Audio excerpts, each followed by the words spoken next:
Okay, I've got a backlog of things to touch on, and these are perennial themes that I have brought up in other recordings. I feel like this recording might be a complete rehashing of something, but I will rehashing of another recording that I made because I very much just have a set amount of lectures to give in some sense. I have a set amount of principles, but I am perhaps refining the articulation of those things. I was thinking about titling this video "The History of the World" or something like that, or an alternative account of what has been happening in history and throughout culture and throughout at least modern history. Or when I say modern history, I mean basically the last 2,000 years, but actually a bit longer than that perhaps. But and I was going to use the prophecy. This is so embarrassing. I believe it was maybe Jacob. Or it was Jacob or Joseph, very, very in in Egypt, who gave, I think, this prophecy to the king of Egypt. I think, I think it was a. Oh, this is so embarrassing. Anyway, the prophecy is the one. It's the content of the prophecy is very vague, because but basically the king asks for someone to interpret the dream. The dream is very simple.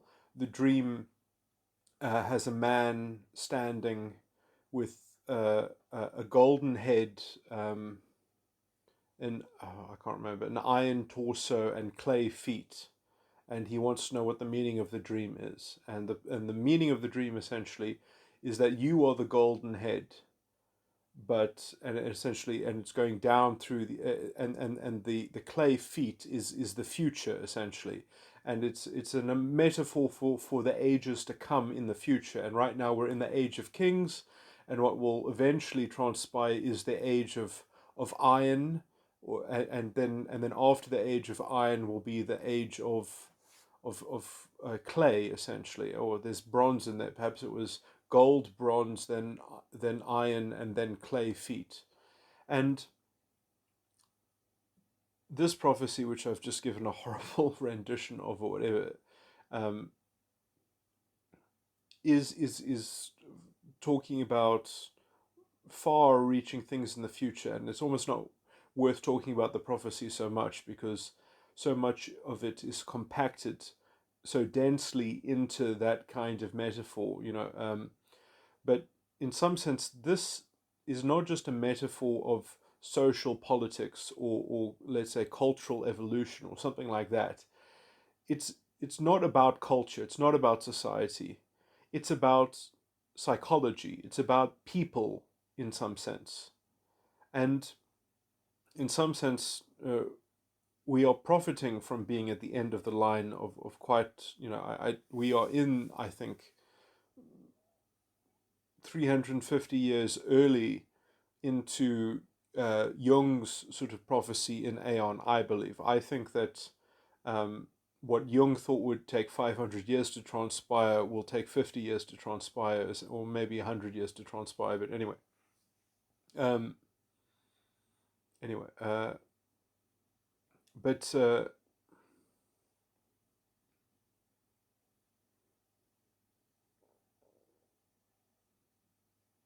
and the age of clay, I think, has arrived, and that and we're only, we've only been in it for a very, very short time. And it's weird because, in history, it's very strange that things have to have already happened for about 20 years for people to sort of cotton on to it, for it to become a kind of a social object that people can sort of commentate upon and things like that. And so,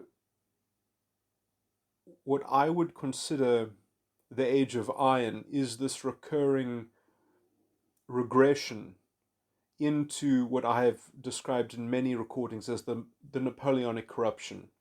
And in some sense, it's kind of like the SJ compromise, or the SJ quadra in Myers Briggs, the sensing judging types, that how they usually sort of warp culture towards a kind of seeing is believing. The kind of how you have to entrench a culture in enough aphorisms to protect yourself from the slings and arrows of the immature that make up your culture, because there isn't well enough. You have disparate forces. You have a kind of you have the will of the majority in some sense, and we are migrating perhaps more heavily into the age of clay, which is what I consider to be. Clay is malleable, and when it's dry, it's brittle. And I think that essentially the best that culture can even be in the most enlightened of times is wet clay, is malleable clay, clay that has enough water mixed in with it that it's fluid, as it were. It's very hard to keep clay from drying out. You have to constantly add water to it. And this is the trick, is that if there is no source of water to keep the culture alive, then it dries out and it's brittle and it cracks, and perhaps people try to regress back to iron, um, which is what I see happening in Weimar Germany, which is what I see. Well, in some sense, I'll be a little bit more sympathetic towards their plight, because in some sense uh, they were not, let's say, conscious of the age of clay, to use that archetype. Their epoch had not arrived until probably after the Second World War, um, where it was space for it was made. But now, let me describe more what I mean by the age of clay. The age of clay is is essentially a more grounded libertarian ethos of nomadism, of a kind of the idea of, well, I see it as a more pronounced. I mean, look, this is not a world phenomena. This is not something that exists in every culture, but I think people are aware that it's possible, and it's in the zeitgeist in that sense. And so, we live in a very interesting world in which people that have different polities, different real politics, different cultures, are so aware of other ways of being and modes of cultural organization, um, that it's in the thought space. It's even if it's not immediately viscerally available, right? Okay, so I do think that it's generally everywhere. I mean, it's amazing how much Asia has been, for instance, influenced by the West. Uh, it gets lots of things get translated. This is a whole topic on itself, but it's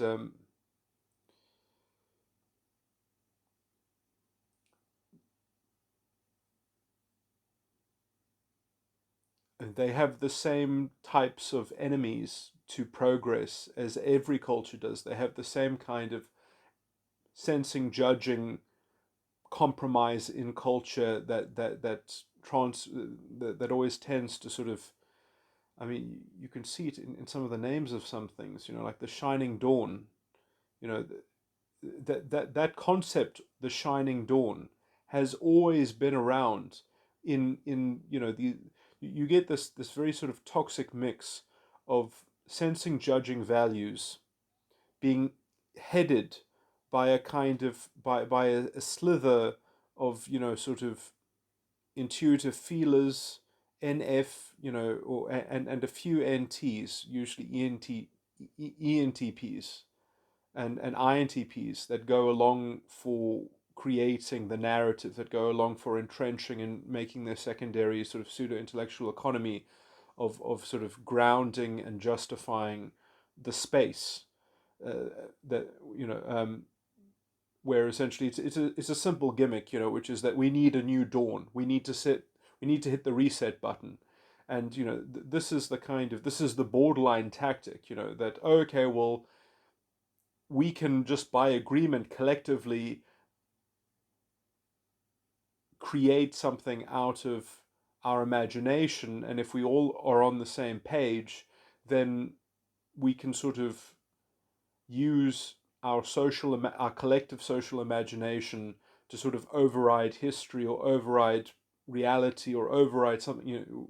We can just sort of override it, and in some sense, if you don't let them have their cake and eat it, then they'll accuse you of essentially performing that by having your ideology, because all ideologies do that supposedly. So this is just a new project of ideology, and that's the and they just pepper it with aphorisms. Seeing is believing.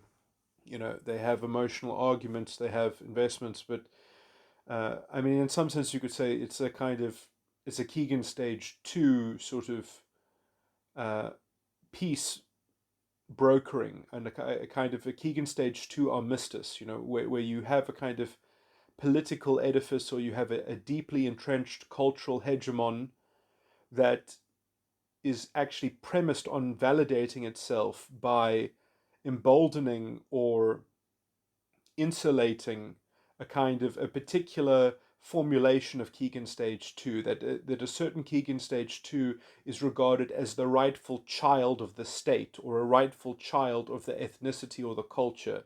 So you have a kind of ethno-nationalism that's based around being the right kind of citizen, or being the right kind of member of the group, or something like that, that comports to the narrative, and the narrative is serviced by that slither of armchair pseudo-intellectual, people that entrench the narrative, and they get to feel very motherly, and these would be the intelligentsia in Mother Russia, these would be the propaganda artists in the fatherland. It is um, and this is, in some sense, I think, these will always precipitate the drying out of the clay. It will always crack and be brittle and break down. It doesn't. That kind of society cannot be managed. It will always become more pathetic. It will always degenerate.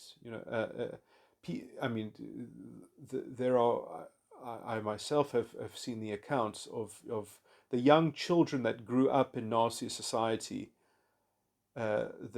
Some, let's say, decently intelligent, in, intuitive thinkers, and things like that, they knew that the society that they lived in was hollow and pathetic and stupid, and they commented how pathetic and stupid their parents were, believing in this propaganda and this shit, and that everyone had to just sort of go along with. And how it ends up being the same as Russia. Like when you go up the chain of command, it's all a farce. It's all just a superficial play. And obviously then they have the kind of the cream supposedly rises to the top, and then in their little occult circles they do whatever the fuck they want anyway. And they, I mean, in the Nazi circles, they all read Karl Marx. I mean, they all, I think, famously, uh, Mussolini gave a set of the collected works of Marx and Engels to Hitler, or Hitler gave a collective set to Mussolini. Anyway, it's not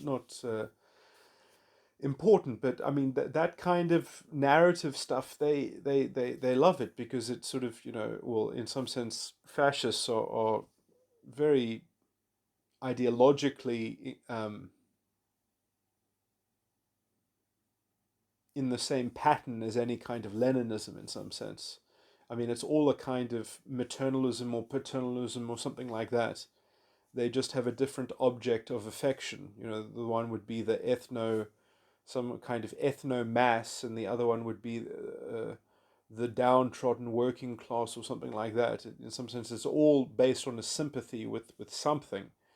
And as soon as you try to create a sympathy-based SJ, sort of value, or sort of hollow value society, the contradictions, the hypocrisy, it builds up, and you just degenerate more, and then you have to double down and cover up your degeneration, um, and because everyone has to keep on learning the new script, so that they can pretend that their society really has integrity, when it's all just essentially comporting to a particular Keegan stage 2, because if we all have the identical Keegan stage 2 base, then we can all delude ourselves into thinking that we're sort of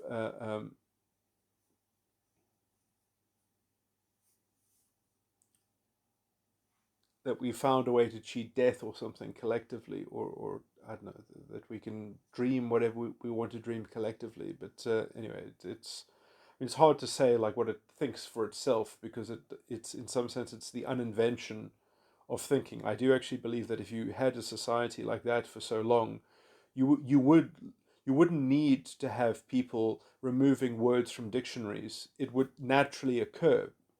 Um, People would start making more animalistic noises.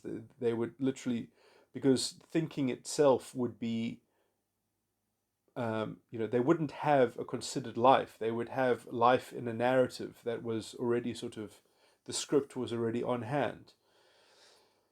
And so sort of you end up with a suffocating culture which is so dry and so brittle, and it takes so much work just to work within its structure, work within its lines, and you end up creating people that are gated within a kind of Keegan stage 2.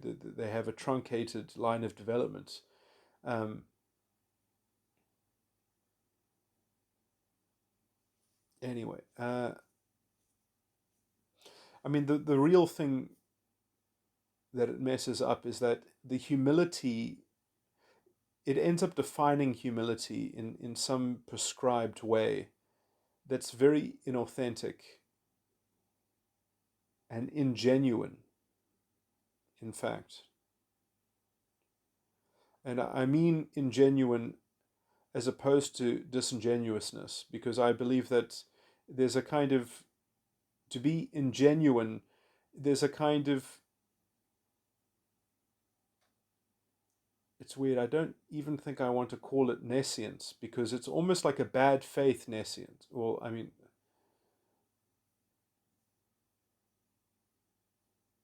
oh, that's exactly what nescience is, but that you're culpable for your ignorance, you're culpable for your lack of knowledge, that you actually should know. But in some sense, what I'm saying is that it's what I would define ingenuine to be is that it's nescience that is being actively cultivated in a bad faith. That that to be ingenuous is to develop a bad faith and to operate under the auspices of that bad faith. And so it in some sense, the bad faith that is causing the nescience is itself naturalized and normalized, that it has already just been accepted that there is no such thing as good faith. There is only the faith of the external locus of control, of the state, of the group, of the narrative. And the narrative essentially um, cannot really be evaluated by an individual. It is beyond the individual to evaluate.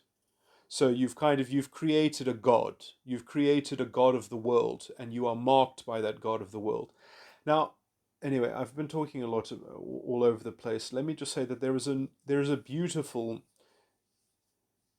the source of my insight on this matter comes from my study of law. And I just want to say that the British common law, although I criticize some things about the British system, but British jurisprudence and British procedural law and the different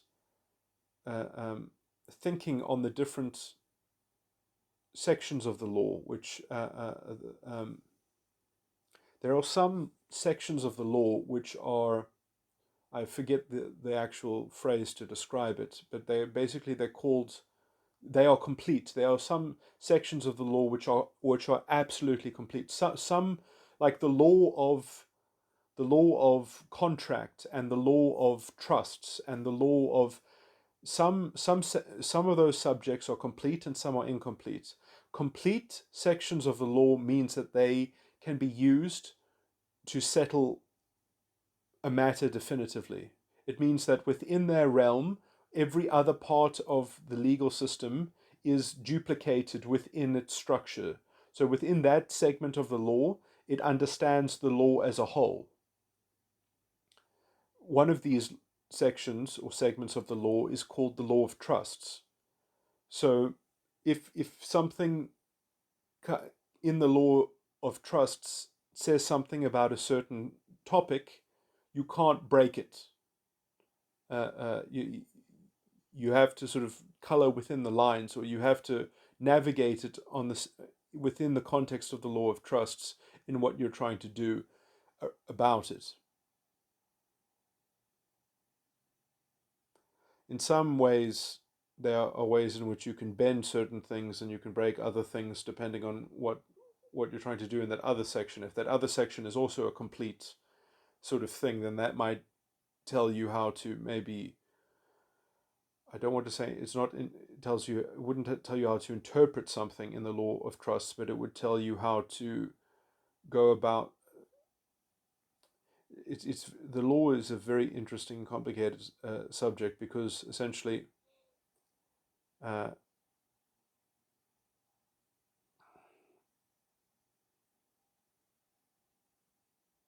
anyway, actually, what I was about to say was sort of an example of the law of delict, which, in some sense, is not, I don't think, is a segment that is a complete law. So the law of delict would some rule of estoppel, I don't think, or which is actually not, estoppel is not limited. Actually, estoppel is just a general pleading. It's a form of pleading. But anyways, yeah. So that's a procedural sort of thing. Anyway, I doubt that would. Okay, sorry. Let me just put that aside. Perhaps some of the details. I've been out of law for a long time, so some of the details to concoct examples, which I was going to try to imagine, would be so egregiously wrong in the dynamic that I wanted to sort of give a little illustration of, that I won't do it because it'll be much too embarrassing. But because I would have to say, well, what I'm saying is a metaphor, and it would be a bad metaphor. So let me do it abstractly, but I did already kind of outline it abstractly already, that basically that some things can be bent and other things without breaking something. That would be the sort of the abstract. Anyway,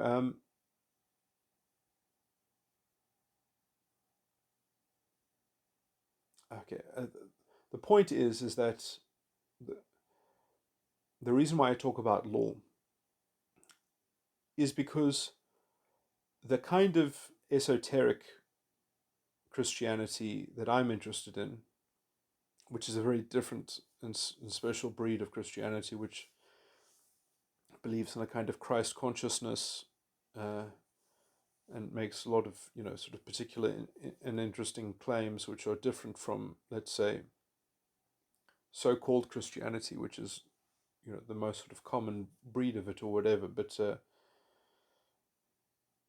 it gets quite deep into issues of the Trinity and things in Revelations, in terms of using that to model the mind and structures of the psyche, and essentially takes religion to be the oldest study of psychology, and also essentially sees Christianity as a mystery school, as essentially the best mystery school to achieve enlightenment and godliness, essentially, to understand God.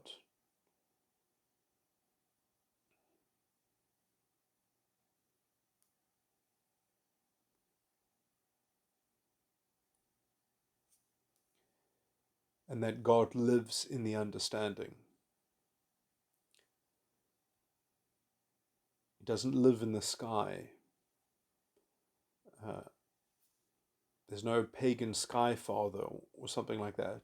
That it's only humans and their minds, and that is the spiritual domain, consciousness. But that on a very deep level, through the study of the law, the British grammatons and such, actually sorted out morality and ethics to some great degree, that they worked out on an administrative level some very interesting concepts and some very interesting structures. And they even accepted that we lived in a fallen world with fallen people. And they even did something to the people because of this. They put them under the law of admiralty, under the maritime law of the sea. Admiralty law is a law of the high seas. So we live under the sea. It's interesting that even that has imagery that is basically Christian imagery when you talk about the sea, the death and Hades, the dead that are locked in the sea.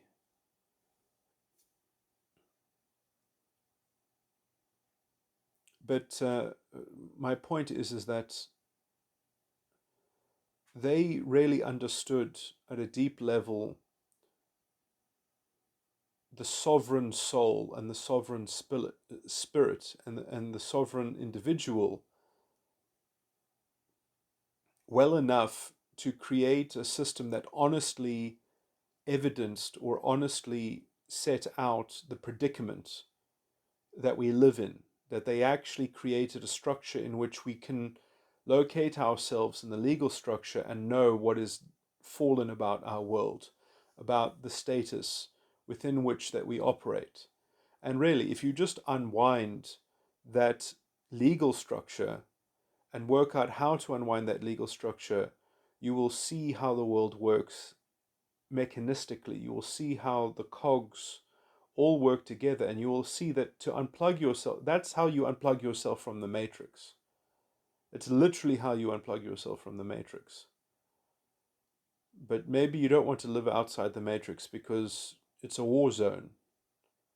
It's, maybe you'll want to be plugged back into the matrix like Cypher or whatever, and you want to go make your totalitarian, little state to be a part of and play your childish games because you're not ready to be a sovereign individual. And let me just say a bit about sovereignty. The thing that is hard about sovereignty and about meeting a sovereign soul or someone who has a higher ability than you do, it's some people are aggressive or aggravated when they come across people who have more abilities than they do. They don't know how to deal with that. It doesn't help them. Because they're trying to fulfill some habitual process or whatever that they've got. They don't want to be unlocked. They don't think it's possible to be unlocked from whatever habitual sort of game that they're locked down into. That they might be on the wrong side of that particular round of bout, and what about some other sort of rolling punches and that they are still recovering from in the last round. So they are entrenched. They're bogged down, and then they are confronted with someone who has an ability that obviates the kind of nescience which is necessary to allow them to continue to exchange the unfinished cycle that is part of a never-ending sort of rat race, or a never-ending, which they're plugged into. And this is the problem: is that people, have gotten into these narrative things. Oh, throw off your chains. It's only your oppressors that are holding you down. You are your own oppressor. Sadly, it's not.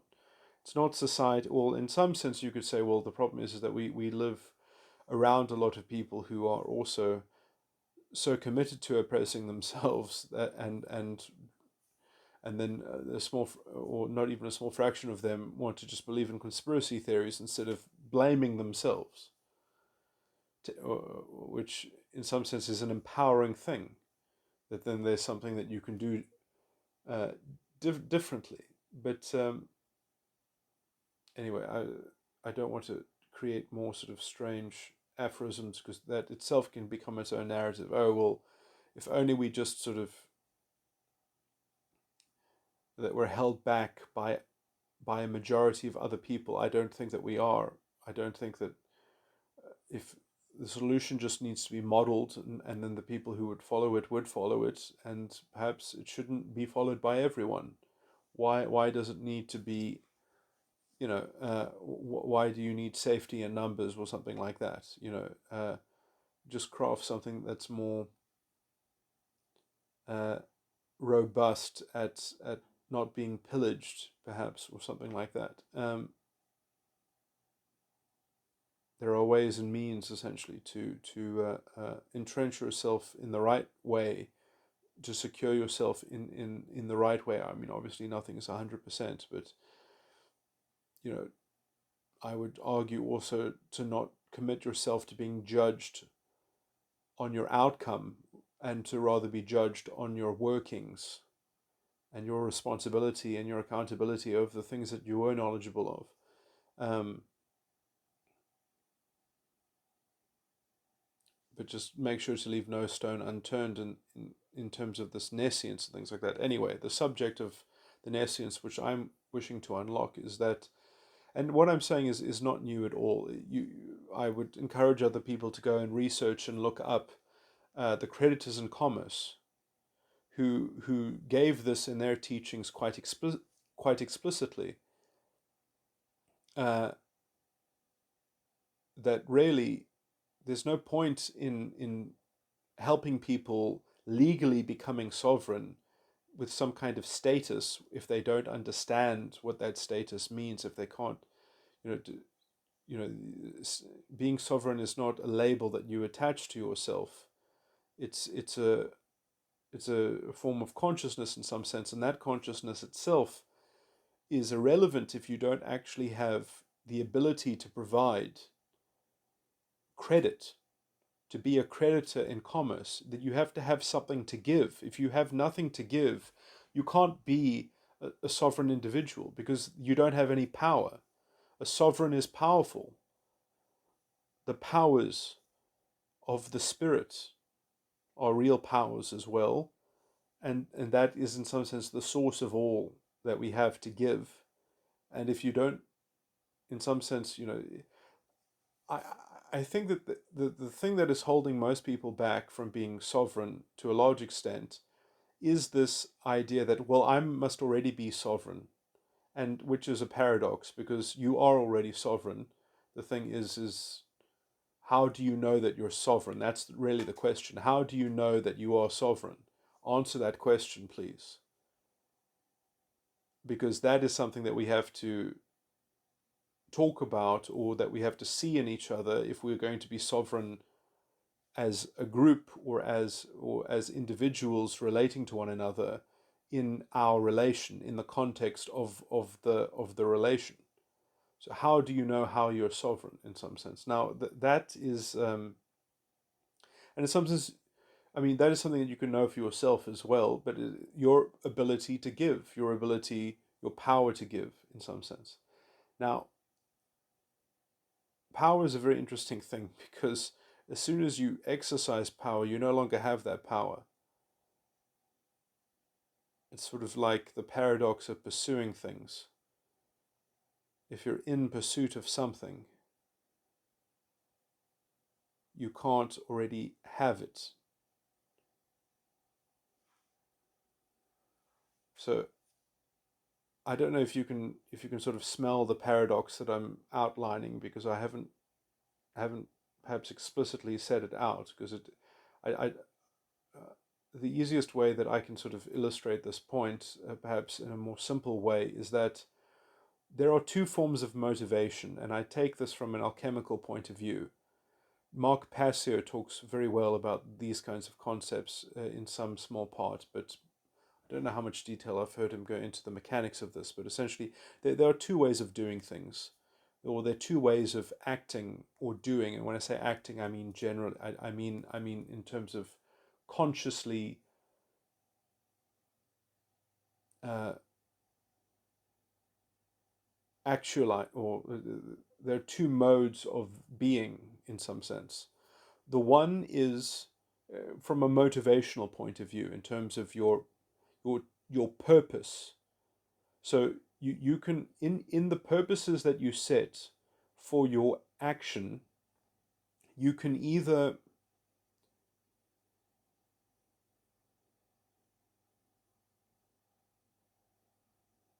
will action and execute it, and then it is a done deed, or you can will action in order to produce a thought. So you can act in order to think, or you can think first and then act, and then it's executed, it's done. And in some sense, then what was the point of the thought? Was the thought to plan the action, to envision the action, to see the action before it happened, to predict the action? These are things that I'm throwing out. These are permutations that I'm throwing out. Is your thinking a predictive computer? So your decision-making processes and the content of decisions, and then what is your purpose in thinking about the content of decisions? This is a recurring sort of thing. Like, this is a recurring sort of criteria that I'm calling out to be examined in some sense. But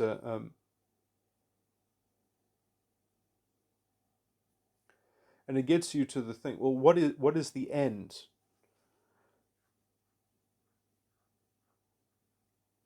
How do you understand your purpose? And how do you understand your understanding of purpose? Which is itself can become a bit of a paradox. And this is linked to what I would call the simultaneous mystery of life.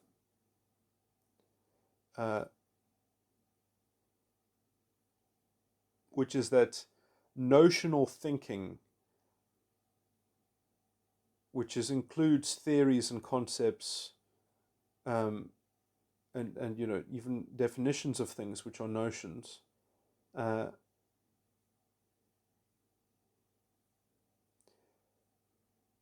stream of thought itself is something that you have to sort of be aware of and above.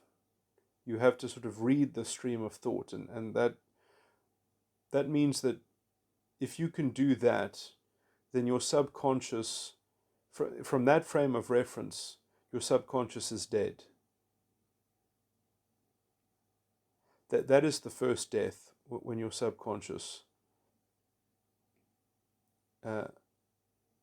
is transcended like that, and then you're in the unconscious. You're looking at yourself objectively. You're looking at yourself from a third person perspective, and then you see yourself as having a social mask, as having a person, having a straw man. You realize that your Keegan stage 2 embodiment was just a straw man, had no brain. That's what the Wizard of Oz has already understood these things at a deep structural level, and the Wizard of Oz is literally about the legal structure, and also about life, because the legal structure is a representation of life, is a representation of consciousness, at least in the British development of understanding different sections of law and things like that. Obviously, they don't have as many good principles as my legal system does, but anyway.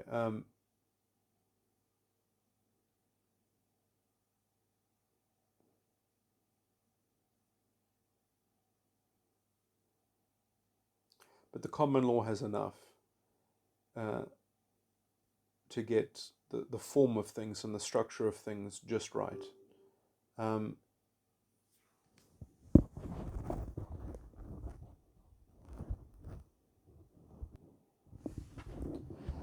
Anyway, so when you are, at least after the first death, as it were, after the death of the subconscious, you can more clearly perhaps realize and see, and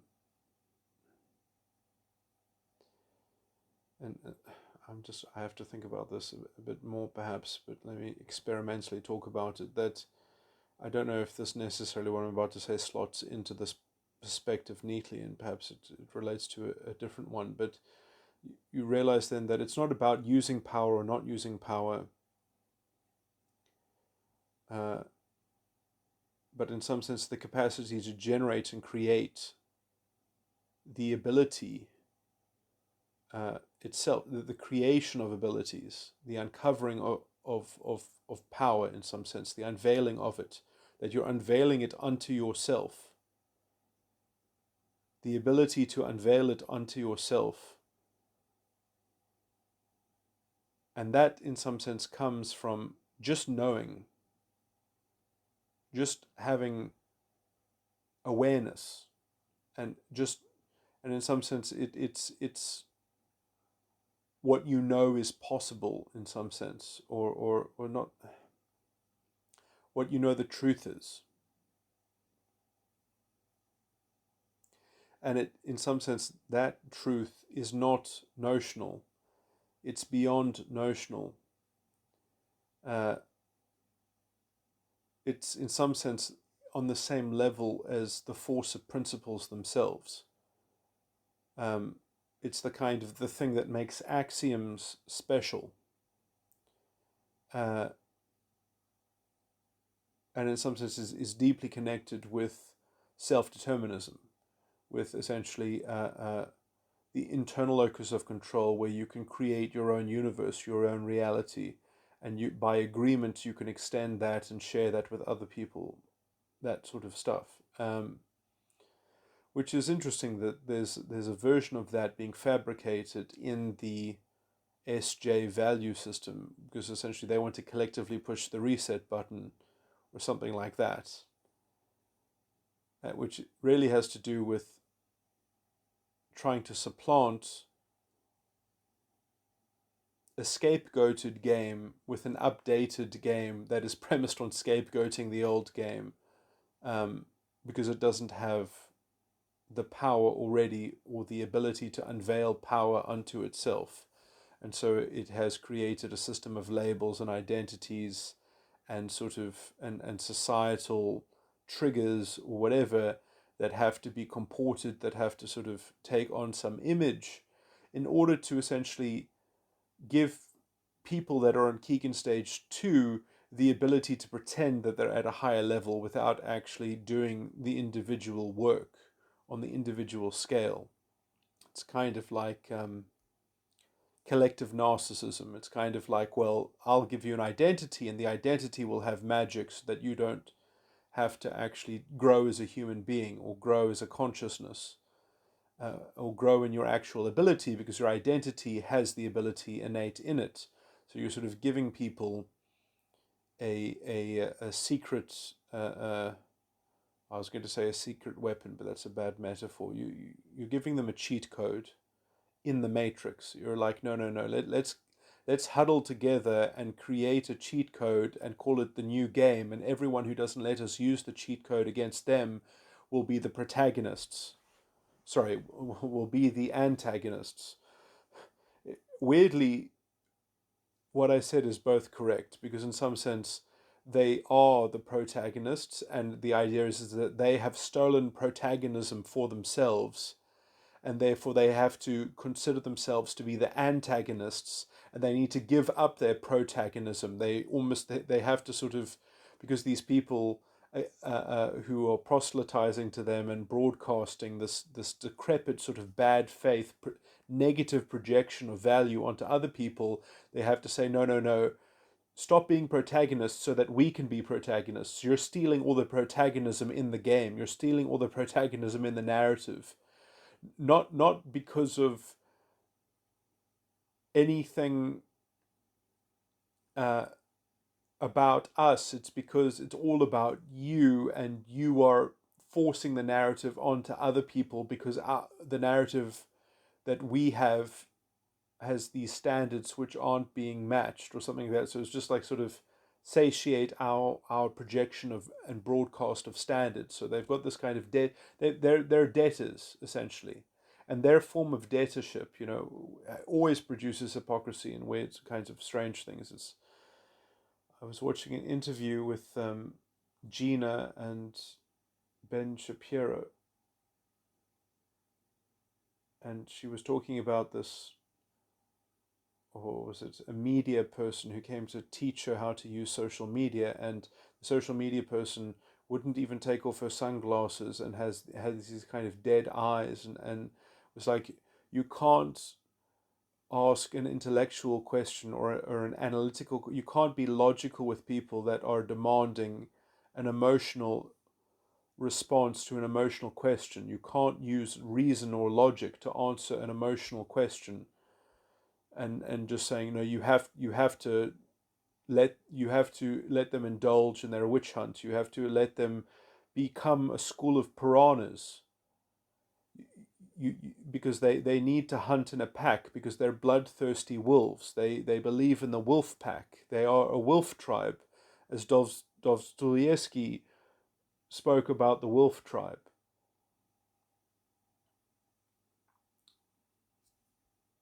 Anyway,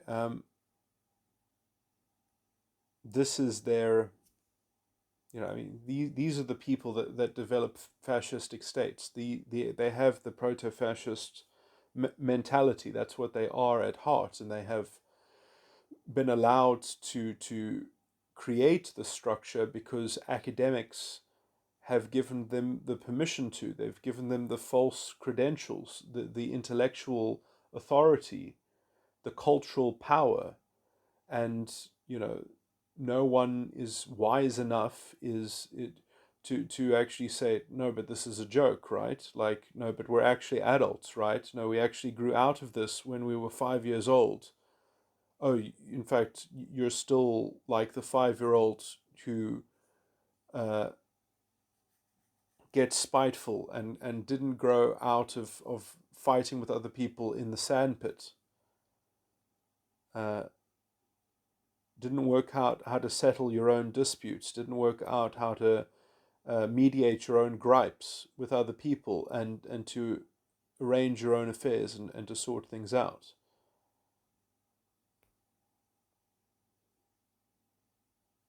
How to use your words as your sword.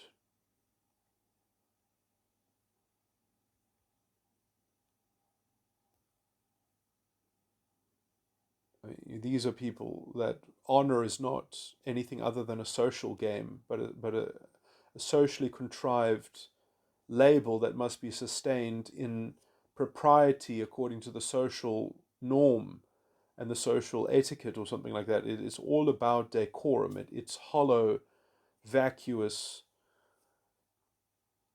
pontification, essentially. But as they all just kind of, in some sense, it's weird because it's a form of being a dead player, that they've got all these tracks in their mind. It's a form of dirty stoicism in some sense, but stoicism did actually event always had a section of this where essentially, well, you can just create a stable narrative, uh, and develop some mechanics which you kind of weave into your narrative, and then sort of being a dead player becomes somewhat sophisticated, becomes somewhat intricate, and that makes up for the fact that it's hollow and dead. Um, it's basically it's a Keegan stage 2 um, uh, proclivity. is a form of arrested development in which there is actually access to the higher Keegan stages, but it's by a kind of simulacrum of social game or something like that. It can only be done as a kind of collective enterprise, as a kind. Now that breaks the kind of nomadism that I want the clay culture to be. A healthy clay culture has individual nomadism and the liberal sort of spirit. And it's in that context, if we can stabilize that kind of culture, then we will have created the doors in the right place. And if people don't want to go and open those doors, then they don't have to go and open those doors. But the idea that those doors are going to be broken out of their frames so that the doors are just open because the it's like the angry townsfolk going to go destroy Frankenstein. Anyway,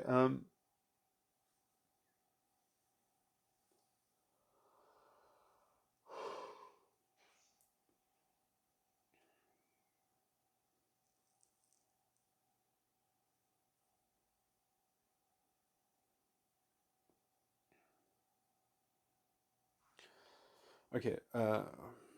Apart from all this ranting, so what's my point here? Is that I must say it really I feel really bad when I'm seeing all these themes happening, and when I see some intellectual commentators entreat the propaganda, sort of that they actually contend with the narrative from the other side, and they don't just sort of see through it as a kind of vacuous wailing of continuing the siren call for a hollow and vacuous cultural edifice, but instead, well, let's play devil's advocate along with their, sort of liberally exaggerated, peppered, cherry picked, sort of concocted version of reality. Uh,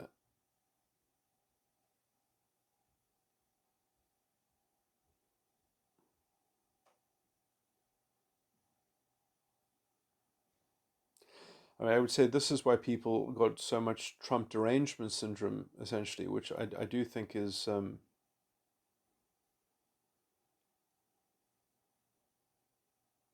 I don't even like that phrase, Trump derangement syndrome, because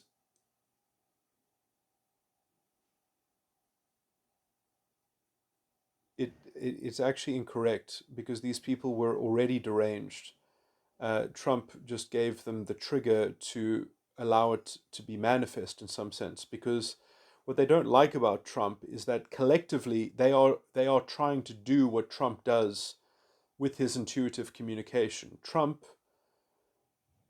as an individual, has chosen a style, a personality way of affectation and expression, which is very intuitive and which allows him to deal with people in a very, I would argue, a very ephemeral way, a very effective way in a lot of senses. And obviously, if you're going to ignore how he communicates and play devil's advocate with everything that he says, what he says is already designed to be slightly nebulous, to be slightly exaggerated in order to produce an effect which is part of the subtext, which is how he is intuitively communicating. And so when he's doing these things, it's up for interpretation. It's also up for your own normative ethical standards and framework to interpret what he's saying and doing.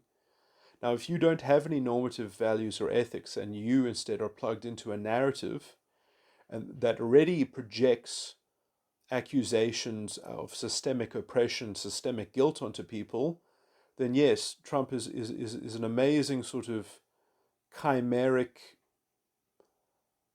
um, reflection of your own vacuous soul in some sense. That if you want to project I do think that that is exactly what Trump is. Trump is not a deranging character. Trump allows people to see their own derangement in whatever you project onto him. So, uh,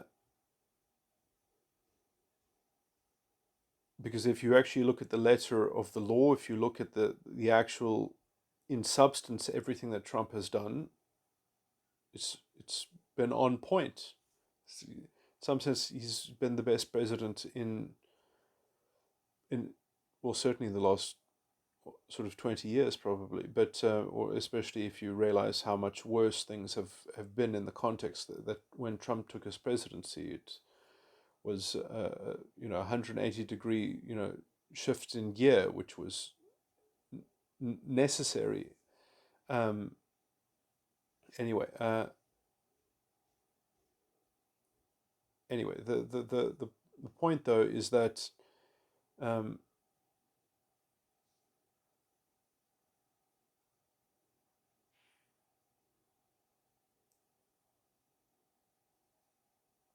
let me think.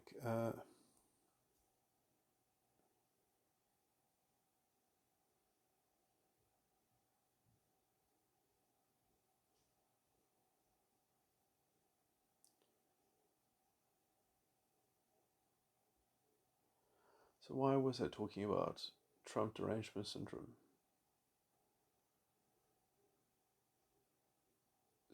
The thread about normative ethics and values is very important. In some sense, Trump being a deranging character to people on the left is indicative of the fact that they have completely regressed into a non-normative cultural space. They don't have any kind of cultural ethical values. They only have a narrative that they live by. And people who go against the narrative just have to be hounded and quashed and dismissed out of hand, or at the very least, sort of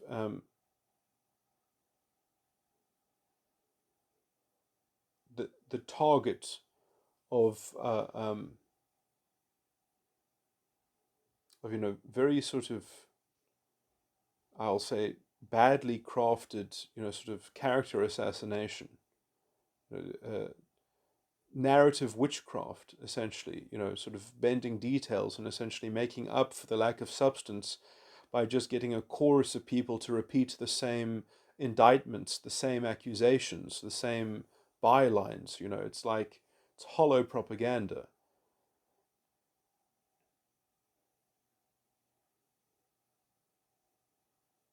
I mean, the ability for the media to sort of do this, sort of concoct this boogeyman, just shows you just the state in which politics and culture is in,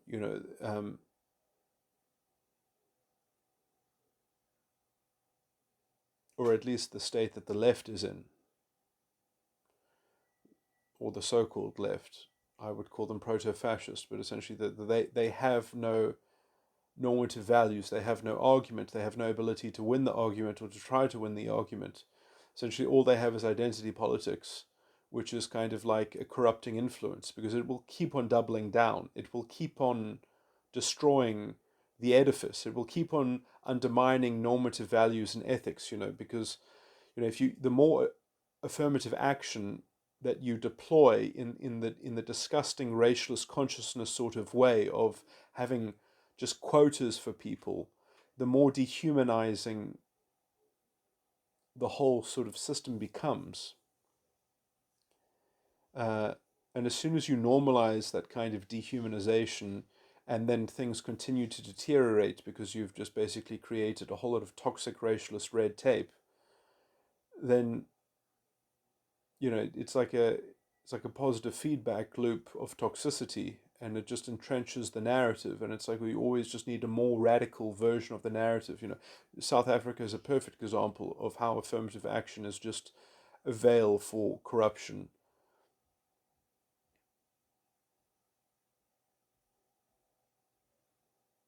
You have to target disadvantage, in a non-racialist criteria, and then you have to have policy that actually ameliorates the disadvantage, and that the people go through the program and then they graduate from the program, and then they don't join the program again because what the disadvantage that they had has actually been attended to. That's transformation, that's progress.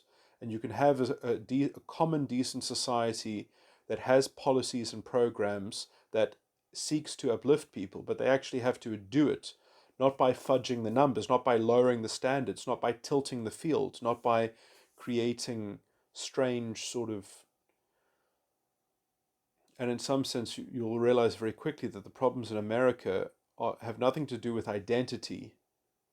They have to do with toxic subcultures which have come to be confused with identities. You have these liberal fucking racists, excuse my swearing, that are so racist that they have associated toxic, unethical behavior with the color of people's skin. And then they say, well, people should be allowed, that is their ethnicity. Or that's not their ethnicity, that's their toxic culture, which is a substandard culture, which needs to be rejuvenated. But it's very hard to rejuvenate a whole subculture that gets away with its identity politics, because it essentially, the problem really is that you need to call out black people for their racism. That's the problem of today, is that so many black people are racist and they get away with it because it's normalized, because they can just say, well, that they're allowed to be resentful because of the systemic oppression.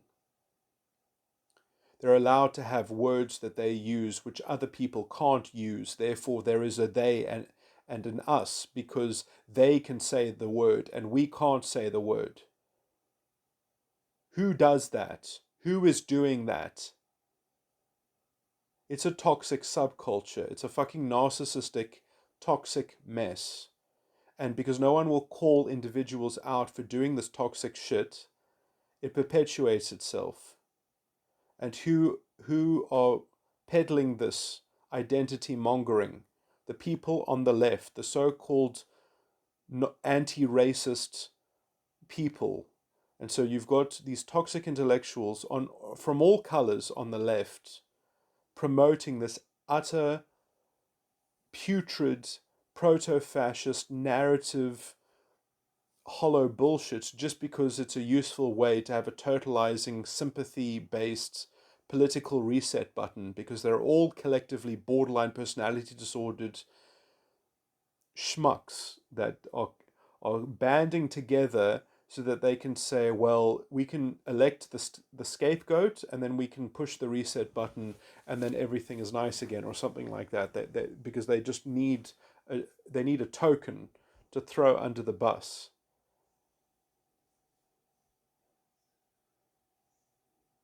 They need a token sacrifice, because they're not willing to sacrifice as individuals their own rotten consciousnesses. They don't know how to let their subconscious die and be reborn in their unconscious side of the mind, and then do real shadow work. They're not interested in that.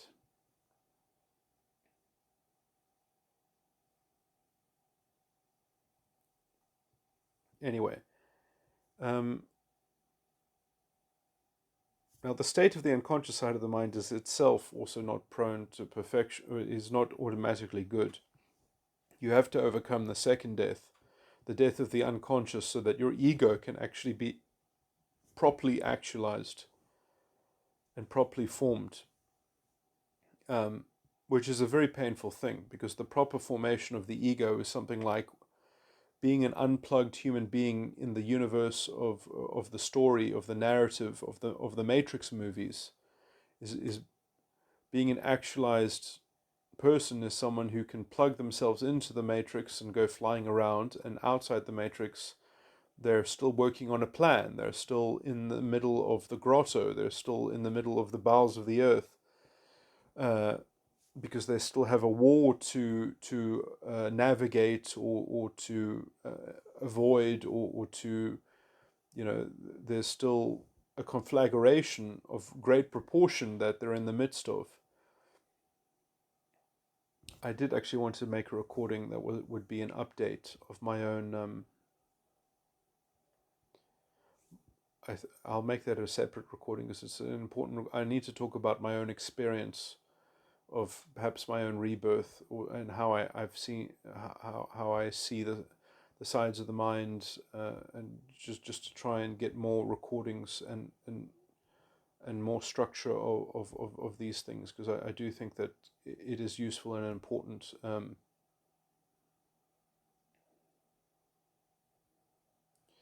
But essentially, ever since I have reconnected with my Keegan stage 1, I'll call it that, in a kind of on the process to developing a kind of Keegan stage 5, I kind of reconnected with my super ego, and then kind of all hell broke loose a bit, because I am having to recontextualize all my other sides of the mind, because I've now experienced my other sides of the mind for long enough, and developed them and worked on them for long enough, and seen the problems with them and the faults with them, and in some sense the core toxicity of all of them, which all is rooted in the superego. The parent function of the superego is the source of it all, but the complicatedness of the threads of how, because there's sort of two threads that parent function is creating, that are going through the two lines of causality, or there are lots of different perspectives of causality within the sides of the mind. As I said, the subconscious sees something, the unconscious sees something, the ego sees something else. And then recontextualizing that within a dominant function. It's all about growing the dominant function in the superego. And then you have to reframe the whole structure with that new dominant function, which means the beast has to be let loose once more in order for it to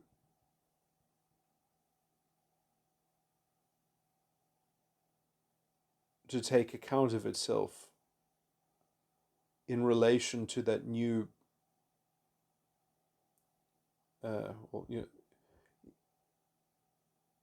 into that new context of the New Jerusalem that wasn't appeared before.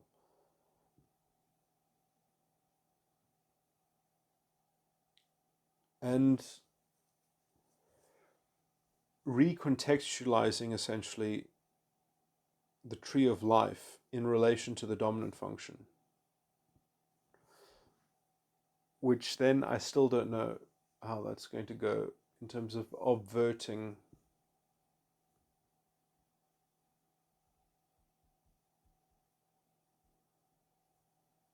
the tree of life, and it perhaps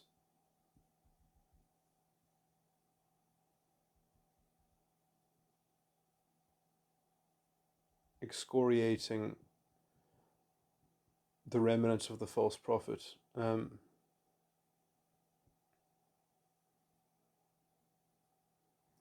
Anyway, I don't want to. Now I have just opened that subject.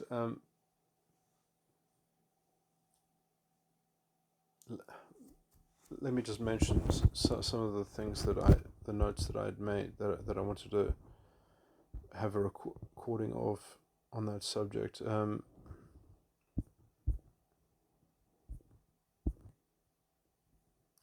in some sense, that I think will give you the perspective that you need in order to see and to reframe and to properly contain.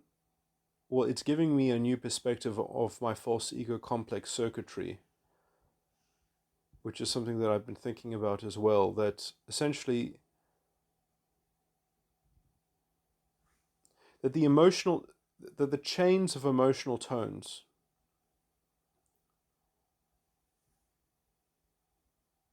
because emotional tones are made up of cognitive functions in the 17 model. Well, technically they're from the 12 model, but they can be overlaid to the 17 model. And when you overlay that like one like an emotional tone. I'm not going to give its proper definition because I don't have them in front of me, but like angry. Let's just say angry is, you see, this is not the definition of angry, but let's just say it's an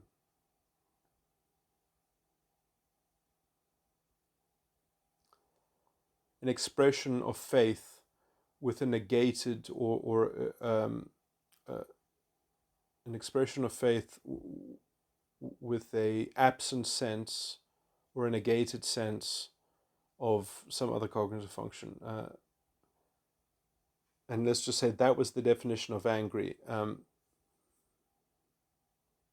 Now, those two cognitive functions will be in the 17 model, which is itself where the chain of the emotional tones are overlaid onto in a sequence.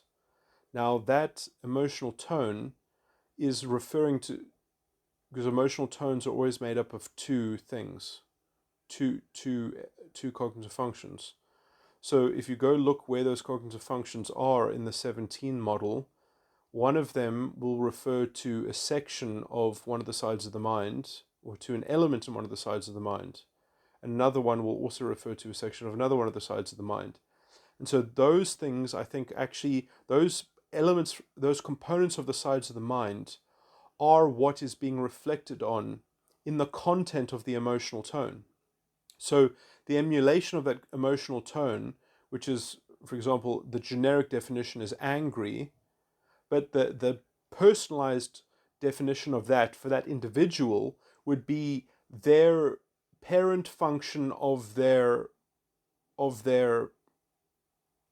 unconscious and their subconscious something else, whatever the second, I'm making an illustration, so I made a fake example of it with a fake definition of what angry is. But essentially, the components of the emotional tone will refer to particular components that will obviously be particularized for that. So that's the difference between that's the difference between particular metagram types, is that in their circuitry, they are doing things with the components of their own. They're not just doing things with generic cognitive functions, but those cognitive functions are sourced out of a particular, let's say, meta-type role or something like that. So anyway, so that means that in doing emotional tone circuitry, it is already self-referential.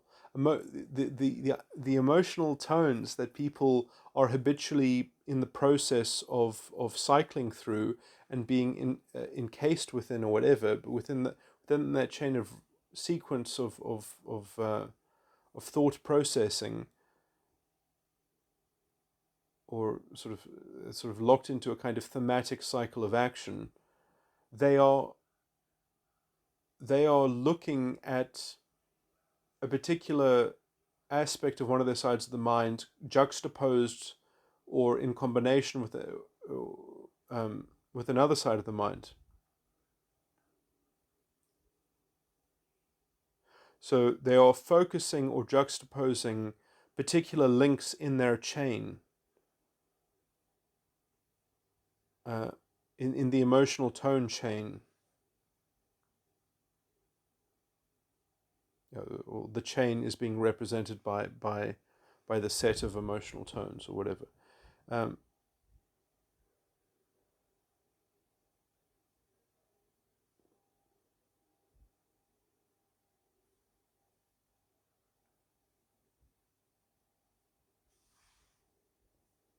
And so the actual content, I actually believe that the content of people's reactive circuitry, when I say content, now I'm referring to the actual image in the mind, the actual word. I mean, I would even call it the labels that they would actually use, the identities that they would actually use. I think that those are relatively arbitrary. That this is why you can have people who can be the same, can in the same way have the same style, but because the content that they choose to talk about it is different, it has a different feeling to it. Well, no, not feeling is bad. I'm using vague words. What I'm saying is that, like, some people can be much more sophisticated and elegant, or but let me just say also ethically sound, perhaps, or ethically um, put together, because they are more careful about how they use their circuitry, and other people are much more nebulous in general. Okay, well, that I guess, you know, I guess that's calling some people sloppy, but so some people can be very meticulous, and some people can be more broad in their thinking. You could say more crude, perhaps. And some circuitry might itself have naturally a harder balance because it has the actual components of the structure of their personality style is particularly um,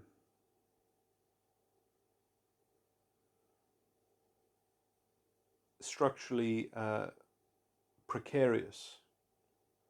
I mean, this would have to be discovered, but in some sense, you might also find that, I mean, people have known this in typology for a long time, that if you can find people who are actually quite similar in a lot of ways, that they can actually use each other's strategies. They can, you know, a lot of people use typology for self-actualization, or at least for, sort of searching for phenomenological self-inquiry, for finding tools for self-improvement and self-actualization. Um, you know, which I think is quite a natural, good development. You know, life coaching and typology, I think, have a natural kind of synergy in towards actually creating real progress in a field which is perhaps very complicated, which obviously I'm coming from it from a completely different angle, because I'm not experimentally. I mean, I have grown my knowledge base through a slow incremental development, but essentially I'm coming almost at it from a pure theoretical point of view, um, having an empirical arm of inquiry and development and rigor to sort of test my theory and to grow my theory as responsibly as possible. But other people are, much more vague and broad about their theory, whereas my line of development has been quite, well, within its own procedures, quite strict, and also um, the theory is quite pristine and delicate and profound and broad, whereas other people are using things which are kind of hodgepodge, sort of sewn together. My thing has actually got. Someone used this word. I think I was watching a Sam Bucknan video and I heard this word. No, I wasn't watching a Sam Bucknan video with this word. It was someone talking about science. Oh, it was.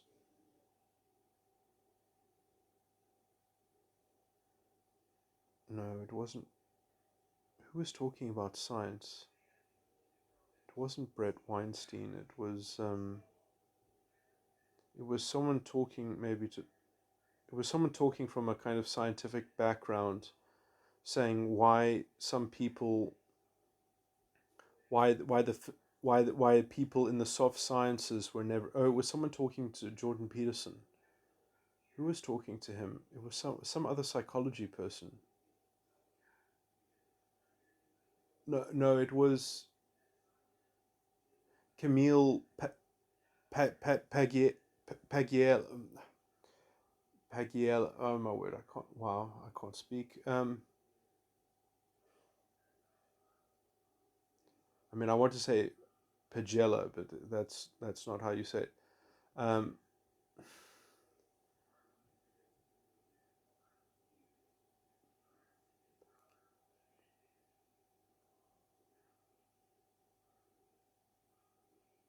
Camilla. Camilla. Oh, this is so embarrassing. I've forgotten how to talk.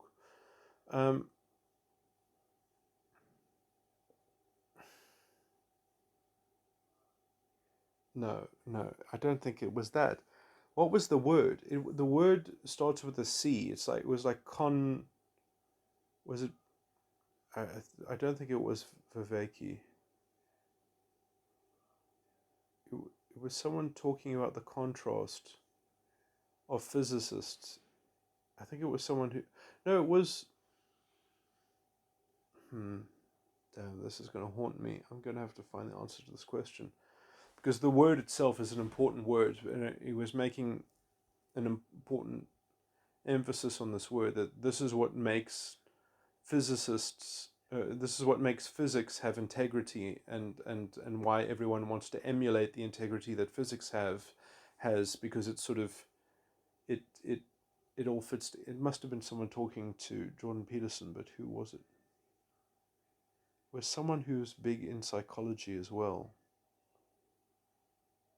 Oh yes, now I saw it recently. Oh my word, who was it? Oh yes, it was.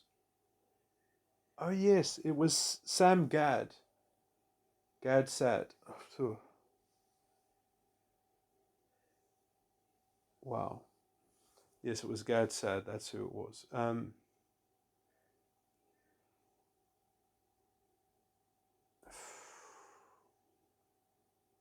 I need to watch that. It's just. I mean, actually, I followed everything in it very well. It was just that. Yeah, it was Gad Saad. What, have I got his name backwards? That's so embarrassing. Man, I'm so bad with names. I know too many names. It's not helpful. Uh, I always feel bad when I mess up people's names. Okay, yes, it was Gad Saad talking about psychology and talking about this word that means that it's all put together. But I mean, you see, I mean, I would even take issue with that, because I think physics isn't, well, maybe the word is good enough because the word is abstract enough that it kind of leaves the door open to my criticism, but it still is what is being actually toxically emulated to some degree. Anyway, that would be anyway. Still an important word that I must go fish out. This is so embarrassing. Just anyway. That was a very good discussion. Um,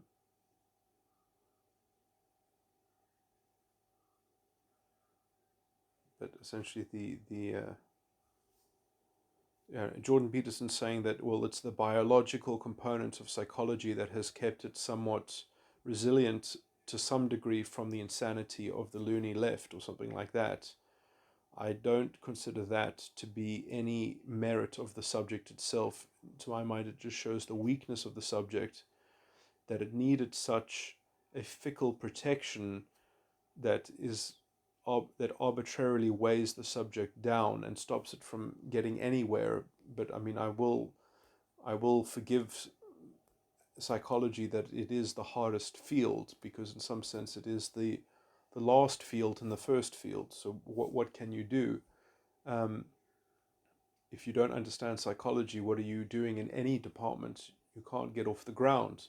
Psychology needs to be the queen of the sciences. You need to have a rigorous, philosophically eminently grounded phenomenology before you can even start to know what you're doing in academia in any department. So we've been existing as a kind of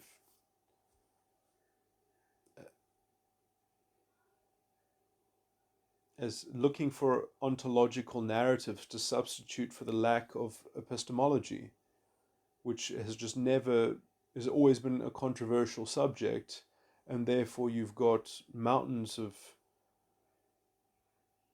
sort of disparate warfare and uh, schools of controversy. So what is the point here? The point here is that anyway, the state of psychology, I think, has always been shocking, but I know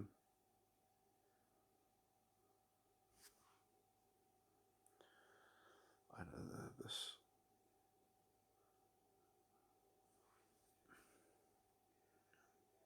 Anyway, I don't have the energy to get into talking about values and ethics, but I have other recordings that I think deal with this much more directly, where I made a whole recording talking about critiquing Sam Wagnan's view, which is essentially a really, really good recitation of the orthodox opinion of let's say, academic psychology, and me criticizing, let's say, the lack of ethical standards, which actually makes the work of psychology somewhat impossible. And I go through why you need essentially to ground psychology in some kind of political vision, because otherwise you don't even have standards. You don't even have you can't, essentially, if you're going to depathologize, or I mean, how are you going to define pathology without some kind of standard? And if you're not allowed to have standards that are socially constructed, or that are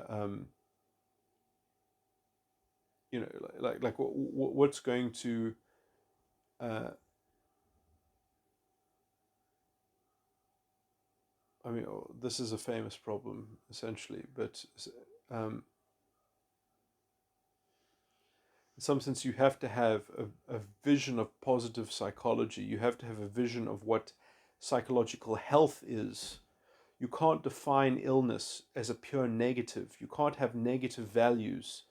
It's impossible to ground negative values. So you can't define pathology unless you have some kind of positive view. And so psychology is, as every field of knowledge, is tearing itself apart because it has no grounding. It has nothing. And so, you have to have a positive vision, and that is going to be political. And then so you have to actually work out, well, you could even do a survey: which political system is the best for psychology? And then that's going to factor down into, let's say, segments of the population based on some kind of typology, because it's not going to be that's not going to be that generalizable on every metric. So I mean, it's going to be a much too complicated answer to the question if you want to try to create a kind of social psychology answer. It's not worth asking. You can't ask questions of social psychology. They're not worth asking those questions. They are wrong questions and misleading questions. You might use them to indicate as to how to make an independent inquiry into a subject. You can use it to look for hotspots, but essentially it shouldn't tell you that that hotspot it might be a barren wasteland where there's nothing useful to find. If you're looking to throw darts at things to try to discover something and work out where to dig, don't don't say, well, if you haven't found something, then you must dig deeper. uh, you must know when you're in a field that essentially holds no water.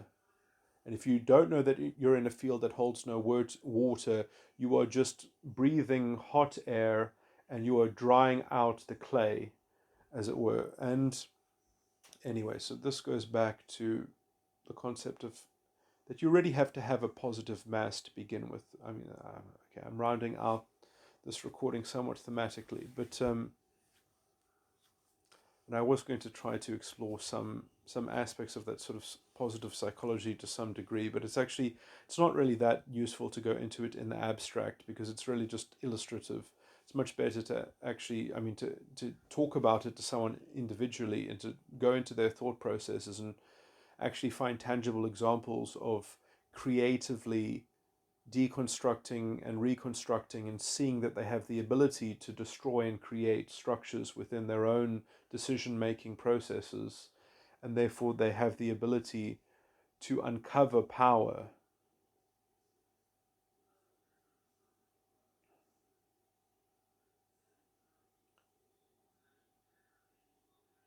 and in some sense, all of these things become recovered things. They are recollected things. They are remembered things. Remembrance of knowledge that is already true and was already true, in the way that we are already sovereign. But how do you know that you're sovereign? And is that knowledge capable of being shared? And in some sense, I mean, just because the answer is no doesn't also mean that the problem is yours necessarily. It might mean that, well, maybe make a plan to move, perhaps, or make a plan to, there are ways and there are means. Lots of ways.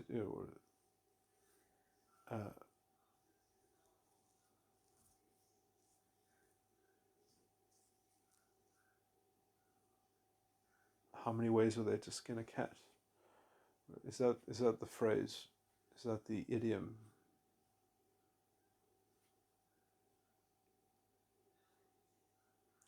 Anyway, I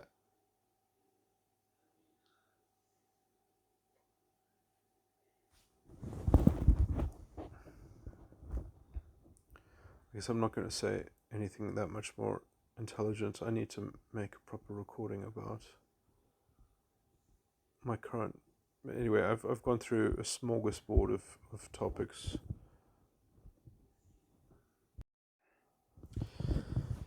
Okay, let me continue and clean up some of the things that I've touched on that I haven't properly addressed, and or in much too strange a way sort of navigated through some of the stuff. So I didn't talk about the Tin Man as much as I should have, and, well, the Cowardly Lion, which is something like the ego. Uh, and I do correspond all these things to. Anyway, so it is interesting that there are legal reflections of all of these archetypes within the formal, at least British, procedural legal structure and tradition.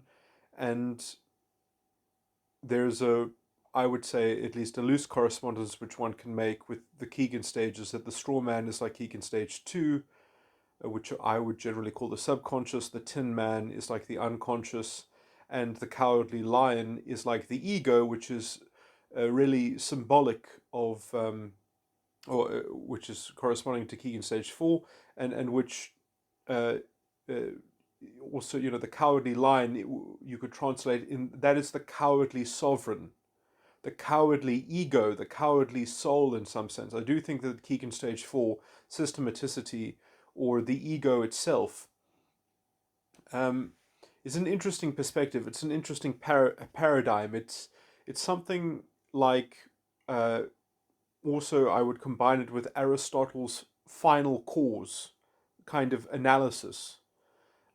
Because relative to the ego, everything is an object within itself. It is in the same Jungian concept of ego, of self, that includes reality, and everything in consciousness is part of the self. Um, uh, which is, in some sense, Jung, in order to create, let me just make a footnote here. I disagree with some aspects of Jungian theory, and essentially for Jung to formalize his study and to make it, let's say, an objective inquiry into things, and to sort of create a kind of enough open skepticism, and to make it seem rigorous in terms of its own theory, it kind of has to assume that reality, it assumes a kind of materialistic perspective in some sense. It allows itself to be esoteric, but it's nested within what I would call a fundamentally non-anti-real phenomenology, and this is what allows it to become analytical. And I disagree with some of the thinking around the collective unconscious. The idea that the collective unconscious, the the collective unconscious, I'm not opposed to it as a category of knowledge. I just think that it's a fundamentally void and inviolable mess that it's like an abyss. Don't stare into the abyss; it stares back at you. And essentially, the perspective. If you want to respect the concept and respect the category of the collective unconscious, you have to be insane, essentially, because you have to therefore analyze yourself in conjunction and in relation to a paradigm in which you can't know already what's going on. Therefore, everything is up in the air. You're in a kind of skeptical nebulousness. You're in a kind of and it forces you to be humble about thematic categories that essentially, oh well, we can only vaguely look at the outlines of things and then try to make a logical kind of analytical um, correspondences, all of which won't ever hold water. They'll just be interesting. So if you have a worldview that involves the collective unconsciousness, you are screwed. It's in I mean, and in some sense, I would say Jung had to do this just to be order just in order to kind of sit at the table, because you ever since Newton, the rigor of reason and, let's say, the more intuitive uh, um, thread of intellectualism has been essentially displaced by what I would call a kind of a very crass and crude kind of well, I've called them pseudo intellectuals, but essentially, it all comes from the rotten logical axiom, the supposed logical axiom, which has been even debunked by other philosophers. But the axiom of transitivity. Transitivity is a faulty axiom. It's not an axiom. It's just false. Um, which is essentially that that if you can kind of create identities and equivalencies between identities. Let me just quickly give an illustration as to the faultiness of the axiom of transitivity. So the problem in even logic itself is that you make certain statements which are you in logic, because it's based on the axiom of transitivity. You can express certain things which are fundamentally nonsense, and one of these things would be, for example, that uh,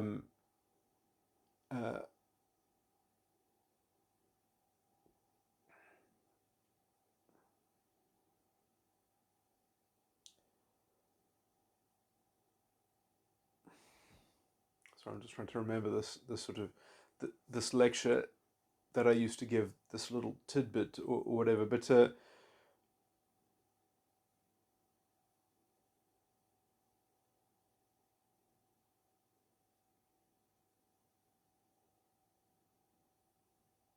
what is it, something like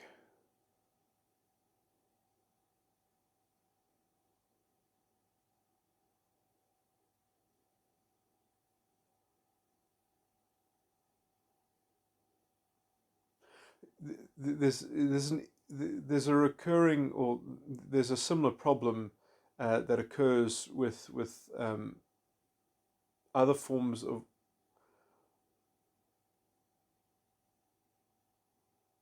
Anyway, I don't want to broaden the subject when I'm not even talking about it intelligently, but so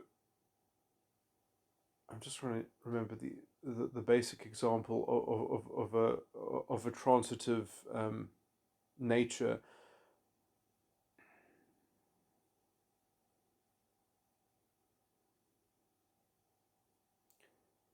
The idea that by defining identities in relation to one another leaves out a fundamental problem in the idea that identities themselves have a kind of intrinsic stability. So, sort of, I mean, uh, and essentially that identity is stable. That essentially that there are logical commitments which the universe is bound into perpetuating. So this is the problem: is that the thing that I want to illustrate can't really be illustrated intelligently except by talking about it in the abstract, sadly. Okay, so I'd rather not give the example because the example won't prove my point. It'll illustrate the thing that I then will need to explain abstractly anyway, which goes into this, which is just that fundamentally what something is not based on a bounded idea that there are a bounded set of mechanical procedures, essentially, that there's that there's a closed system in which something has a kind of essential qualia which is going to be conserved by some kind of identification. So basically the idea that you can even make the claim that a transitive claim that A equals B. So if you want to say A equals B, um,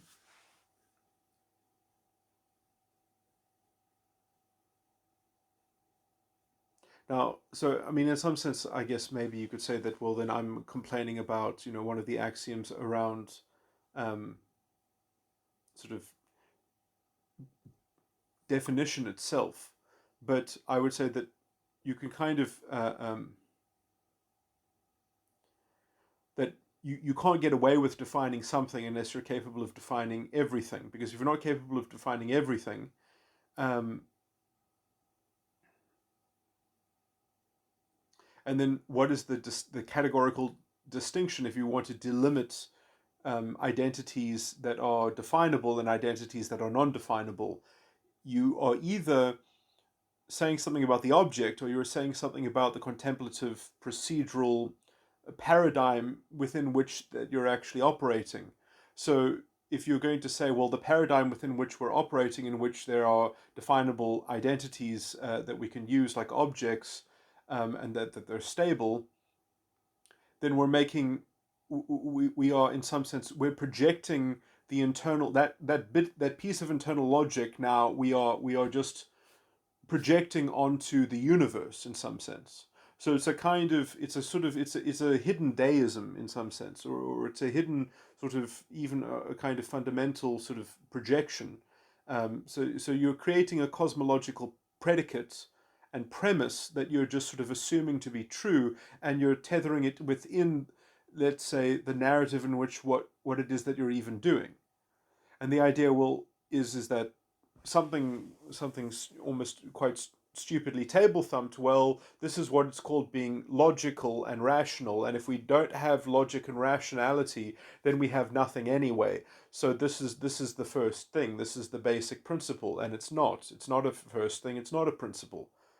Um, it's just nonsense and garbage, and it's a one way for a group of people to leverage their particular abstract witchcraft or whatever, so that they can make diagnoses. And some of what these diagnoses look like are functionally derivations.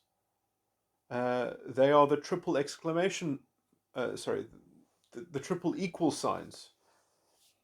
Whenever somebody is using a triple equal sign, uh, they're casting a spell on you, and I mean that's fine as long as they're wearing it on their sleeves, and they're open about it, and you're in on the game or something like that. But uh, you know, being inducted into somebody else's spelling with your eyes closed, and they're reworking uh, the fundamentals of language itself, perhaps unbeknownst to you. These are people that are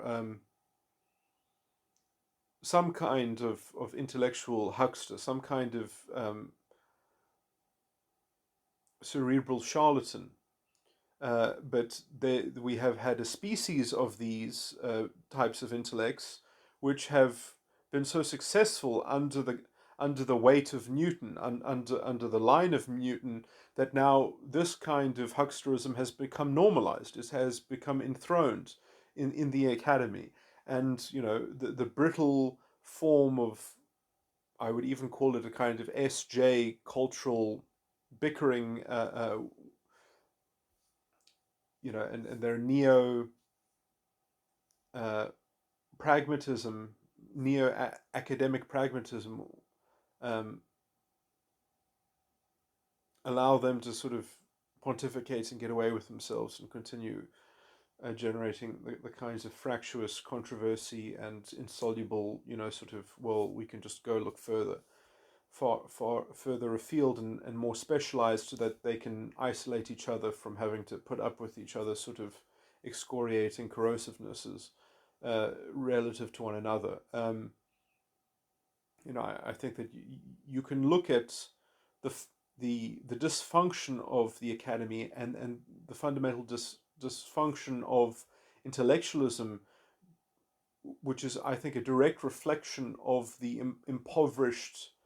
Um, I mean, you could say it's all built on sand. It's all built on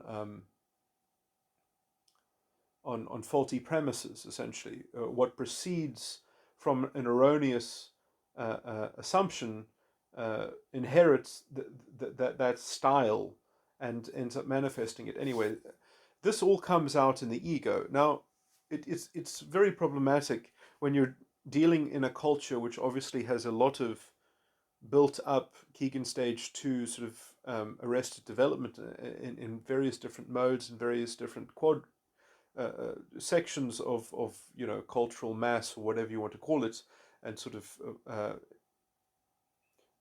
that have grabbed the reins of authority and power. Um,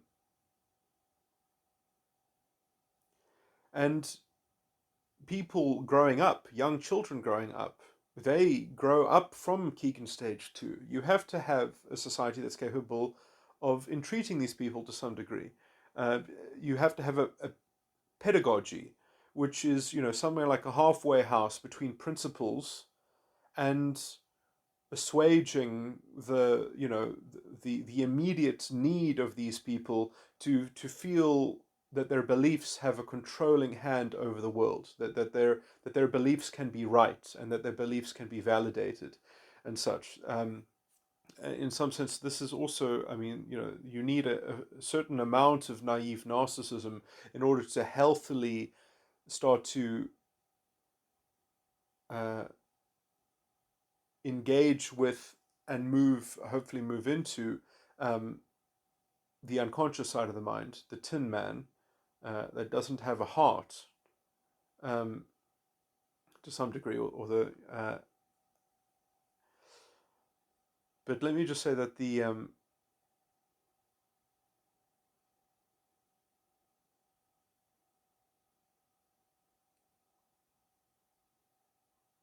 yeah, so these halfway houses are aphorisms, are things like, well, better be safe than sorry. That is how essentially you can talk to someone on Keegan stage 2, is by using these kinds of aphorisms, which have essentially all been, as normative ethics have gone out the window in this proto-fascistic culture, they've got narratives. They have their right structures of belief, these rigid towers of bullshit, um, casting their shadow on whoever they so wish. And projecting onto the world in order to compensate for never having. I just wanted to make a point here about the meek.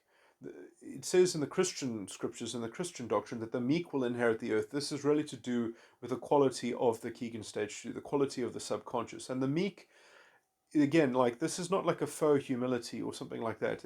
Are you meek enough to be angry when you know that you're at, uh, you know, are you meek enough to be angry and honest about your anger and honest about your limits, so that you can actually experience authentically what it is that you're experiencing, and then digest it better later, or something like that.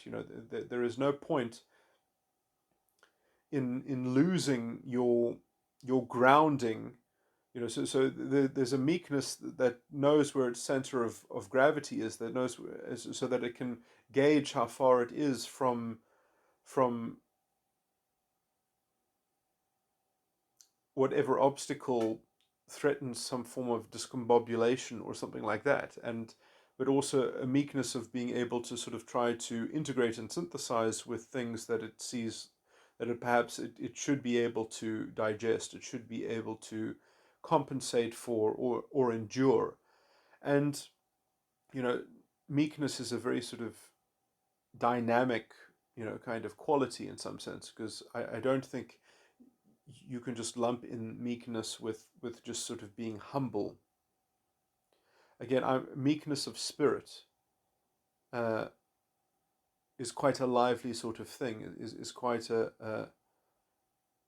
is something. Anyway, I guess perhaps this is too hard for people to follow anyway, or too esoteric rather.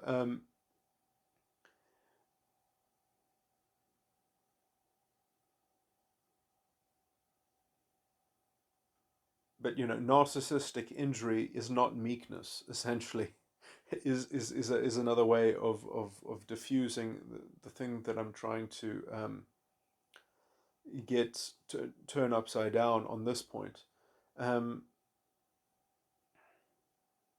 the ability uh, to express accountability and to be vulnerable to responsibility that is placed upon yourself, not to and in some sense some open component of the responsibility that is open to negotiating about the content of their own responsibility.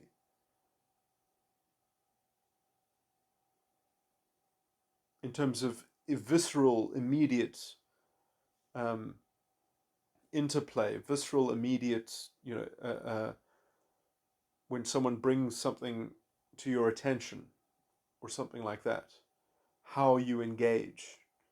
Um, now you say, I'm not trying to make a kind of religious proclamation around, you know, I'm talking in generalities. These are very sort of, essentially, who does the buck stop with? Um, and in some sense, meekness has an idea that there's a bit of patience in terms of, well, let me carefully ascribe and be honest if I don't know where the buck stops on this subject, on this issue. Um,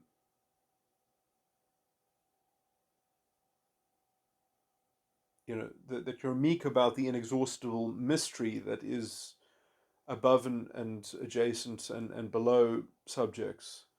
Um,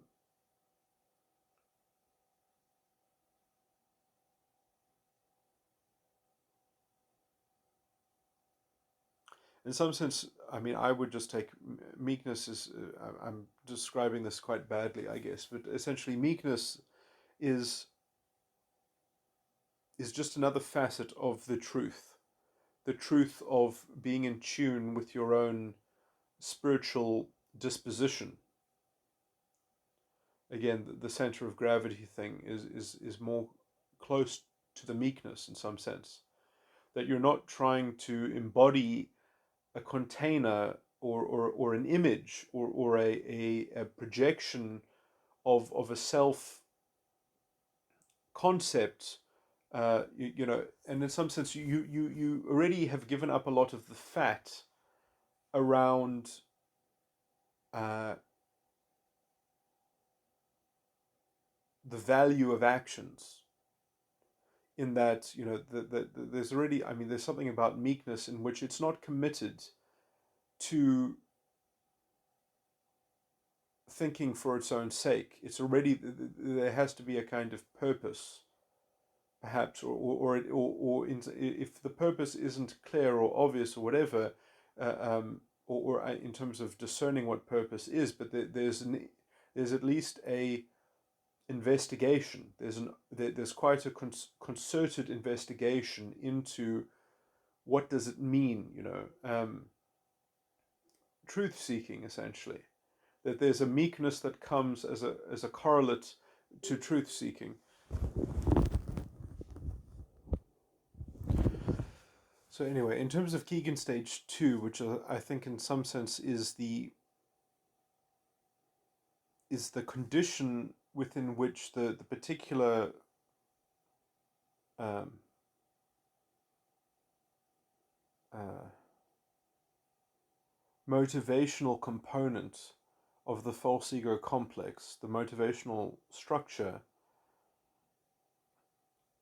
already sort of holds itself either tightly or loosely enough to be willing to kind of use the analysis.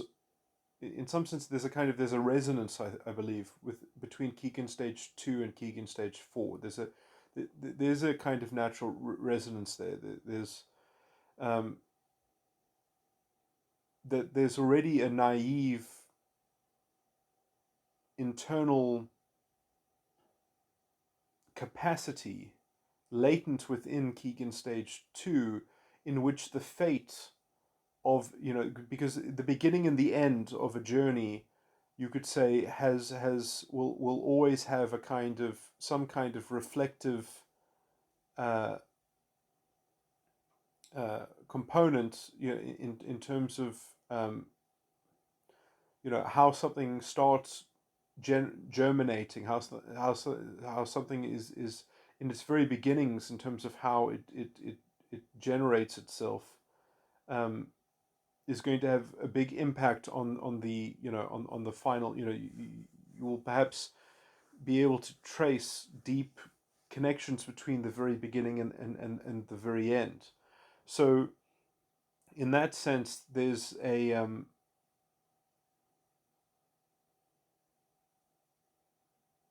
uh,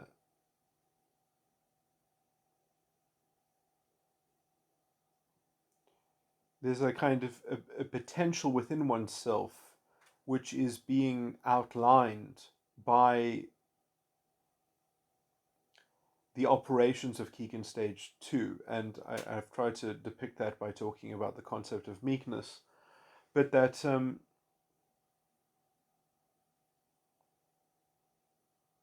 in some sense the seeds of the mystery that are in of the youngling of the Keegan stage 2 is the yield and the harvest in Keegan stage 4, because when the soul and the ego is looking at its or is in view of itself, which it takes, in some sense, you can already have an independent reference of Keegan stage 4 just on Keegan stage 2, because the only thing that makes Keegan stage 4 really complicated is Keegan stage 3. That is what makes Keegan stage 4 insoluble, or sort of have problems of indecision and in some sense, that I think that the full integration of Keegan stage 3 and 4 is only possible in what I would call Keegan stage 5, which I think is probably not well described at all by Keegan. But essentially, with the proper integration of Keegan stage 4 and Keegan stage 1, that integration then allows for, or at least my conception of Keegan stage 1, which is probably much more detailed and sophisticated, um, because I have a different developmental model, and things like that. But that then allows for Keegan stage 3 and 4 to reconcile in some different way, but already then Keegan stage 2 is taking on a new character, has a new personality, burgeoning or developing, or which has to happen first before the 3 and 4 can be properly reconciled, although perhaps that's a kind of simultaneous development, sort of so below as above, which is quite frankly the Christian source of the alchemical phrase "as above, so below." In Christianity, it is basically described: what is bound on the earth is bound up in heaven, and what is loosened on the earth is loosened in heaven, um, which is basically the description of the articulation of the Spirit of the Lord. Um, anyway, the uh, let me just quickly make this aside here, that you know in the dimensions, or in the psychological component of the ego, which corresponds to the earth. And I think the earth is basically the brain in the ego.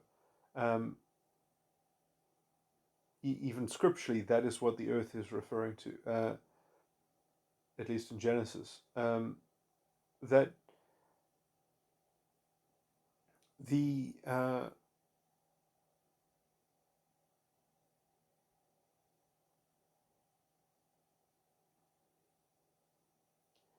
that the fourth dimension of psychological reality, that introverted sensing, which I call moderation, is itself, obviously, I think, physically, you could say, quite well represented by one's gut, the sort of the gut chakra, but just in general, the endocrine system.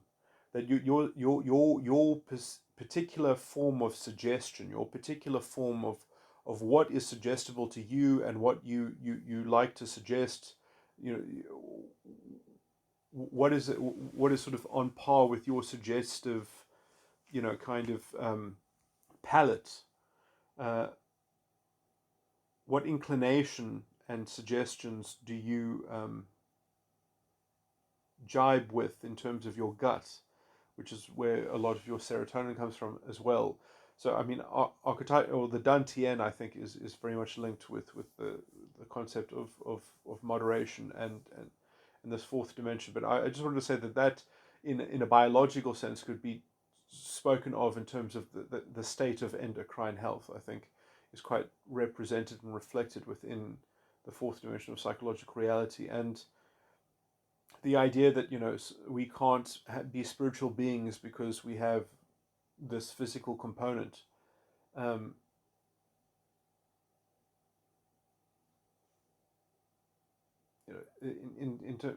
the blood, and I've given a good, I think, account in many recordings about the conscious component of blood, and how it is essentially a reservoir of one's, it's like the RAM in terms of everything that you've done in the last, everything that you've eaten or slept or not slept or slept badly or imbibed something, whatever. It sits with you in your immediate sort of reservoir of consciousness, as a background context in some sense, in the same way that then you are carrying around a particularized context that has an incarnated manifestation. Anyway, in the same way, I think the endocrine system is also another wonderful reflection of the story, the soul, the account, which is obviously something that is not just potentially up to you. If you don't live in a society in which bodily integrity is taken seriously, or at least or people don't take responsibility for themselves in some sense, hoping that, never preparing for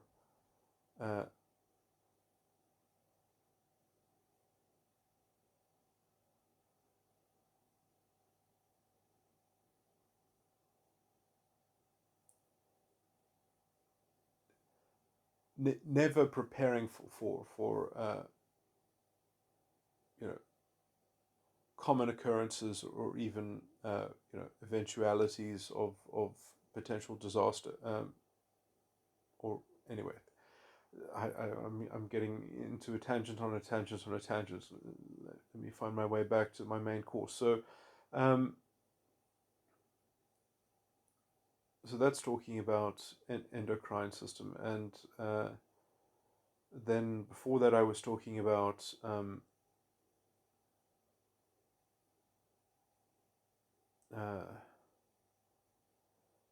why it's useful to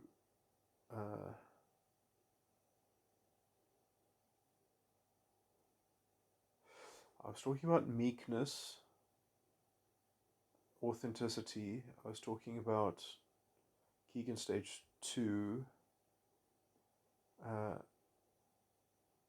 being reflected in Keegan stage 4. I was talking about how there's already a kind of early preview of what Keegan stage 4 is is is holding in correlation to the condition of Keegan stage 2, because everything that Keegan stage 2 has almost a more distinct outcome in Keegan stage 4, because in some sense there's the kind of, it's kind of like the nature versus nurture dualism, or I would, under the something like that as a metaphor. But the idea that there is such a thing as an internal locus of control, and then there is how you are comporting yourself in terms of holding up that internal locus of control, and then there is an external locus of control, um, and how you manage that, let's say, dualism, how you navigate that non-dualism in some sense. Obviously, the issue of that, of actually contesting in that navigation, is much more to do with Keegan stage 3 than it is to do with Keegan stage 2. But in some sense, Keegan stage 2 is capable of really losing that navigation. If Keegan stage 2 essentially can't definitively screw up Keegan stage 3, but it can essentially make Keegan stage 3 so calcified, so sort of arbitrarily, sort of capriciously, sort of prickly and defensive and sort of malevolent and haphazard, or that it's just, it makes it an impossible. It's impossible for enough, let's say, focus to escape Keegan stage 2 to allow for a considered life, to allow for Keegan stage 4, or to allow for the ego to be concerned with itself and essentially see itself as being self-determined and self-caused. And so, the considered self, I mean, there are books called, on the unconsidered life is not worth living. And I really do think that the ego is an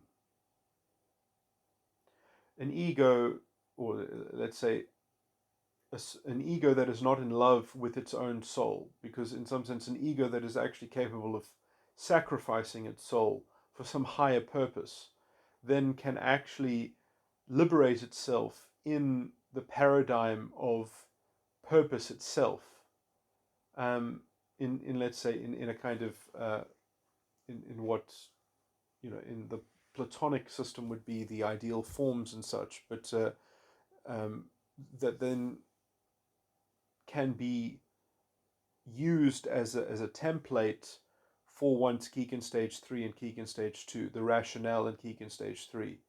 Because in some sense that is the powerhouse, is the only way to do anything and to act in the world and to be a responsible sovereign, because in some sense all egos are all sovereign, all souls are already sovereign. The question is, how do you access it? How do you have the ability to maneuver it? How do you actualize it? How are you self-realized? And in some sense, I think that, and this is a piece of the puzzle which many spiritual schools, I think, are just, they are too focused on proselytization. They're too focused on growing their numbers or something like that and being appealing to the most number of people, that they are willing to take into their fold those who are not meek, those who are in a sense being cultivated and grown in the indulgence of their narcissistic injury, in their toxic Keegan stage 2. And this creates essentially you end up growing up in a culture which is fundamentally booby trapped. It's fundamentally limited, um, and essentially it gets away with that by trying to concoct a kind of blind spot within Keegan stage 4, which is entrenched with a kind of halfway middling sort of Keegan stage 2, Keegan stage 3 arrested development, which I would call a kind of 2.5, sort of a Keegan stage 2.5. I won't call it denialism, because in some sense it's a kind of I can only describe it metaphorically. It's a kind of this is an oxymoron, I realize this, it's a kind of collective solipsism. Um,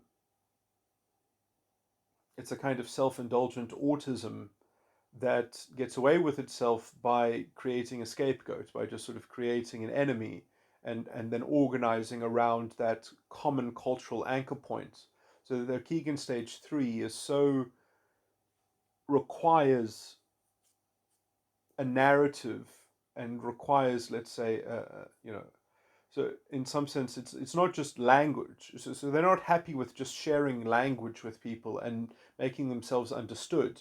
But what the things are that need to be understood is a social narrative, is a collective social game, as it were, that is considered to be the only game in town, a kind of unilateral game that will live for 1,000 years, like the 1,000-year Reich. It's the same program. It's the same proto-fascist sort of totalitarian sort of collect. It's a form also of, and this is a thread that I wanted to go back to, the terror management theory.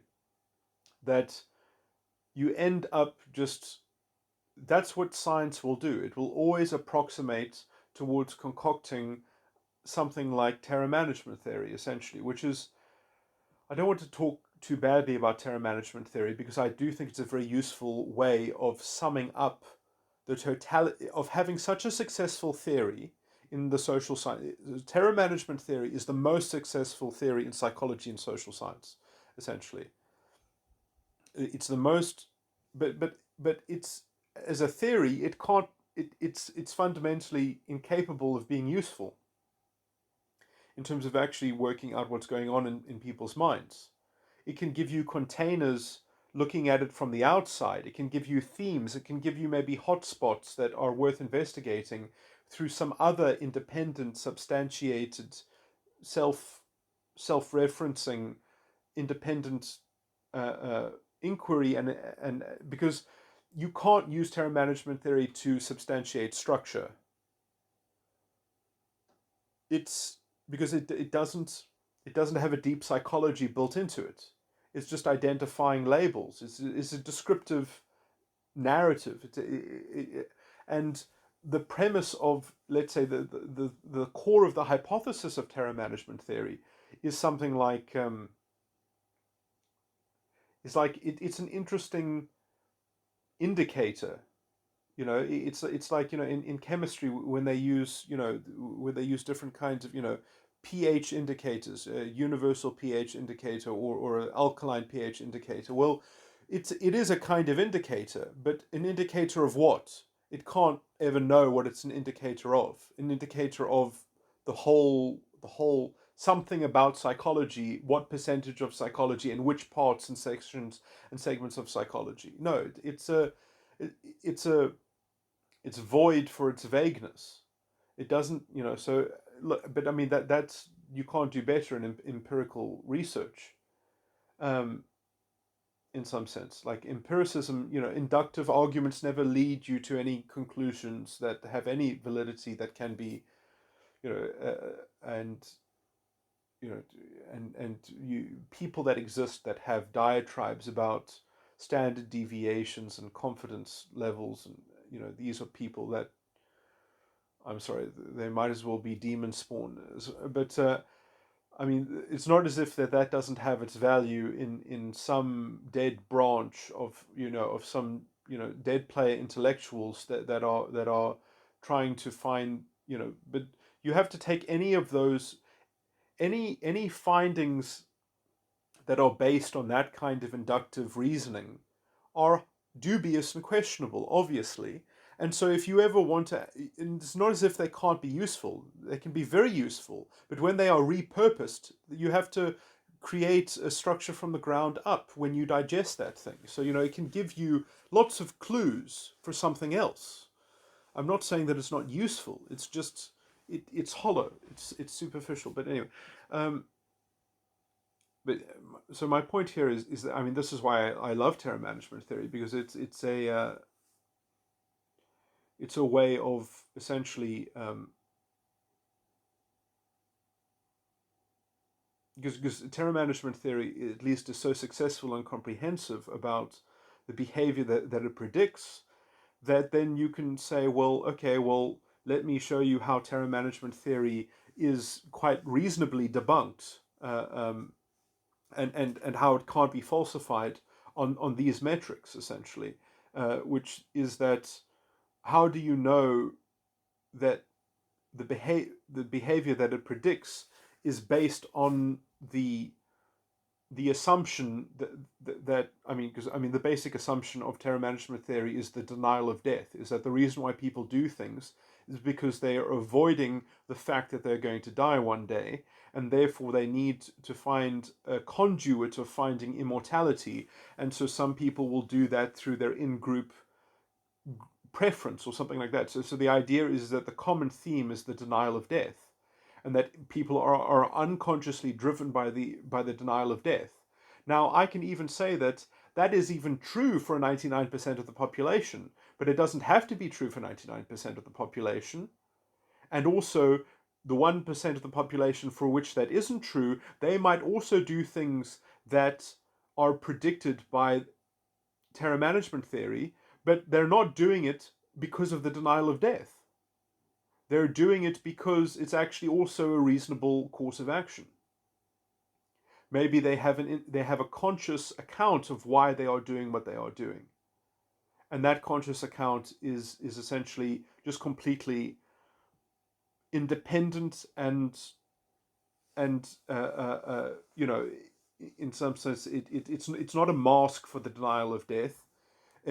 It's just a completely independent decision making process. So the idea is that there's no distinction between an internal locus of control and an external locus of control, and we can just generalize both of these things into the denial of death. The reason why I brought up the collective unconscious is because the collective unconscious does the same magic trick. It does the same conflation, and then it forces you to deal with generalized properties as if generalized properties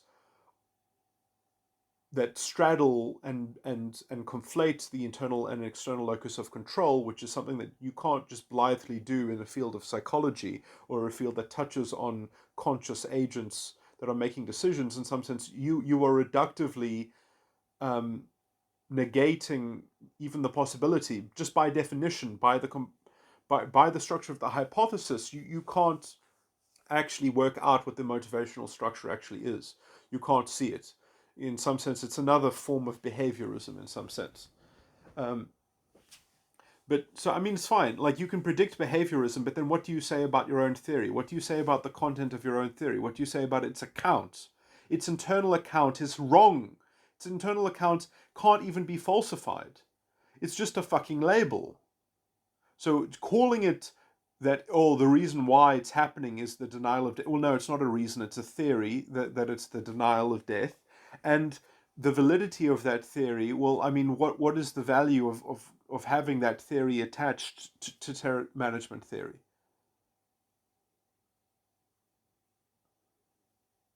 It's just, you might as well, this it's prone to the same critique that was against Freud, but it's almost on the other side of the coin that, well, you can't.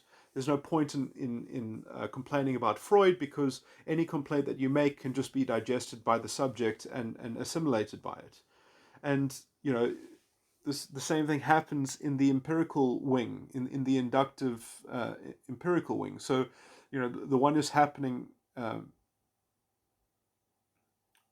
abstractly in pure theory, where it can just reframe all criticism against it into a psychological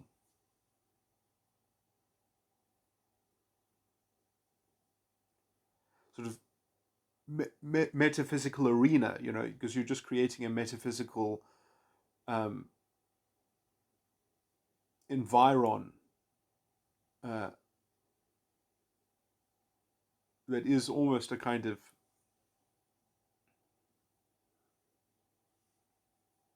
I don't want to keep on reusing these words. I was going to say deism, but that's actually a bad.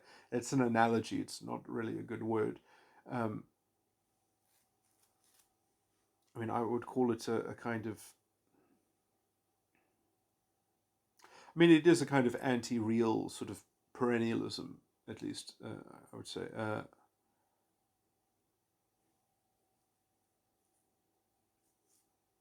like the character of the structure of the mind itself is just a kind of mythical beast that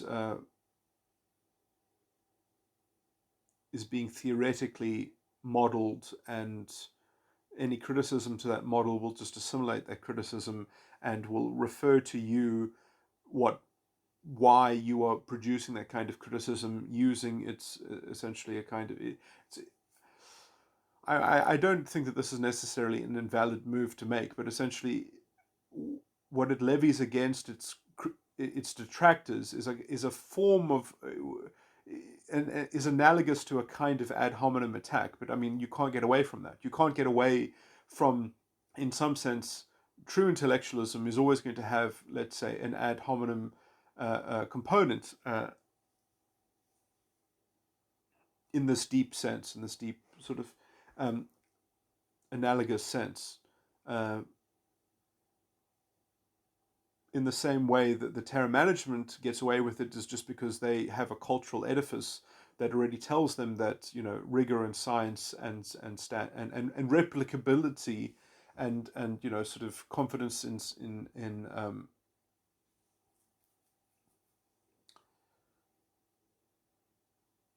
having a successful theory means that it holds whatever water there is to be held.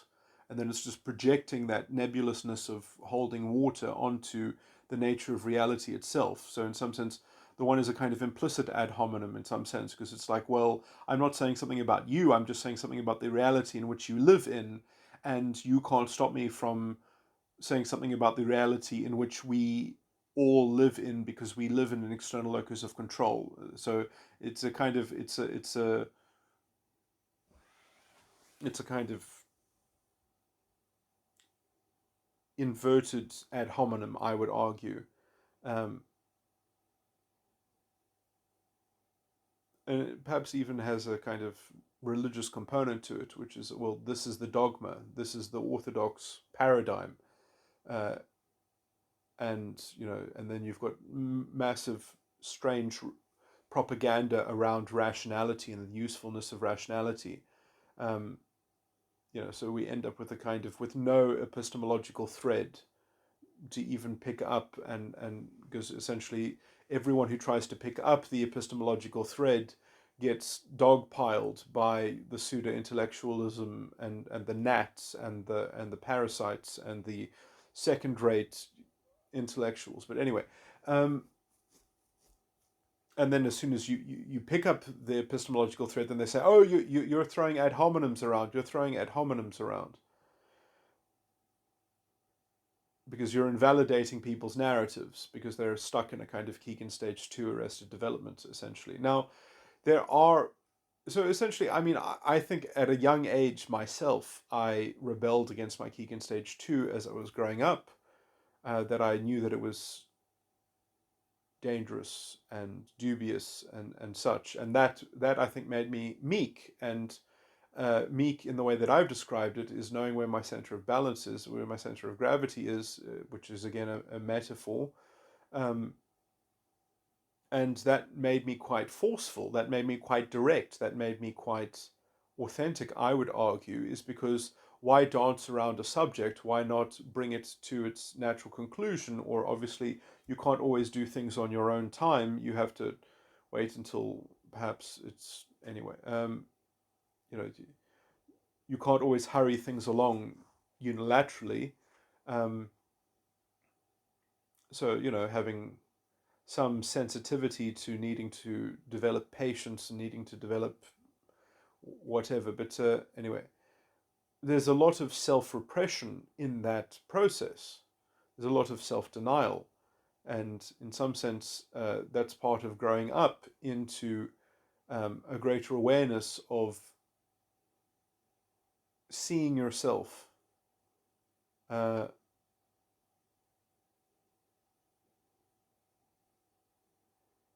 to developing the Tin Man persona, or the Tin Man.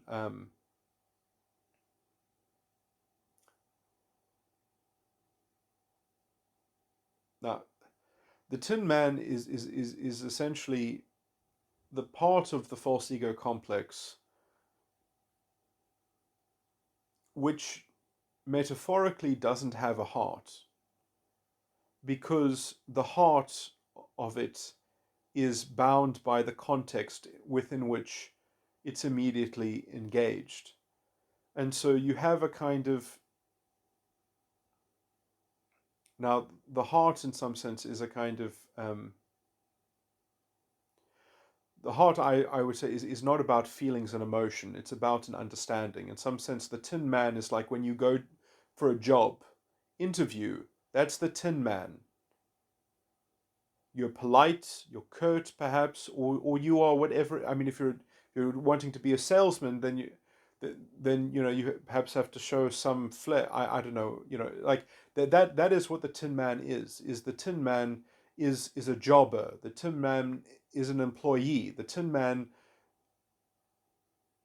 uh,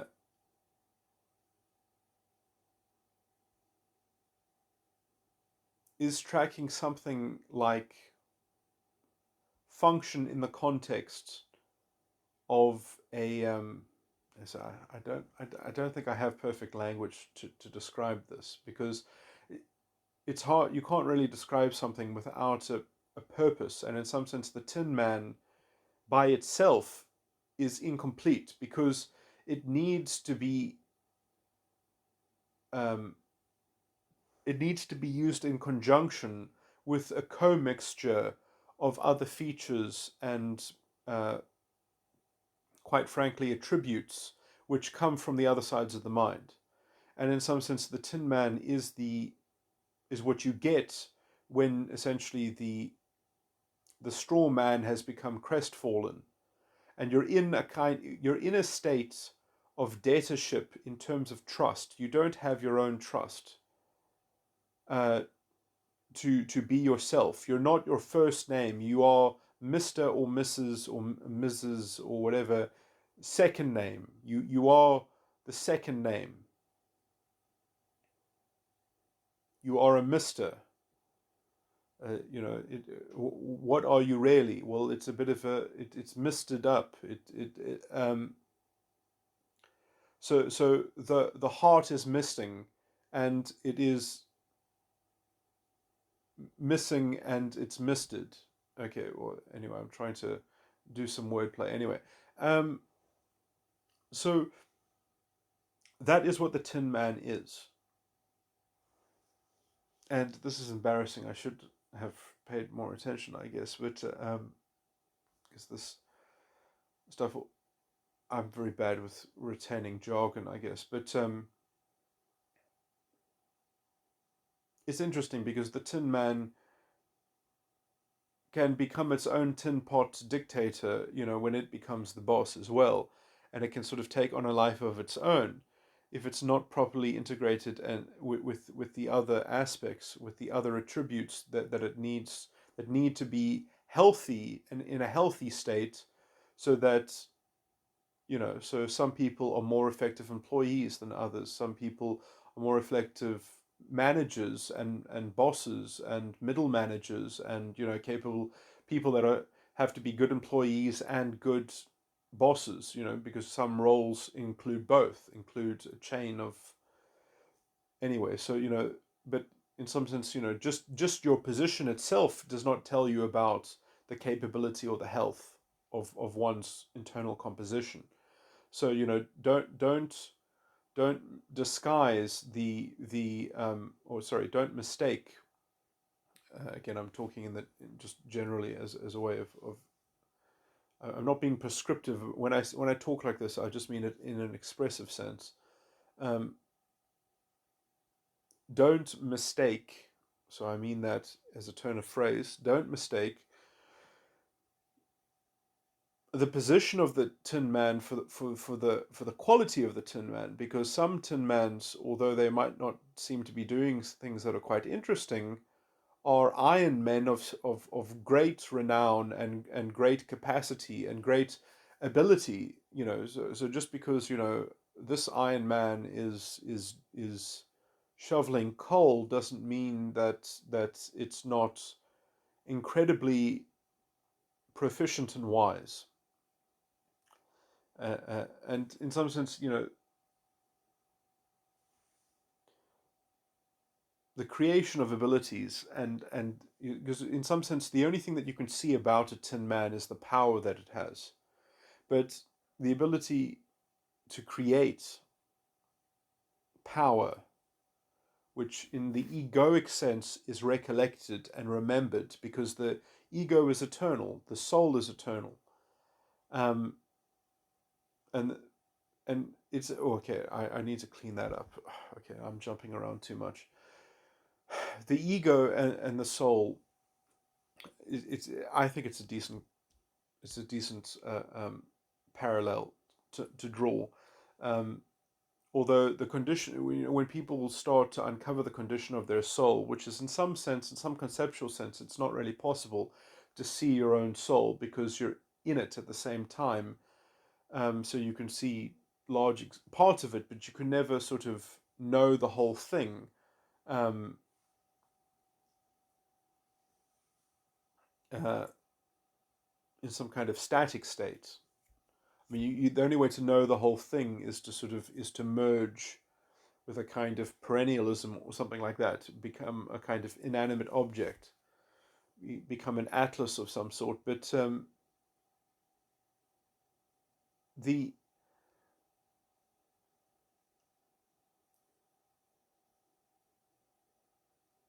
the point of the fourth side of the mind is in some sense, again, it's like final cause analysis, that everything that the ego is thinking about in its perspective is in the past tense. So it is your conscience, essentially. Your ability to have a conscience is your ego. Now, obviously, the thing that makes it complicated and quite simple when you're very young is that the ego, when it's just connected to the subconscious, because the unconscious hasn't yet developed, because the Tin Man hasn't yet been crafted out of the crestfallen straw man, out of the crestfallen subconscious, in order to construct a Tin Man.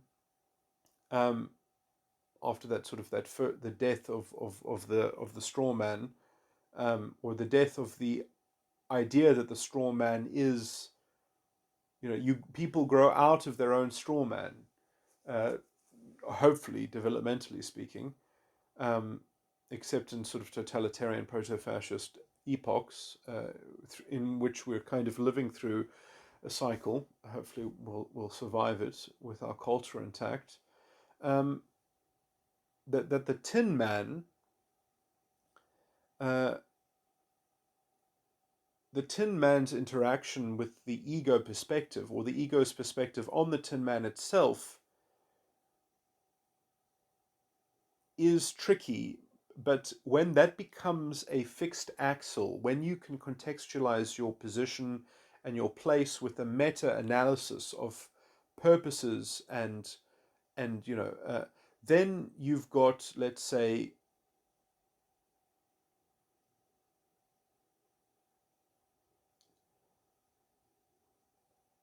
you've got a template. It's like what Nietzsche said: give me a why and I can burden any how.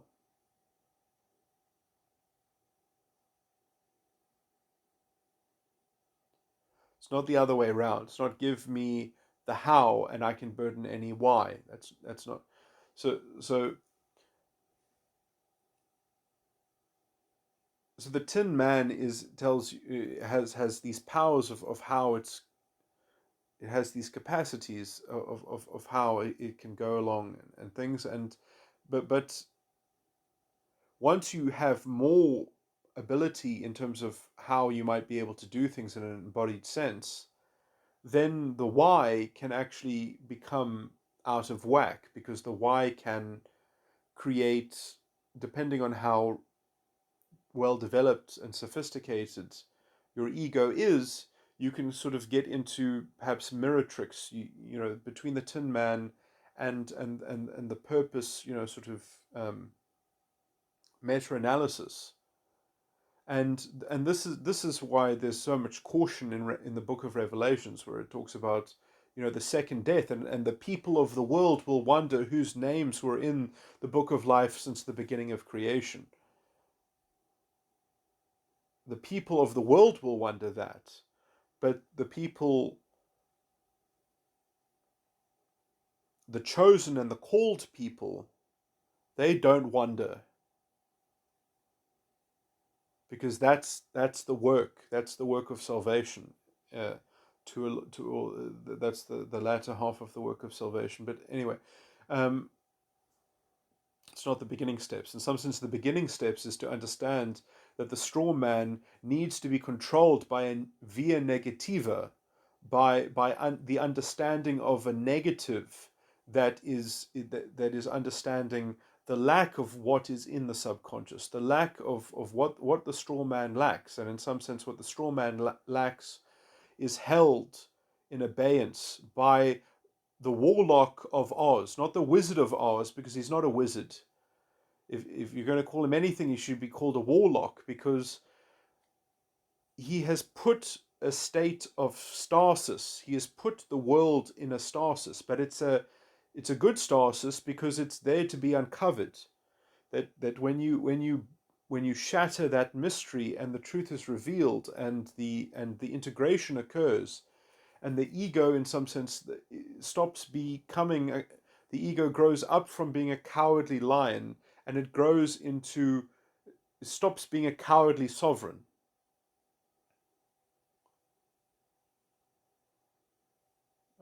How does the Tin Man get a heart? I would say the heart of the Tin Man is from Keegan Stage 5, is from the integration between the cowardly lion and,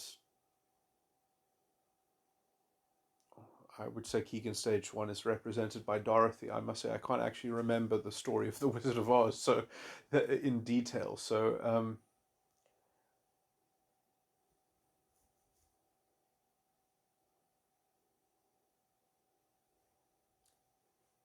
I'm just trying to think.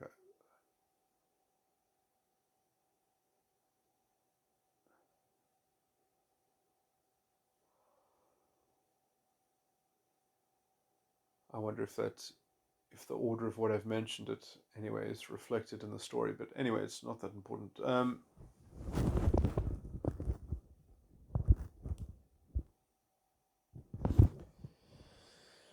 Anyway, I've actually just come back to this recording and I've lost my place, so I don't know what exactly I was talking on. But let me just harken back to the me bringing up transitivity, because I at least have a summary of that, which I didn't deal with responsibly at all. But let me just say that the thing that's fishy about transitivity is that essentially there is no such thing as a transitive property. That's a nonsense phrase to talk about transitive properties.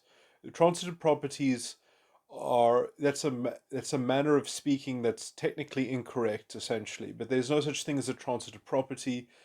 Uh, it can be it can be a transitive property within a bounded context. So unless you are talking in a delimited, bounded context, there's no it's impossible to have a transitive property. You can have transitive attributes. So, and that will always be relative, essentially, to the percipient, or to a particular function. It's going to be bounded within a particular use of a function. So there's no such thing as transitive properties. There's only transitive attributes, and only if you can sort of create a very simple or setup, a very simple bounded game in some sense, is the only way that you can metaphorically precipitate transitive properties, because it's such a essentially within the realm of, let me import some jargon, within a realm of dead players, essentially, in the same way that you can only call certain fields or sections of physics, or no, not physics, of science.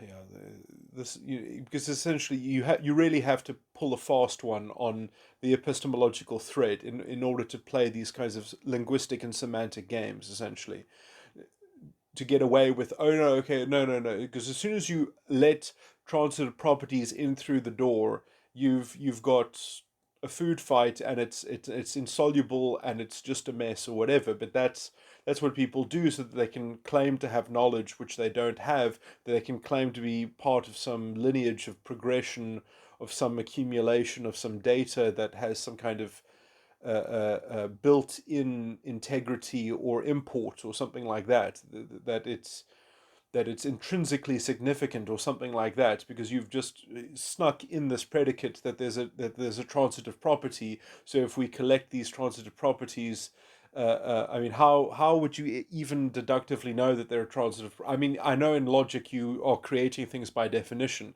You're saying, well, A equals B, therefore therefore by transitive correspondence or substitution or whatever. But you see, that's the thing, is that you somewhat have to put that as a see, the thing that's hidden here is that because of the axiom of transitivity or the law of transitivity or whatever you want to call it, you think that the functions that you're throwing transitive properties into are still going to have some kind of fidelity or dependability. They're not. They're not. It's an arbitrary belief that the function still functions based on the haphazard sort of wishful thinking that there are such things as stable transitive properties. And the only way to kind of build in the precondition into your logical, so I mean, and this is, I mean, and these sorts of insights that I'm talking about, come into play when you start looking at set theory and Gödel's incompleteness theory and things like that. That these themes are occurring, but somehow people that use rationality, they think that they're immune to it or something like that because logic is somehow stable, and it's actually not. Even within its own premise, it's not, because it ends up using functions which become undefined or become irrational, but you don't know. You don't know, but you get to have a kind of wishful thinking about it, and this is what passes for highbrow intellectualism. Um, that essentially they're disguising what should be a kind of intellectual humility. They're disguising as a kind of orthodox dogmatic extrapolation and continuance of this bandwagon. It is a bandwagon. That is what the current uh,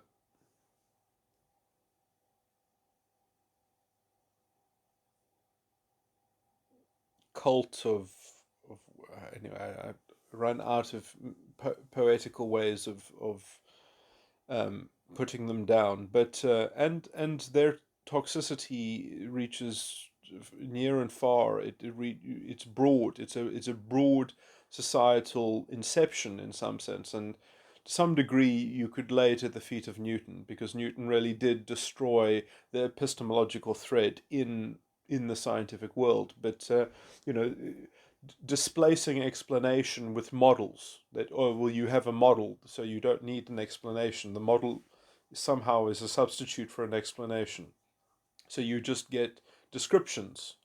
And the idea is that, well, logic can be depended on, and then you lose the integrity of the scientific language. You don't call things by their proper name in some sense. At least the original scientific thinkers, who were all alchemists, I'll say as well, were much more honest about their language. Well, obviously there were some different schools of thinking, and people were already using these problematic phrases like uh, uh, a law of nature. It's much more honest and humble to call it what it in fact is, which is that no, no, no, we don't know what the quantity is of this thing. We'll call it a magnitude, because that is what our measurement device is telling us, is that it has a certain magnitude. And so we're dealing with these things that we know not what they are, and we're honest about that we know not what they are. And we don't call them laws of nature, we call them regularities. Because to call them laws of nature is already to conflate statistical observation and inductive uh, um, recurrence with a fact of a notional fact, as if you can see notional facts. I mean, it's just completely surreal. They are literally out of their minds. They have said, well, somehow the definition of um, empiricism is essentially a kind of the universe is true, and the universe is God, and the universe is an external locus of control, and the mind, the solipsistic atomized mind, must only hope to communicate by imprinting itself on this external locus of control, which and if we don't believe that we can be properly imprinted on this thing, then we have even less than nothing. Then essentially we have the Descartes sort of demon brain in the vat sort of thing. Um,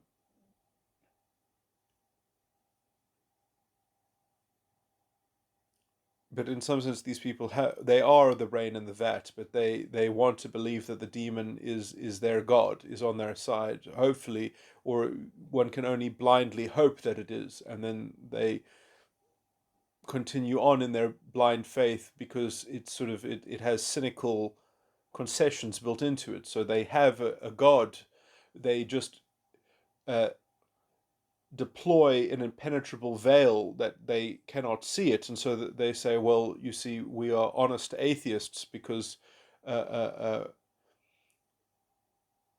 we depend on a god that we claim that we have no connection to, but to depend on the order uh, that we see visible to us, that we must take to be the prime theory that we must imprint ourselves to. So this fundamentally, um, it starts out as a hollow vessel, as the spirit of man. That the spirit of something that is there to be filled by something. That must come from an external source, that there is no internal connection, there is no integration, it's just vacuous, hollow. Oh, I mean, that is what the spirit of man is. There are only two spirits, the spirit of God and the spirit of man, essentially. But anyway, I'm not going to get into talking about doctrinal, esoteric, religious things. But anyway, I've jumped all over the place. But those are some interesting topics about. I must say, I've spoken about transitivity much more in a much more focused way in other recordings. I'm sure if you're interested in that. What else is there? I was going to talk about. I still need to make a recording talking about myself. At least my recent experiences with my own mind and how I see what's happened to me recently.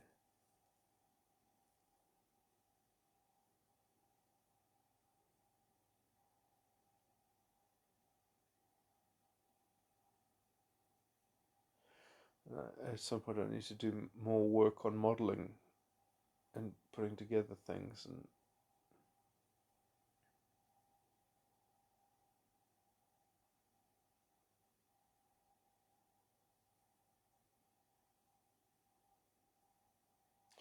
see, the problem is that essentially there are not three. Sorry, there isn't one false ego complex. In some sense, there's a false ego complex with three heads. It's well, I mean, I see it as in Revelations it talks about the beast with three heads. It has three perspectives, and they each have their own mind. They each have their own eyes, and that's fundamentally problematic. They have 10 horns through which they all experience the same field, the same ground. Hmm. And if that is true, those horns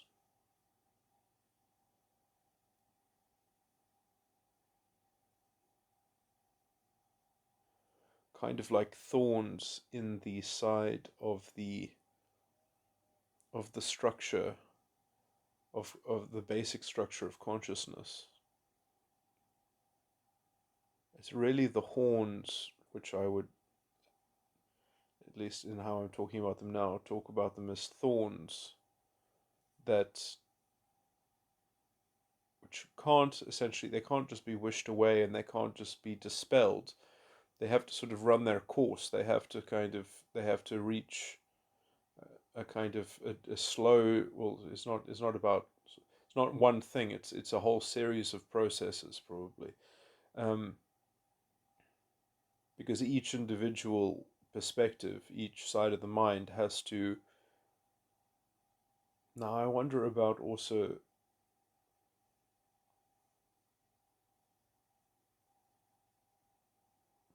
Yeah, I was going to talk about the the synthesis or the into the dream of life, which seemed quite possible when one was young in Keegan stage 2 in the subconscious.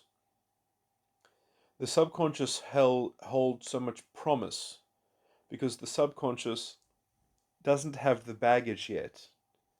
And so, in some sense, it can have a fragment of glimmering hope, or it can portend a certain potential of integration, because it doesn't have a lot of the developed um, lopsided structures. Uh,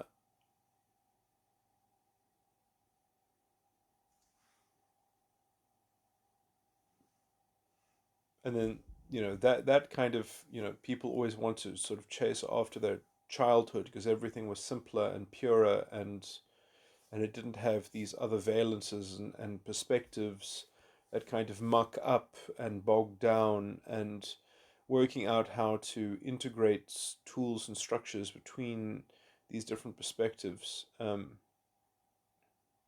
they can sort of become, because in some sense the health of the beast itself needs to even be rehabilitated in order to get it into a position where it's capable of transforming itself and self-actualizing. So the I mean, it's even in Revelations it talks about how the beast is given power so that it can actually get stronger before it's taken out, because it has to be synthesized into a state at which that it's capable of being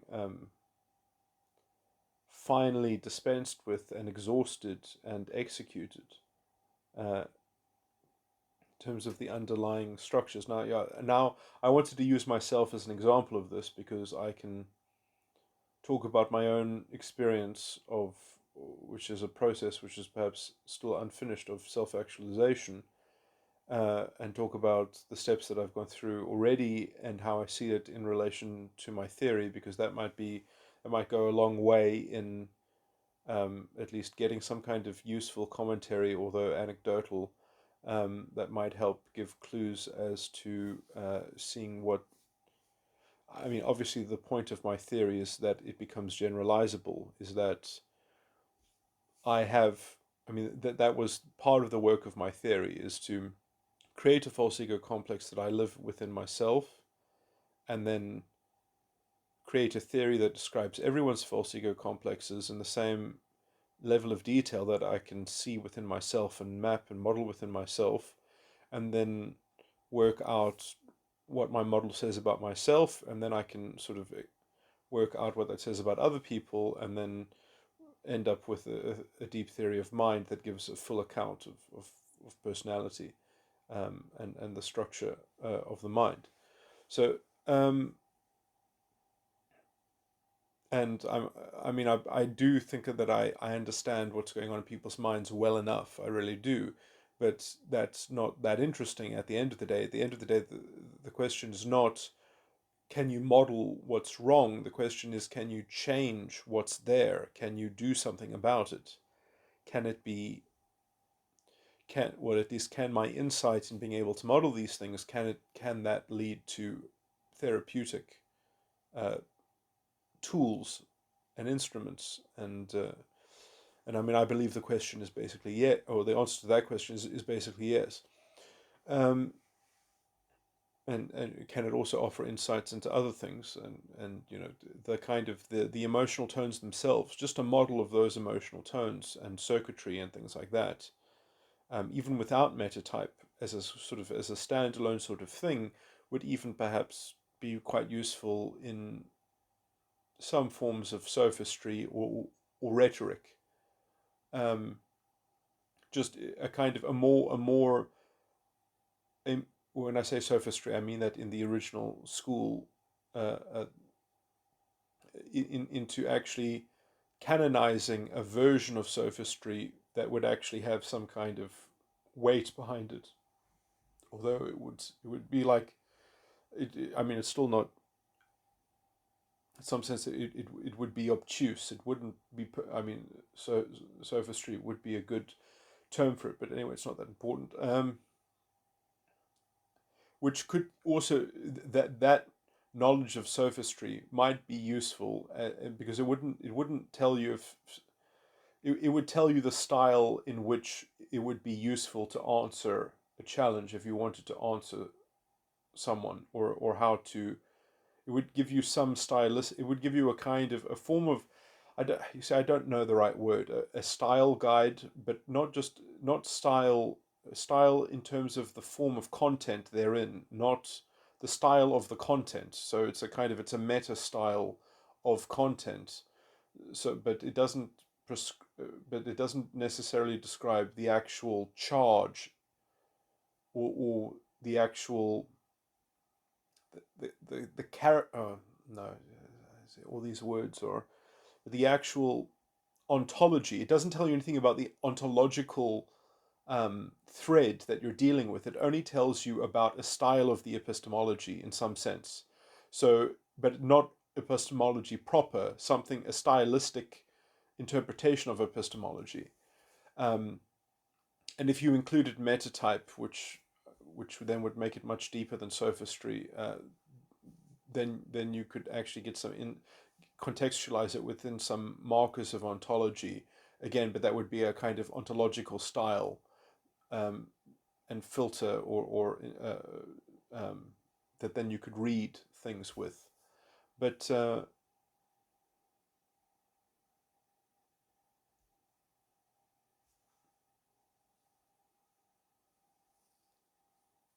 anyway,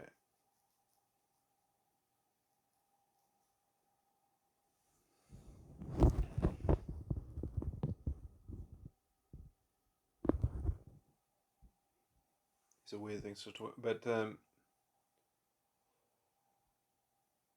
yeah, I need to see if I can formalize those models a bit better and see if I can work out more interesting ways of breaking it down, or more simplified and clearer ways of breaking it down, just to see if they are. I mean, that's been my general problem with all these things, is just that it's so rich in complexity and that it becomes sort of unmanageable, because there's so many things happening simultaneously, and you don't know which ones should become the core of the narrative in some sense, because they all have their own independent perspective. So it's like when you've got the Tin Man and the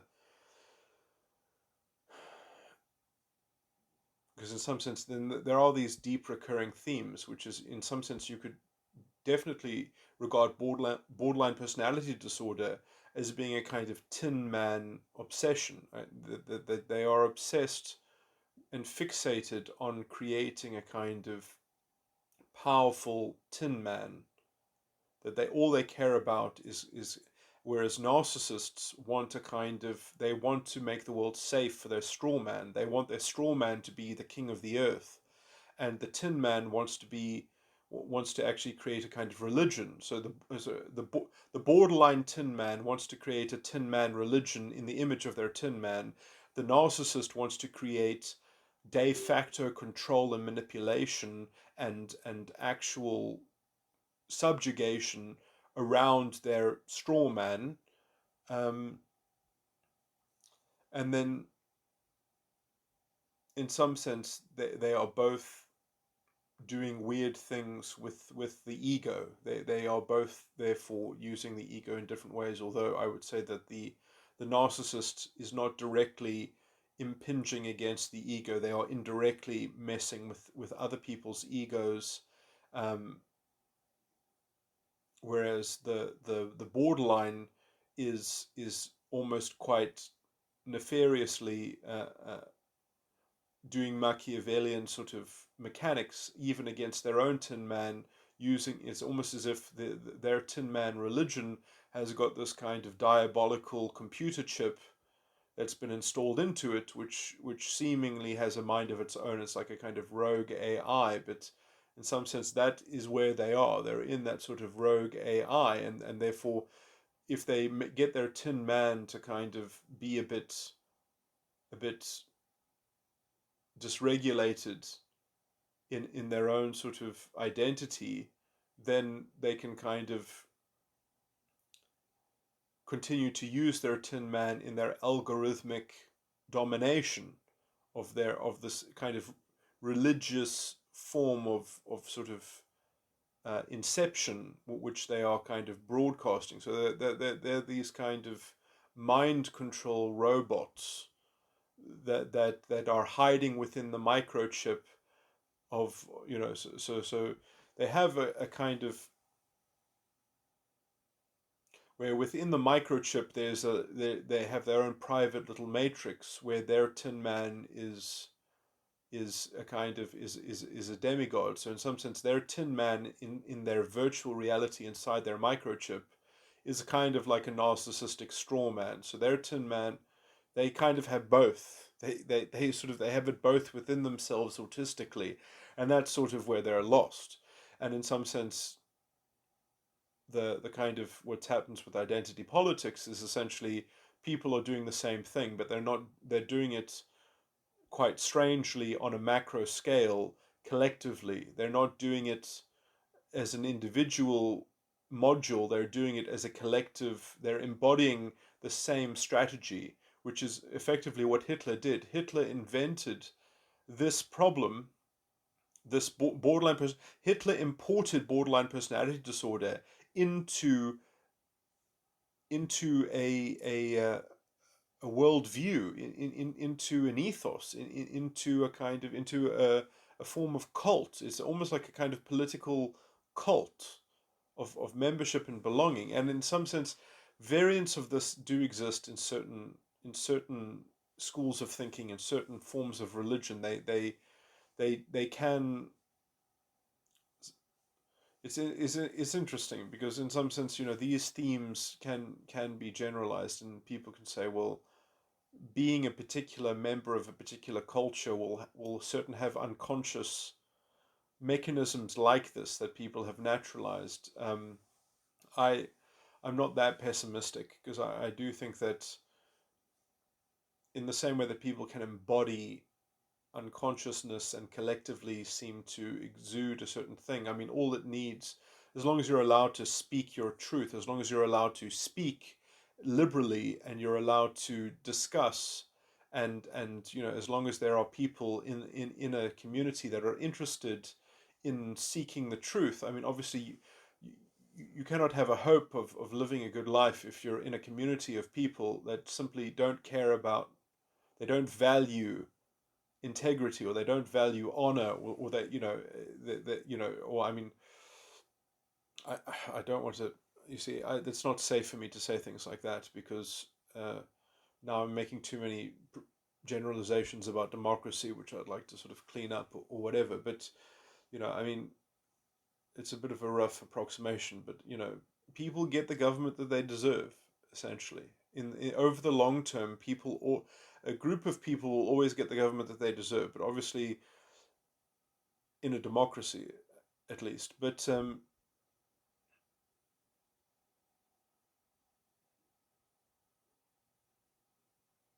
in some sense, sometimes a group of people don't deserve to preserve a democracy, or to conserve it, or to hold one. Uh, but I mean, essentially, culture has become a lot weaker. Culture has been substituted for by these siren calls of these ideologues and these narrative spell weaving, sort of people that are capturing people because people don't want to be nomads. They don't want to be truth seekers. They don't want to have to be responsible for their own ego. They want to collectivize that into some kind of program, I guess. They want to break down the door as an angry mob instead of knocking on it as an individual. Because why knock on the door if you can just say that no, the person on the other side of the door is your scapegoat? So just knock down the door and take out the scapegoats and throw them overboard, throw them under the bus. And that is and you can see it also in the mentality, in the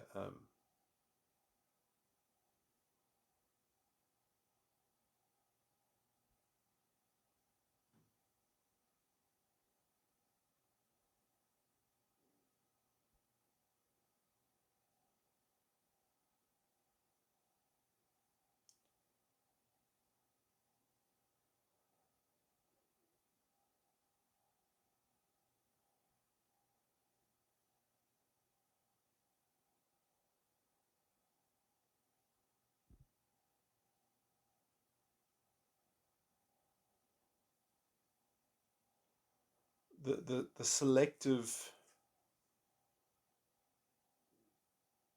Anyway, trying to describe it as just aggravating. Anyway,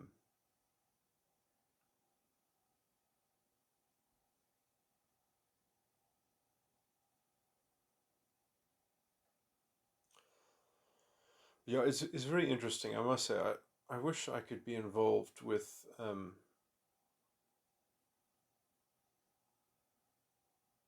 sort of teaching children and or at least seeing children at different levels of development, just because of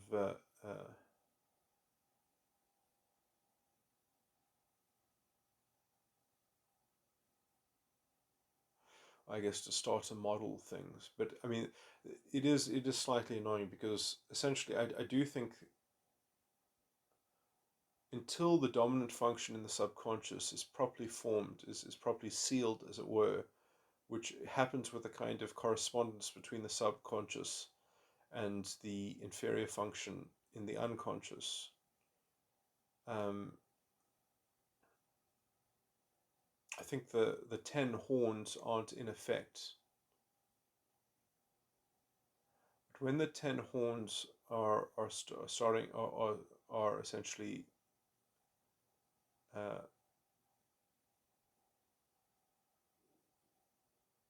initiated, and they have,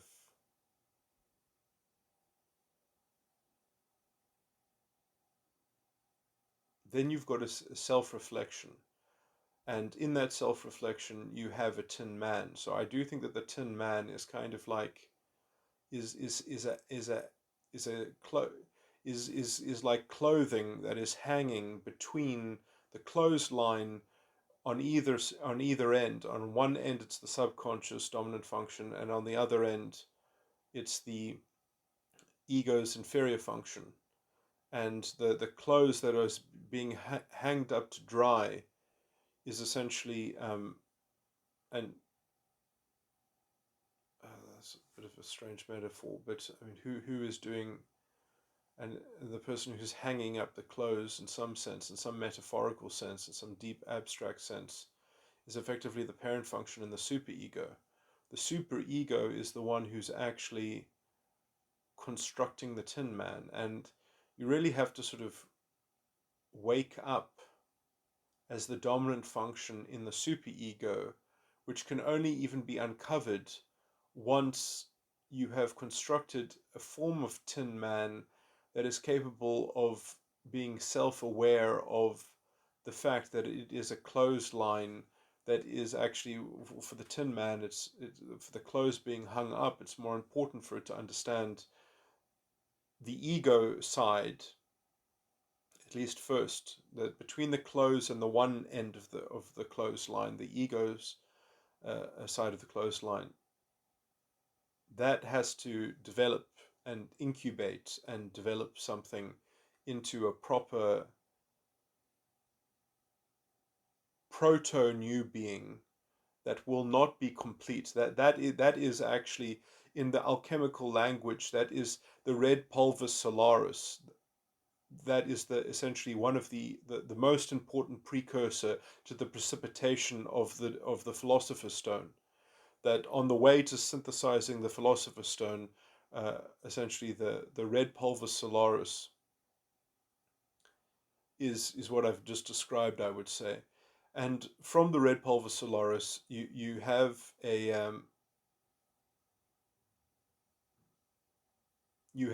route in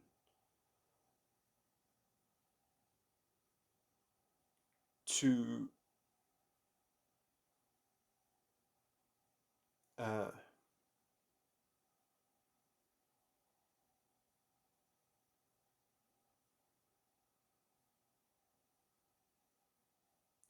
creating a new bank of data and experience, which will essentially be the direct precursor to self-actualization. Because that sort of stuff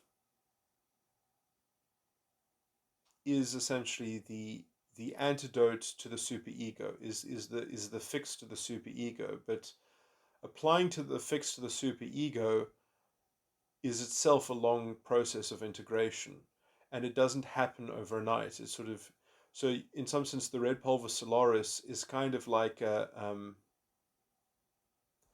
have to create like a really weird metaphor for this. It's sort of like it's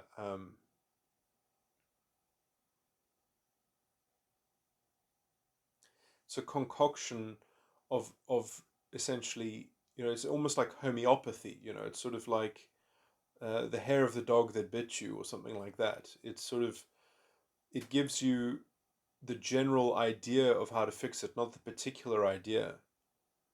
It doesn't give you the particular solution, it gives you a general solution. And in some sense, in order to synthesize the particular from the general, you have to know the original problem. And so the red pulvis solaris is like the signal of the solution, but it isn't. Uh, it isn't.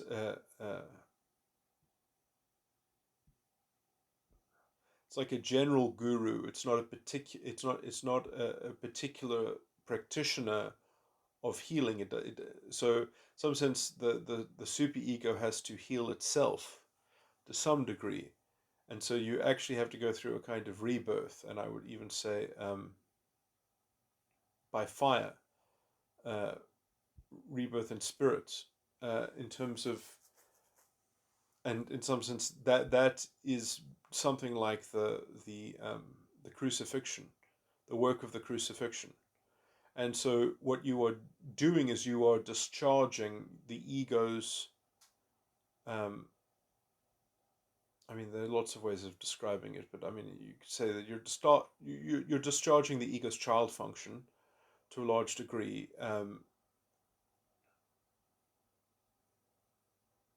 which means that you're letting the inferior function override the parent function and actually really have a go at the dominant function for protecting the child function, but also seeing that all the toxicity is essentially administered and orchestrated in some sense quite centrally by the parent function, that the parent function is sort of, and essentially the kind of egregiousness that the parent function has has been casting shadow against the and onto the inferior function. So the inferior function needs to be rehabilitated and vindicated. Um,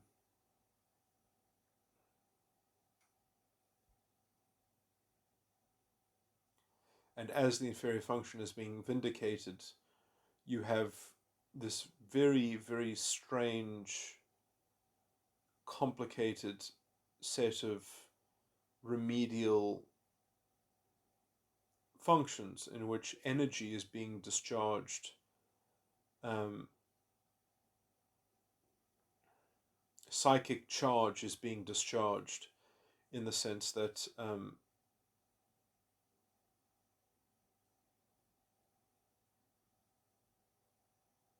it's like, things are blowing, structures are are coming into view, strategies, tactics are coming into view, and upon inspection, they are evaporating because, or, but if they don't evaporate because they haven't been inspected, then so you become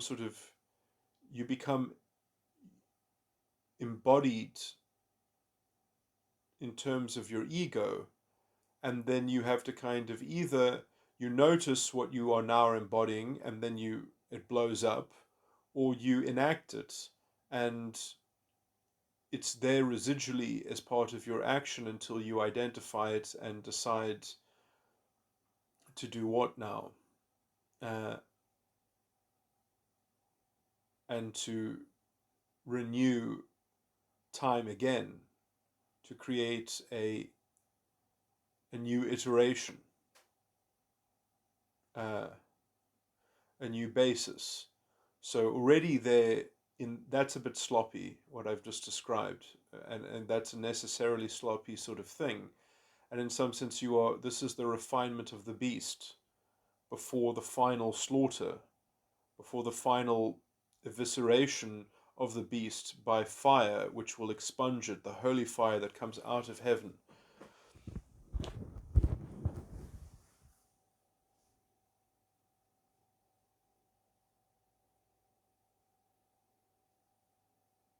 And this, I wonder, might not even be a.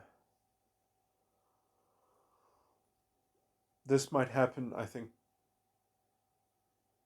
perhaps it happens in a final time when the theme of perhaps there are lots of practice run-throughs in this, because what I've just described, perhaps you do that in multiple iterative sets until you see the pattern emerge, and then you outline actually the source of it in the parent function in the superego, and you realize, oh, this is the root problem, is the parent function in the superego, which needs to be brought under the yoke of the dominant function in the superego, that needs to fall in line with the New Jerusalem. And so what needs to happen is that the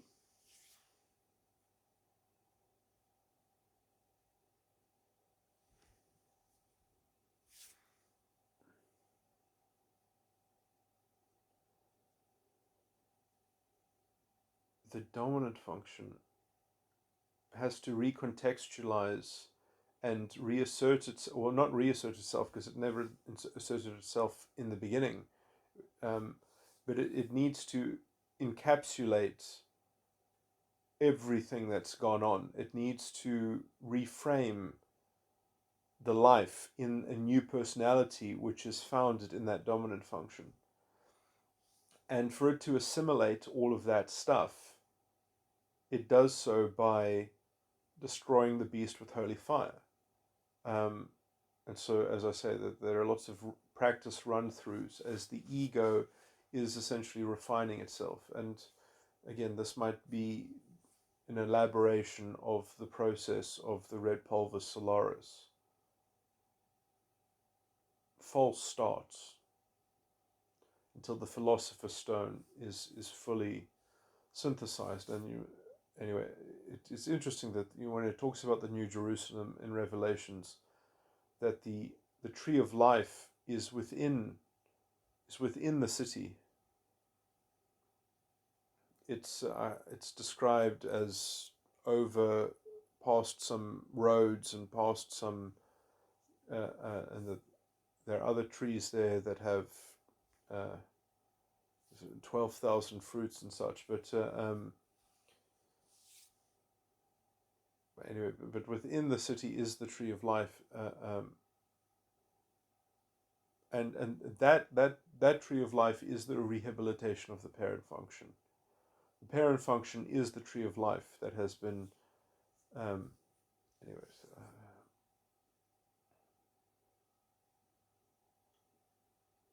That when life becomes the external locus of control, then you no longer have the tree of life. You have the knowledge of good and the tree of the knowledge of good and evil, the tree of the knowledge of the fruit of good and evil,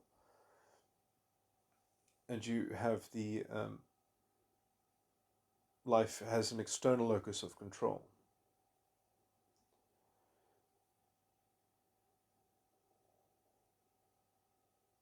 But the New Jerusalem has these trees that have thousands of fruit on them, and they have every season, and it's all 12 types of fruit, and trees that have all these 12 types of fruit. It's a deeply, it doesn't, or you need the integration of the gift of the apostle, essentially, and all the gifts, essentially.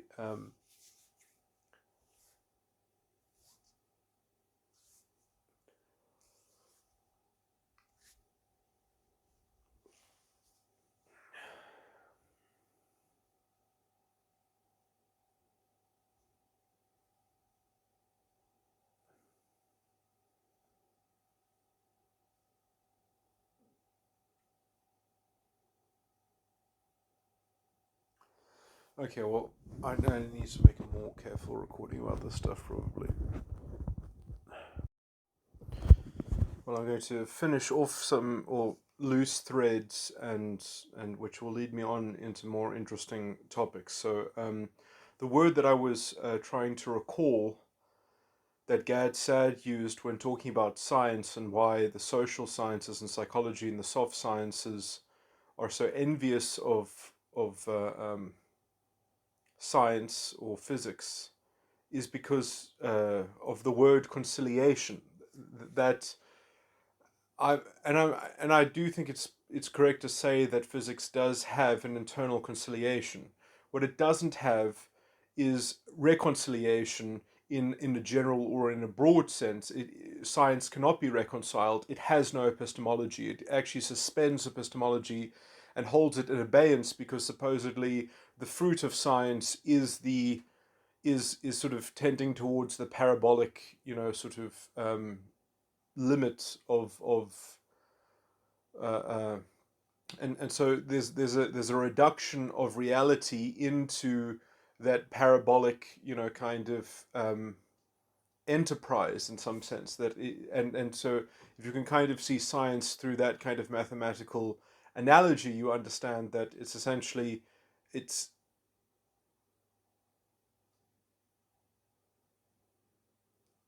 it's not fungible in terms of reasonableness. It doesn't cash itself out into a reasonable thing that can be thought about. It can be sort of abstractly modeled in something like that, but it's essentially fundamentally garbled nonsense. Like you can use it again as a useful ingredient, but then you have to sort of reprocess and from first principles develop something that is actually in some kind of deductive reason based substantiation of itself. Science is fundamentally unsubstantiated. I mean, this can be illustrated quite easily in the fact that there is no law of science that stops any object in the world from levitating.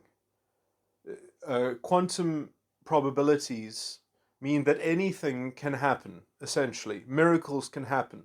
There's nothing scientifically stopping those things from happening. The thing that, which is why people try to develop some kind of theory around quantum gravity so that they can essentially honor and bestow an undeserved modicum of integrity on the idea that the so-called phrase scientific laws of nature, which are all violated when you understand that the only thing supposedly holding anything together is just probability, that it's highly unlikely that an object would levitate, that a right amount of virtual particles would pop in and out of existence in such a way so as to produce an effect.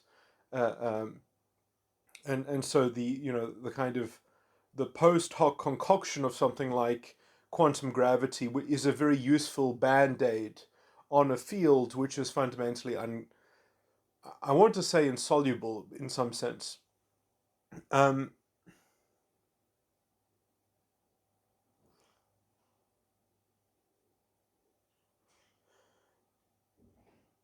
because I believe that the technical way of describing it is that science is an enterprise that's fundamentally intractable, but because the functions of science and the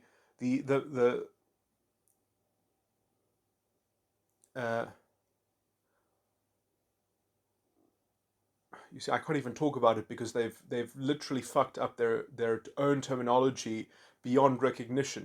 They actually talk about explanatory power, which they conflate with predictive power. Um, they have literally poisoned language in order to get away with their false authority, essentially. But that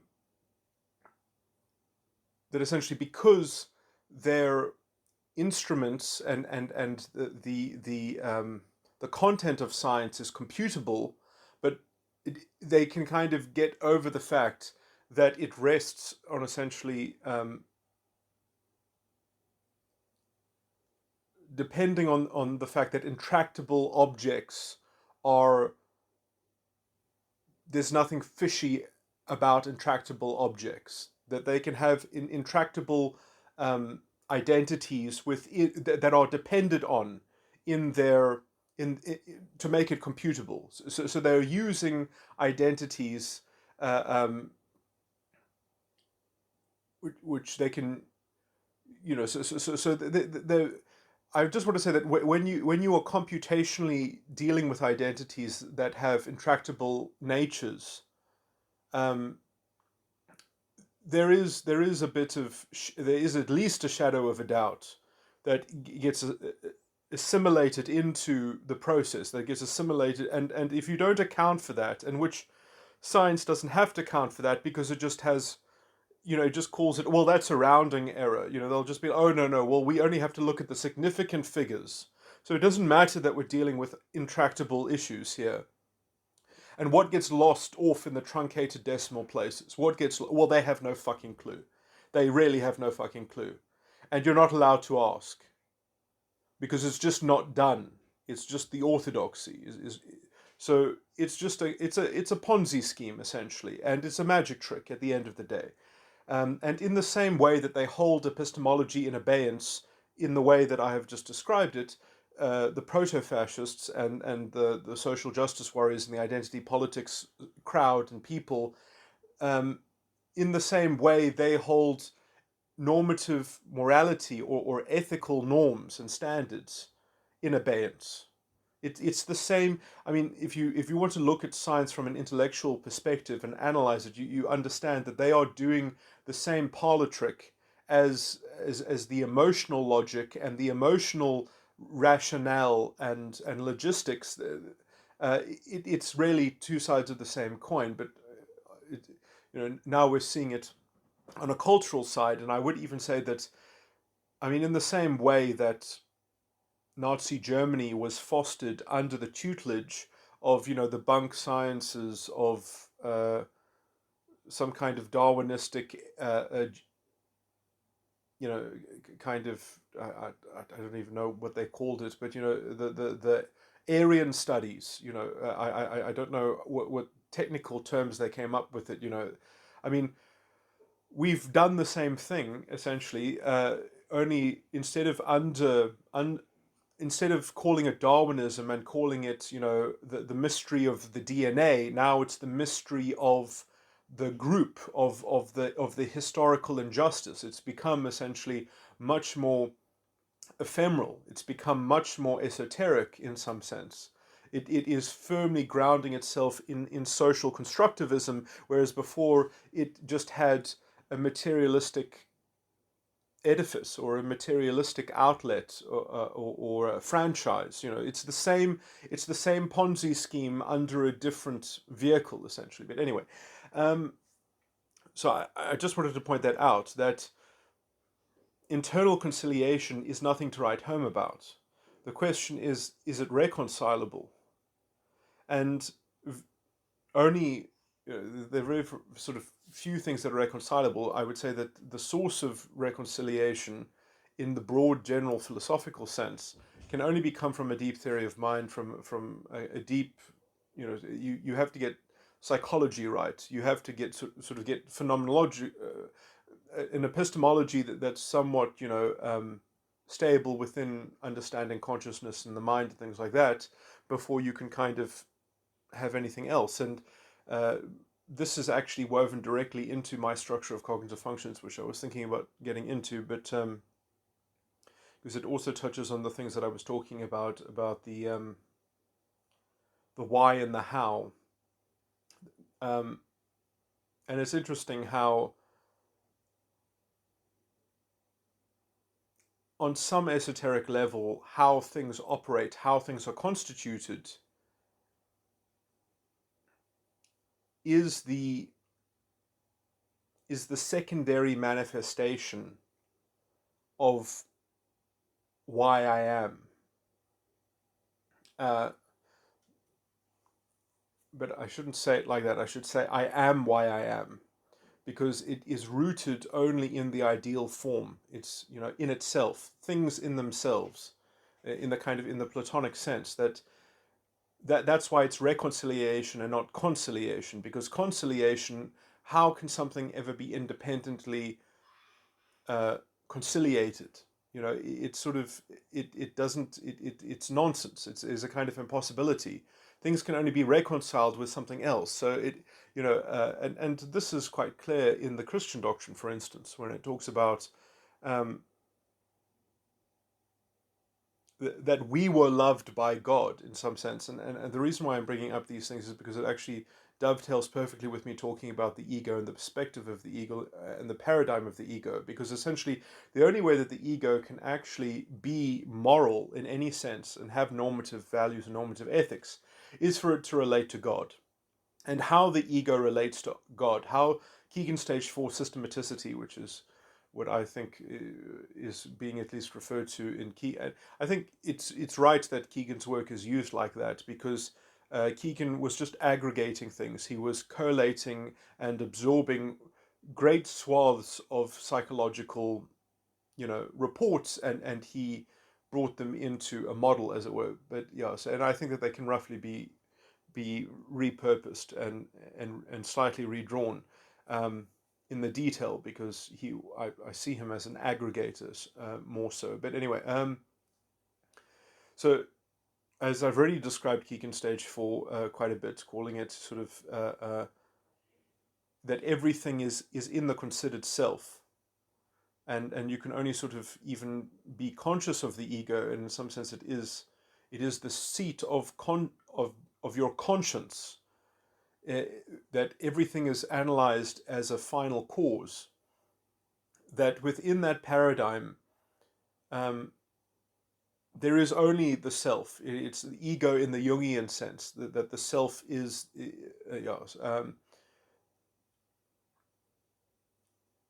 and in that sense, there is a kind of implicit autism, because everything is just, in some sense, a now, and this is basically because it's just the ego, the conscience, the computer, your moral computer, as it were, like how you give account for things, how things are recorded. They're recorded in your conscience.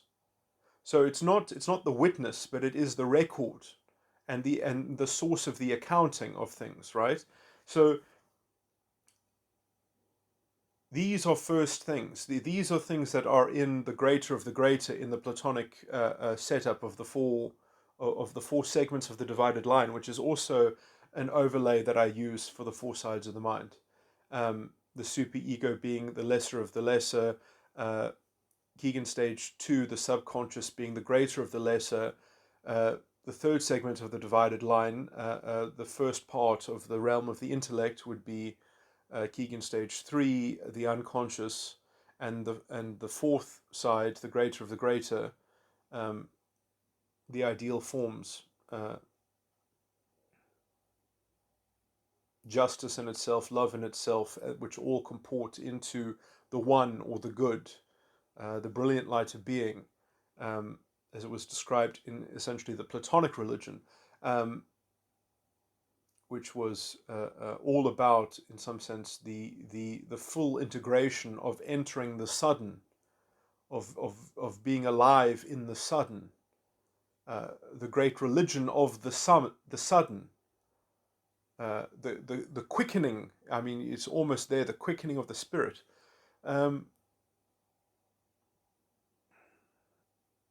But so the fourth side of the mind, because the thing that it is almost is quite dead. It's after the second death that is the account of things, and so whenever you're using the conscience, you have to kind of already survey and consider things as if they had already taken their course, and then they are being accounted for and they're being judged, and that judgment in the ego, in some sense, is only properly in view of itself, in some sense, when you know and understand God to some degree. Now, how you do that is somewhat limited in the incarnated sense, because obviously you could say that my ego includes God, the concept of God, but it's not the same as God. So what is the ego? And I say properly that the ego is, in a sense of spiritual growth, the right identity for the ego is the only begotten Son, which is that it itself considers itself to be a universal, one of the universal ideal forms as the only begotten Son. And this category, this status, is not an endemic, particularized thing. It is something in which the only begotten Son of the Father and the Father of the only begotten Son, these are spiritual categories. So I am how I am, the Word,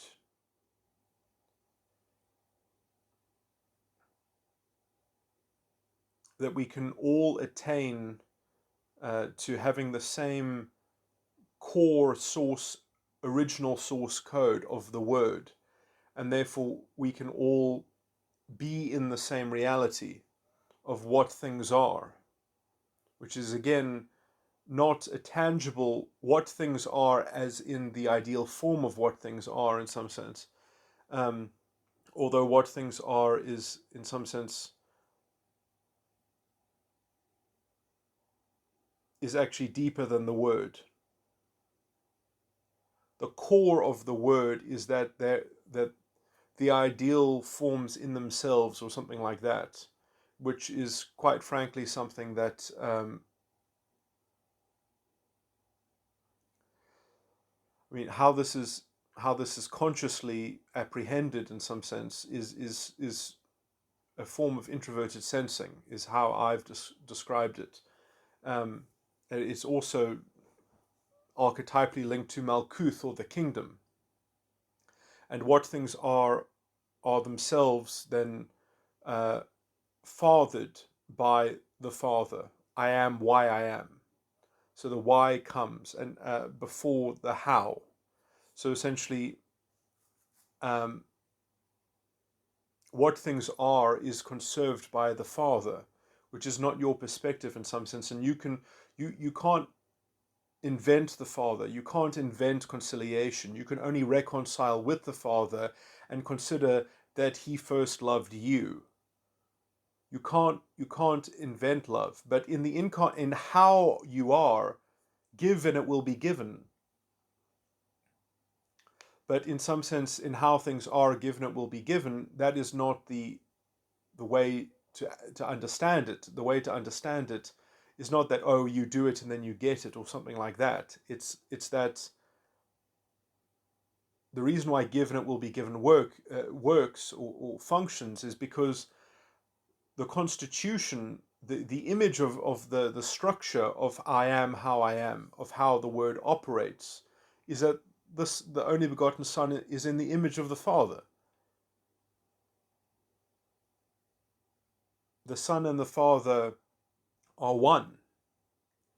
But I didn't say the Son. I said, but I am how I am is not the Son. It's the only begotten Son, and in some sense, the better way to understand it is the Word.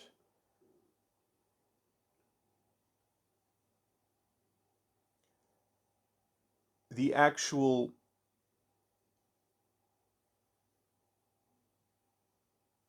grammar, which means the meaning of the tone so as if thinking itself is not just a stream of bits of data of zeros and ones.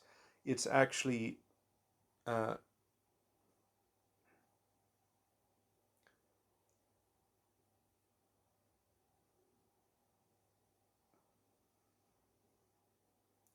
all these things sort of fall short because they're just sort of metaphors in some sense. But how do you know that anyone can hear the same thing or see the same shade or hue of color or something like that? These things don't, it's what's true for you. How do you know that that's the same truth for somebody else in terms of how it's being processed, how it's being received in some sense? So so I'm introducing the sort of the hard skeptical problem. The only thing that kind of gets around this is that there is the same spiritual Father and there's only one Son, and therefore we can all understand things in the same way, potentially within the kingdom, within what things are, that there is only one operative truth, as it were, in terms of the phenomenological structure of being.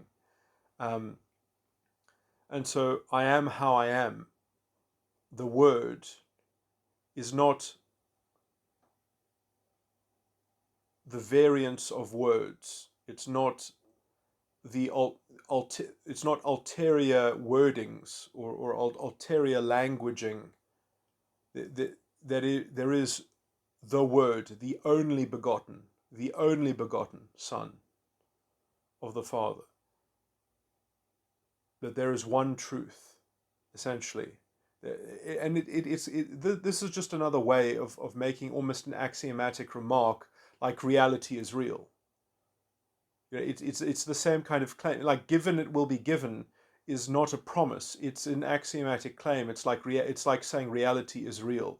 So I will promise you that reality is real, and that is something that we are reconciled with. It's not something that we can have a conciliation about. We cannot invent independently conciliation about that kind of point. We can only be reconciled with the ideal form, with the concepts of conciliation. We can be reconciled with the ideal form of conciliation, which we have to believe that is that the a priori substance first is ordered and first loved us in some sense, that is ordered in the way in which so our the image of our internal constitution, the self image of the image of our character, the characterological constitution of the self, of the ego, is in the image of God, the self-realized self, the only begotten Son, which is the Word. Now, without that hope of reconciliation under the ambit of the Father, you are in a kind of epistemological dis, in the Greek sense of dis. And then you might as well, and it's interesting that in Freudian language, the id, which is like it, and dis, I think have quite the same sort of tone and quality. Anyway, okay, I think I've kind of dealt with that topic, and all of those things comport into the deeper core of the gift of the prophets, which is essentially how things are, the tranquility um, of the spirit, but that is a kind of overarching static and the predicate of all uh, sort of the fundamental fabric of it all. The kind of almost a kind of prima materia. Anyway, well, it's the alpha and the omega in some sense, but it's not just the beginning. It's not just the prima materia. It's also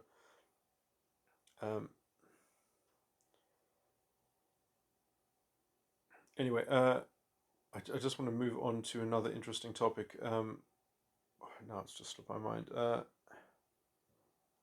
It was another thing that I wanted to address and pick up on a line of thinking, which is I'm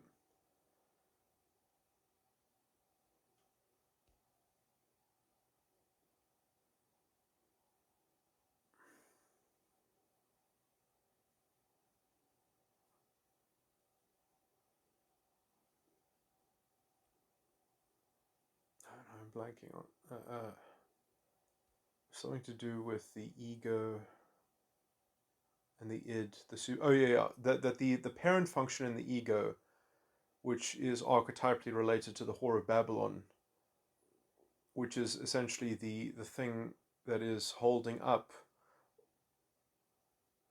the clothesline that's holding up the tin man between the subconscious dominant function and the ego's inferior function, which is essentially being bullied by the ego's parent function, which is the whore of Babylon. But in some sense, the negative, and I wanted to pick up on the thread of just elaborating slightly on when I spoke slightly off the cuff about homeopathy.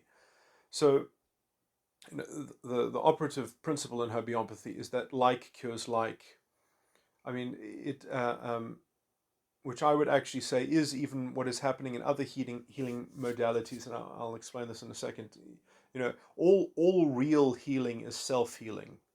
You are healing yourself, and you are subjugating yourself in the first place. You are making yourself diseased. I mean, obviously not perhaps every form of disease. Perhaps some things are kind of toxicological, in which perhaps either you are failing to not imbibe toxic poison, or you are anyway.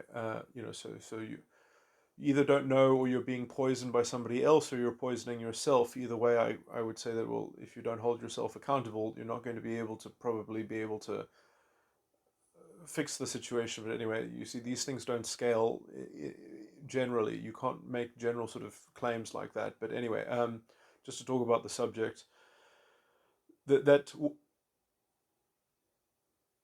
the reason why people are generally sick, I would say, other than perhaps inheriting a weak constitution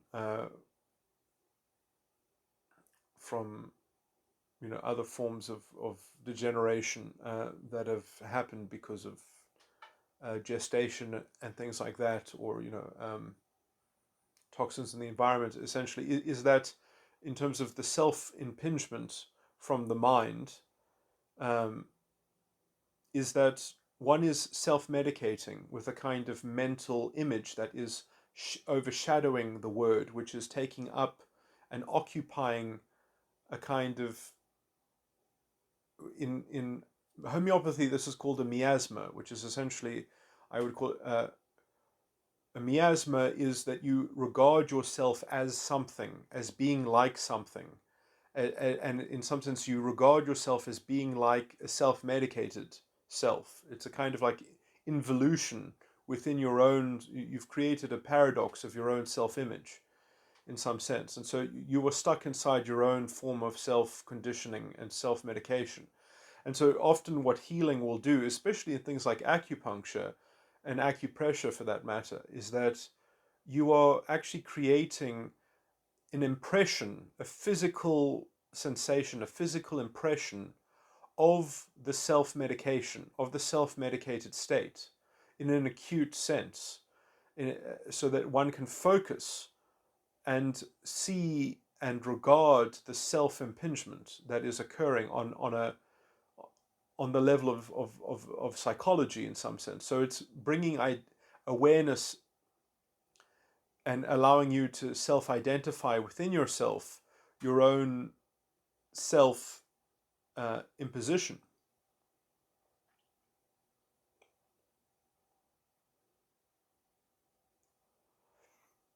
And so there's a kind of uh, impression. Uh, anyway,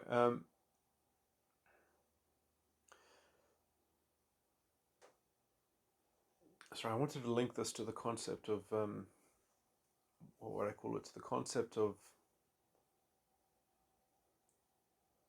talking about the red pulvis solaris again. But so I do think that the red pulvis solaris is essentially the ability, the general ability to vindicate the inferior function against the parent function and to school the parent function in the ego.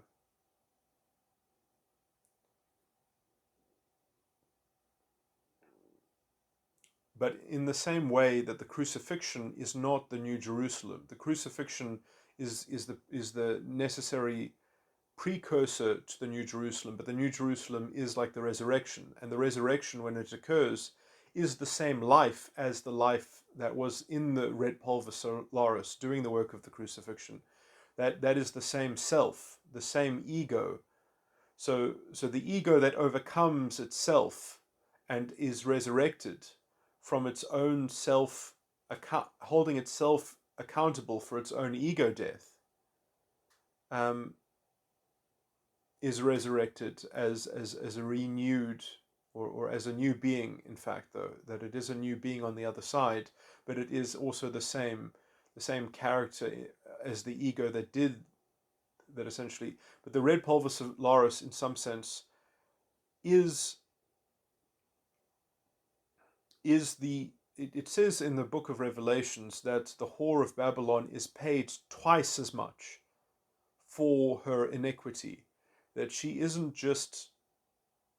So there's an exaggeration in the work of the crucifixion. There's an exaggeration. It's twice as much as what is required. It's repaid twice against the parent function in the ego.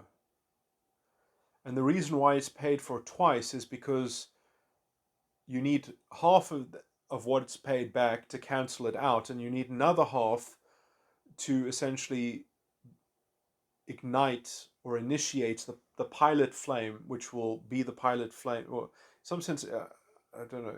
This is like the. This is a stupid. I need to think of a better metaphor, but because now I don't know which one to say is the pilot flame. But you actually want to light a permanent pilot flame in the superego, and so this is kind of like the kindling that is twice as much kindling needed as the chaff that it's trying to burn up, so that then it can light the torch of the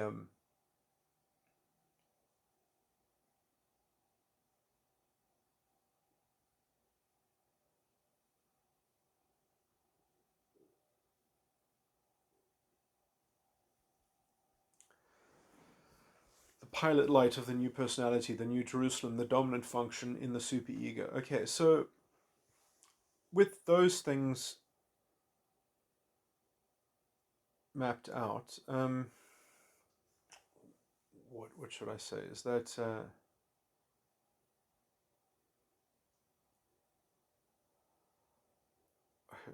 did I make the point that I wanted to make? So the point that I wanted to make here is that the red pulvis solaris stuff that I was talking about is in some sense working out that miasma, working out that What was the parent function trying to make me out as? What was the what was the image of the self that the parent function was concocting and working on? What is the self medication uh, that the parent function was administering in the ego, which was this mel self medication? And when you get a clear impression about what it's doing, then you can sort of outline, if you at least have a, you would need a practice, you would need a taste of it in order to actually do it, but essentially work out how to develop the dominant function in the superego to counteract it. Establish structures in the superego dominant function that actually obviates it and prevents it happening in the new personality renewal side, uh, which is in some sense only going to happen in a stable way after all of the stuff has already been exhausted on the ego side, because and it's hard to get it exhausted in the ego side, because sometimes you also need a dry run, because you need, because it's not just about, the ego isn't just about the internal organization, it's your conscience, it's you in the context of of of in some sense it's the, after everything is done and said, how is it aggregated into judgment? How is it tabulated? How is it? What is the final account of the story? It's the analysis of the soul. It's not the analysis of the workings out. It's not an analysis of it's a broad general sort of overarching context which requires a broad net of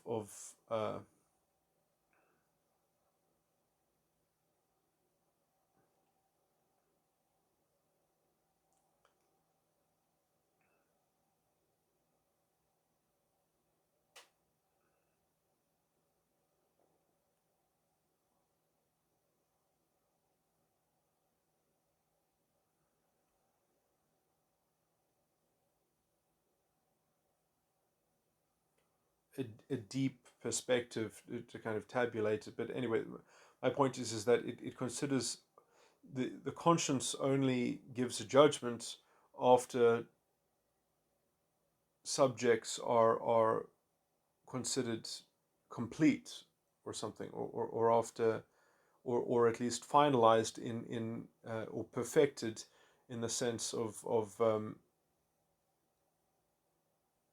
that nothing, anyway.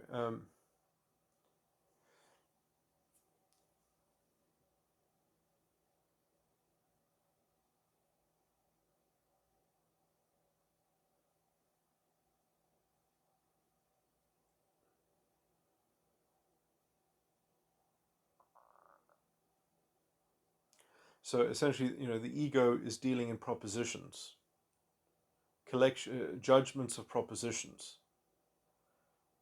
So the realm of the ego is completely static and dead, which is why it essentially can understand God, because it's the closest thing to God's perspective, because God is essentially a kind of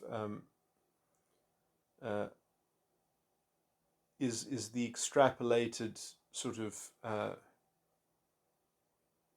collection of every ego, the collection of every soul, uh, of every possible soul. So you kind of hypothetically um, enlarge all possible forms of ego, and you can say that they are all judged uh, by God, and therefore the ego is looking in the mirror when it is considering. Uh, I mean, the Hindus even have descriptions of this: the supreme personality. Um, Meditate on the supreme personality. of and the character of Godhead. Uh, anyway,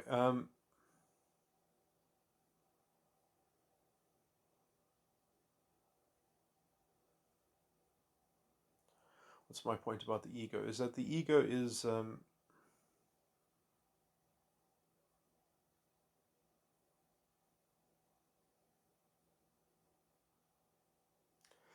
when I say that it's dead, I guess I'm talking more from the contemplative side of things, because in some sense, it's very much it's alive it's only made alive in an actualized sense, in terms of it's only redeemed by by the quality of its purpose.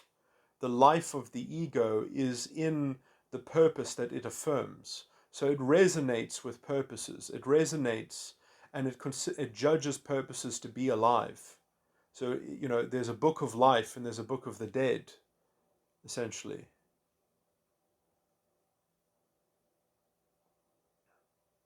At least within the consideration of the ego in its own sense of morality, which in some sense I would say is rooted in a model of its own constitution, in the structure of authority, in its understanding of God, which is its own self-image, because based on its understanding of God is going to tell it the shape of its powers and abilities and constitution and sense of self. So the understanding of God and the image of the self are inexchangeable in some senses, or the one. Uh, I was going to say translates, but that doesn't seem like such. Translates into the other, or is a reflection of the other. I guess is the analogy. Anyway, and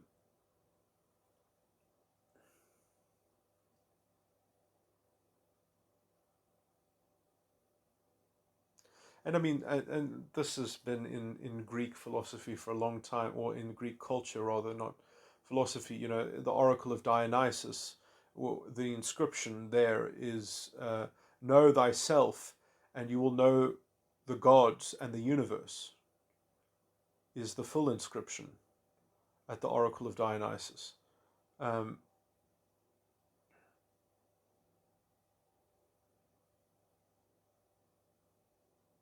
that to know that you don't need to know the gods and the universe if you know thyself. It's the same thing. Put it another way, that the microcosm is a model of the macrocosm. Anyway, and this is the ego and its morality in some sense. Um, now, the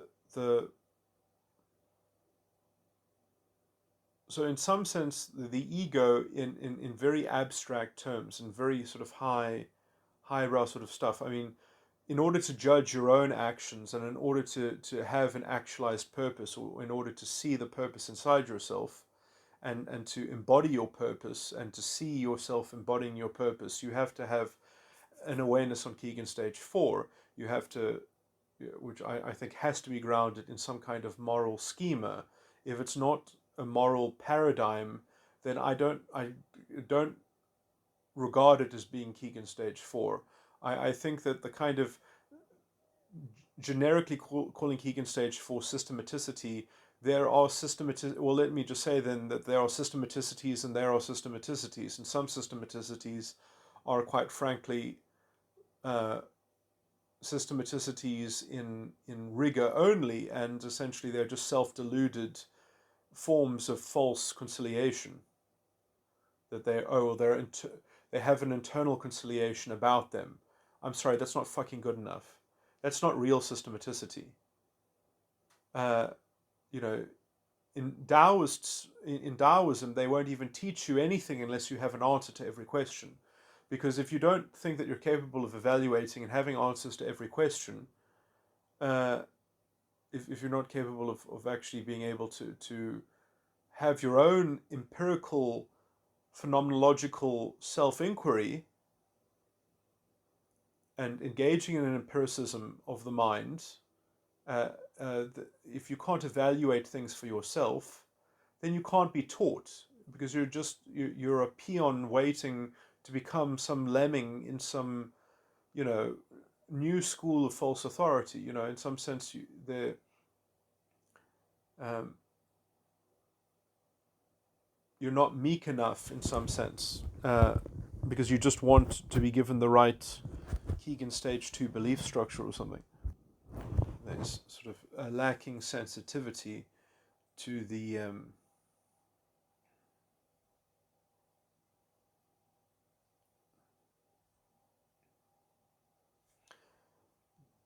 particular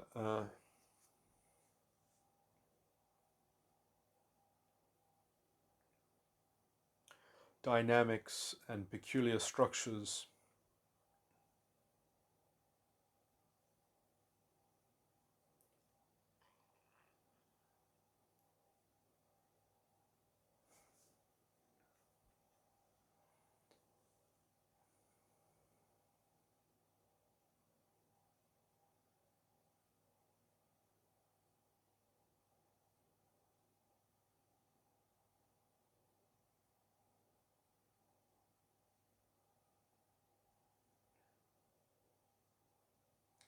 the mechanics of having a real actualized life and a real self-realized, grown-up cultural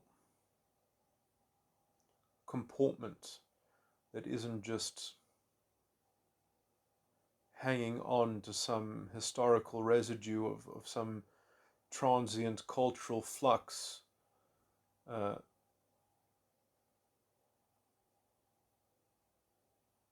you know, anyway, I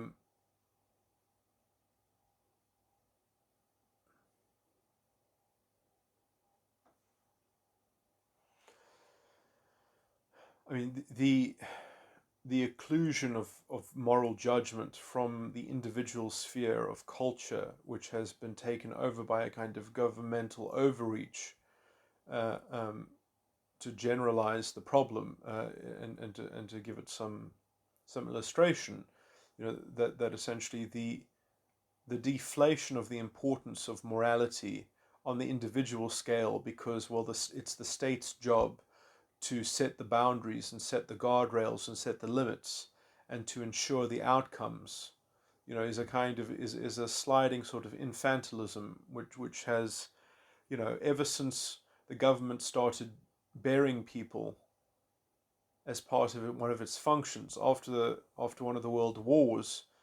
um,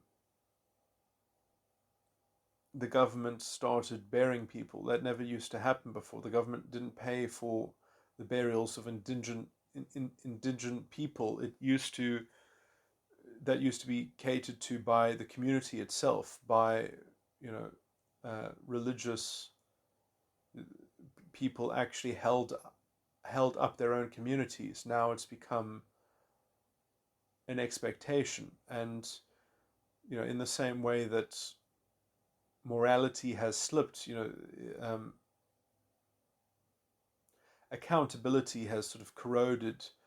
Uh, I mean, in the same way that you see these people. I mean, I can go into crazy sort of examples, but, you know, just the sort of the vanity of people who indulge in the kind of Occupy Wall Street, for instance. I mean, it's interesting. What is the alternative to Occupy Wall Street? I mean, when I not say the alternative, I mean, like, what is the alternative to the current system, that the dissatisfaction being aired by Occupy Wall Street? You know, so I mean, a token of dissatisfaction. Oh well, what is the actual solution? You know, well, Bitcoin has the same problems as Wall Street at the end of the day. All the big holders of Bitcoin can effectively completely artificially control the value of Bitcoin. They can crash the price, they can allow the price to go up just by the volume of their exchange. The only way to actually create any kind of, let's say, guaranteed structure of fairness. In some sense, there's no way to actually do that, but is if you impose some kind of exchange control so that big players could not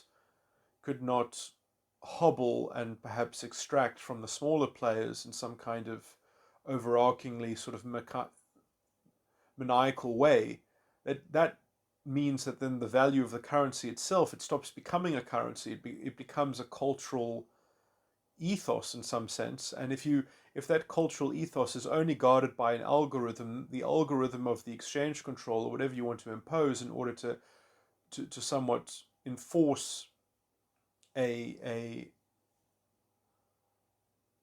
a conformity and a uniformity and a unison between people, well, as soon as someone learns that algorithm, they'll probably be able to find a way to exploit it, or at least to do it so that it kind of runs against the general kind of cultural grain that it was meant to signify or promote. And also sometimes just naturally, because things migrate, things change. You can't create a static state, because essentially the work of discerning is necessary to keep the water flowing, as it were, um, to stop the stagnation. Oh, that's also another thing, is that essentially all, I mean, that's essentially all illness in the traditional Chinese medicine sense is often at least some form of stagnation,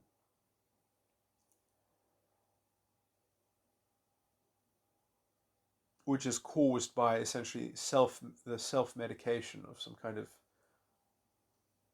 drug imprint which you are doing to yourself, on in terms of I am how I am, in terms of the word itself has been contracted. But so the idea that you're going to create an algorithm to self-medicate a system, to self-organize. You see, this is the problem with with these horrible ideas like spontaneous self-organization and bullshit like that. Um,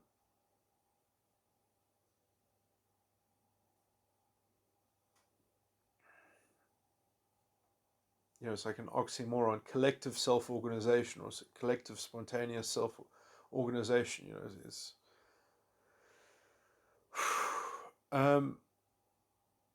what's the point? The point around all this stuff is that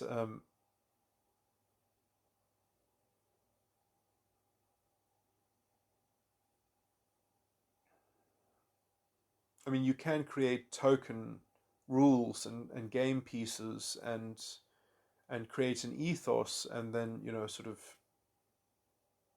in some sense, it's actually better to design a system to have a particular failure, or at least to precipitate particular forms of failure, and then to have a remedial sort of resolution process, so that it's a kind of like a two-stage process, that you actually don't expect to create a perfect system. You try to design an imperfect system that is capable of being reconciled with, um, so that you're not trying to enforce perfection. You're trying to allow people to embody the cultivation of their own attainment, and allow them to self-reflect and to self purposefully plan and develop their own sense of trust and their own organization and their own, so that they can actually have a real authentic life, that they aren't just infantilized by a structure. And so whenever you try to degrade that kind of libertarian promise, as it were, just because, oh well, there's a scapegoat that we need to that we need to villainize, and you're just another revolutionary aristocrat wishing to garner untoward, um, false solutions or whatever. But sorry, what was I? Why was I talking about this? I was talking about. Well, yeah, I wanted to say something nasty about those people who go to involve themselves in protest action, because it's like a religious ritual for them. It's like a, because not because they actually want something to happen. It's just because they want to parasitically vent their emotional dissatisfaction, so that they can it's a listless. These are miscreants. These are people who are, quite frankly, they're trying to embody the Scarlet Dragon. They're trying to embody the dominant function in their ego. They're trying to integrate the Tin Man and the ego into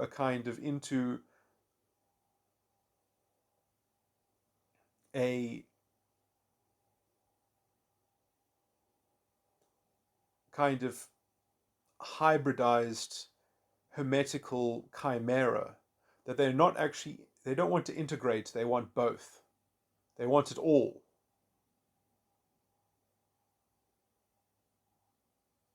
These are people who, sort of anima possession,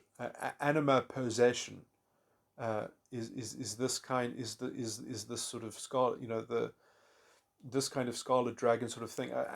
Let me just talk about secondary psychopathy for a second here. I wanted to make a whole recording about schizotypal properties and attributes and things like that, but I listened to a lecture quite recently, someone reviewing the stuff, which helped me get some of my own ideas in order. Anyway, but when you call, for example, borderlines secondary psychopaths, I mean, I do consider this to be slightly stupid. The idea that, oh, they only become psychopathic as the last line of defense. Well, wouldn't the last line of defense be the core of the personality that has merely mirages and insulating valences as essentially the fluff and the tendrils of manipulation and control? And when those ploys, when those machinations have failed, then as the last line of defense, you're dealing with the core, sort of. And I know there are lots of there are lots of ways in which you can kind of start to aggregate. I mean, I've in my lectures, I basically have been doing this, and I know that in the DSM they have been essentially moving towards trying to concoct some kind of integrated model of the mind, because there are lots of analogous things about cluster B personality disorders and cluster A personality disorders, and in some sense they can almost be considered to be the same thing, or a variant of two things with just merely different metrics. Whereas, for example, in schizotypal are kind of like solipsists, where they don't seem to be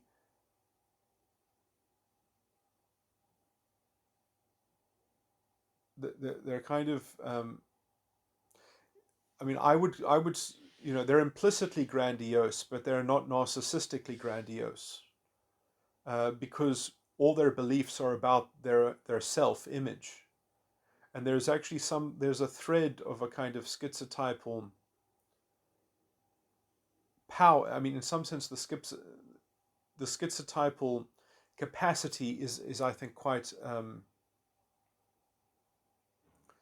is even a proper stage of development of maturation and growing up, in terms of having the ability to create one's own reality, to create one's own universe, not having that ability to kind of connect with other people, or having a kind of misshapen universe in which you were the only solipsistic mind or something like that, which then leaves you to a kind of cold psychopathy, a kind of almost so the kind of the form of psychopathy which schizotypal personalities can be prone to exhibiting, which seem to be a kind of secondary effect of their inability to consider things from other people's points of view, and accommodate or reconcile a connection of negotiating or persuading or seeking some form of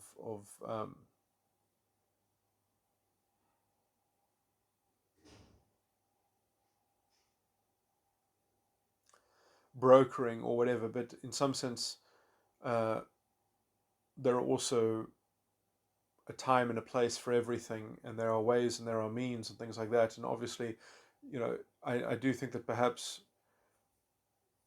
there are ways in which many schizotypal traits are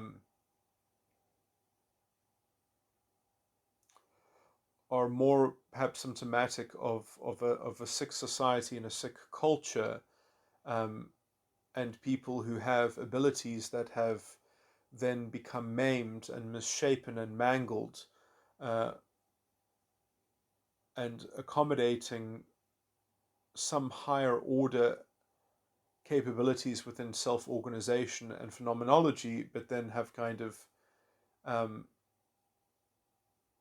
despaired in a form of sort of deep existential sympathizing, and a kind of hollow existentialism. And so it's a kind of it's a kind of weirdly brokered nihilism in some sense, that is teetering between a kind of hopeful nihilism in some kind of sociological game, but it's really sort of solipsistic. And so they're trying to sort of juxtapose between those two sorts of poles, whereas borderlines um, are much more sort of sadistically edged, I would say. I do think that the secondary psychopathy element of borderline is the nexus, is the core of their operation, and that the more personable affectation which they emulate, and the valences that they create, and the identity dysregulation, uh, which is the kind of the consort of this chess-playing demon of the secondary psychopath, as it's called, is really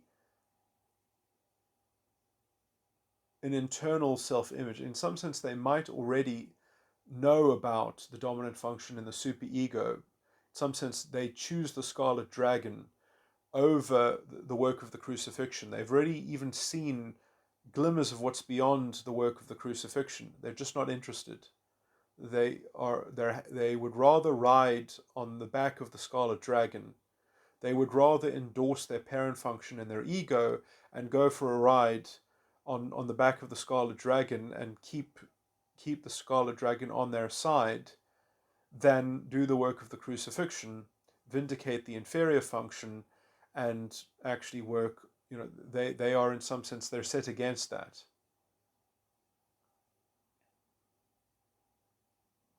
Maybe it's because they grew up much too early. In some sense, I think what can happen in borderline especially is that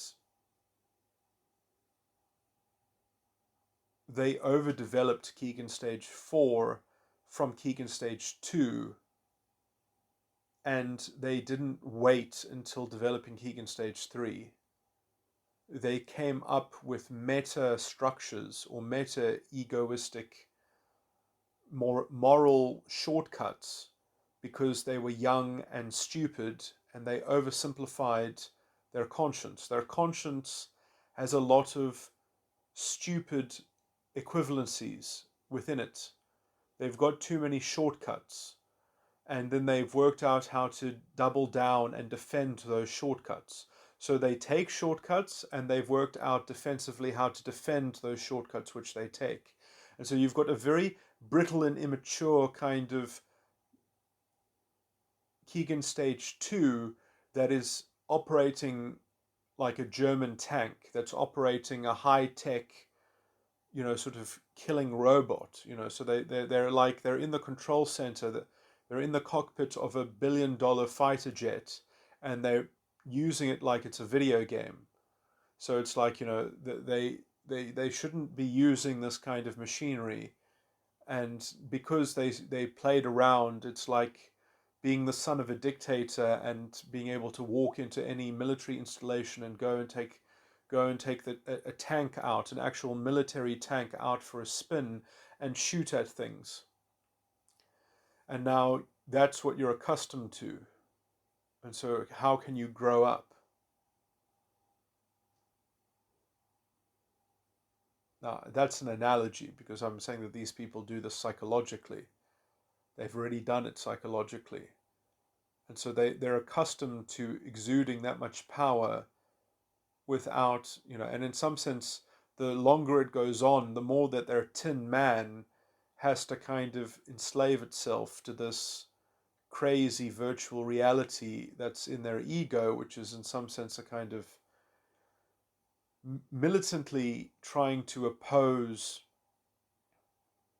the alternative in some sense, which is weird because the alternative does actually creep up on them, because what they are doing is so toxic within itself, it actually burns itself out, and then they go through a cycle of identity dysregulation, and then they kind of recapitulate it. So they're habitually addicted to the Scarlet Dragon. They're habitually addicted to empowering and enthroning the dominant function in their ego.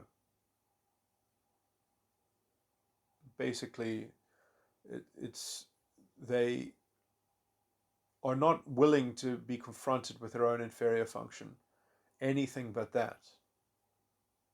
They would rather create weird structures and juxtapositions between their unconscious and their ego, and they would rather say that they don't even have an ego. Their ego is essentially the only reason why they have to have it. They almost have no tolerance of having any conscience about anything. They don't like having a conscience. I would say that they're actively psychopaths in that sense, because if they have to have any kind of conscience about anything, they need somebody else to be part of the dialogue. They can only access their conscience in dialogue with somebody else, so that they are capable of shunting it off onto the other person. They are capable of projecting it onto the other person and saying, well, we were going through my conscience as a team, as a therapeutic team. And so anything that I think of in this therapeutic alliance of me having a moment in my Keegan stage 4 of my conscience, if it doesn't turn out the way I wanted to, if it doesn't feel empowering to me, then that's because you were feeding me the wrong interpretation, you were telling me the wrong thing, you were creating the wrong context. They can always project it on to somebody else. And so they have a kind of endemically, and I even think that whole thing is a game. I mean, you could say that it's a habitualized defense mechanism in some sense of staunchly wanting to stay in the perspective and the power of the Keegan stage 4 100% of the time, because in some sense what they've done is they've created a tin man that has a kind of magnetic envelope and domain that is projected in everything that they touch. And all they need to do is find someone to make accountable and to share their conscience. And in some sense, this is the proto-fascist wish, is that society itself should be in the same bubble, should have this kind of queen bee, sort of, and this is why they need a collective narrative. This is why the borderlines need to share a narrative with somebody else who hosts the narrative, in the same way that proto-fascists want the state to be controlled by a prevailing mythology and a narrative and a kind of moral, a mob sort of morality rule. I mean, I use the word morality there neutrally, because morality as in like the rules of society, the standards, but it's not a normative morality. It's not a normative ethics. It's just the idea is that morality actually displaces normative values and ethics. There are no values. There are just rules. There's a rule book That's all there is. Follow the rules. And the rules are embedded in the narrative, and they're all dead players. Don't judge other people. Everyone's allowed to have their own bubble within the bubble in which you're not allowed to judge other people. It's like that kind of oxymoronical, paradoxical kind of backflipping nonsense. Anyway, I've said enough about this, but that's the lacuna, that's the paradox which is created by this kind of borderline sort of thing, and in some sense, because they're in the process of, I almost think that they're pretending to self-deceive themselves as a kind of honey trap in order to attract and in order to force other people to go through their cycles of constructing valences and looking for more valences, because essentially they're just completely focused on their dominant function. But anyway, that is their first love, is their dominant function and their ego. Which they got to know when they were very young, and they've never let go, and they never will let go, and they can't, because of that, they never developed a proper unconscious side of the mind. Their unconscious side of the mind was always just a kind of a secondary facility in order to continue to exalt that structure. And so they have I might be able to structurally work this out, because if I actually type someone within Metagram, working off my current model of that, the Metagram tones. Look, the definition of the Metagram tones is solid, like angry or any of the emotional tones. The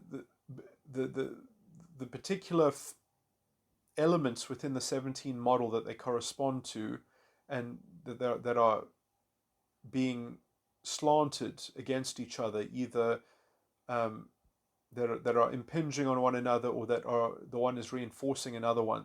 Each emotional tone is either like a constructive emotional tone, or it's a kind of negative emotional tone where one is negating another, one function is negating another function.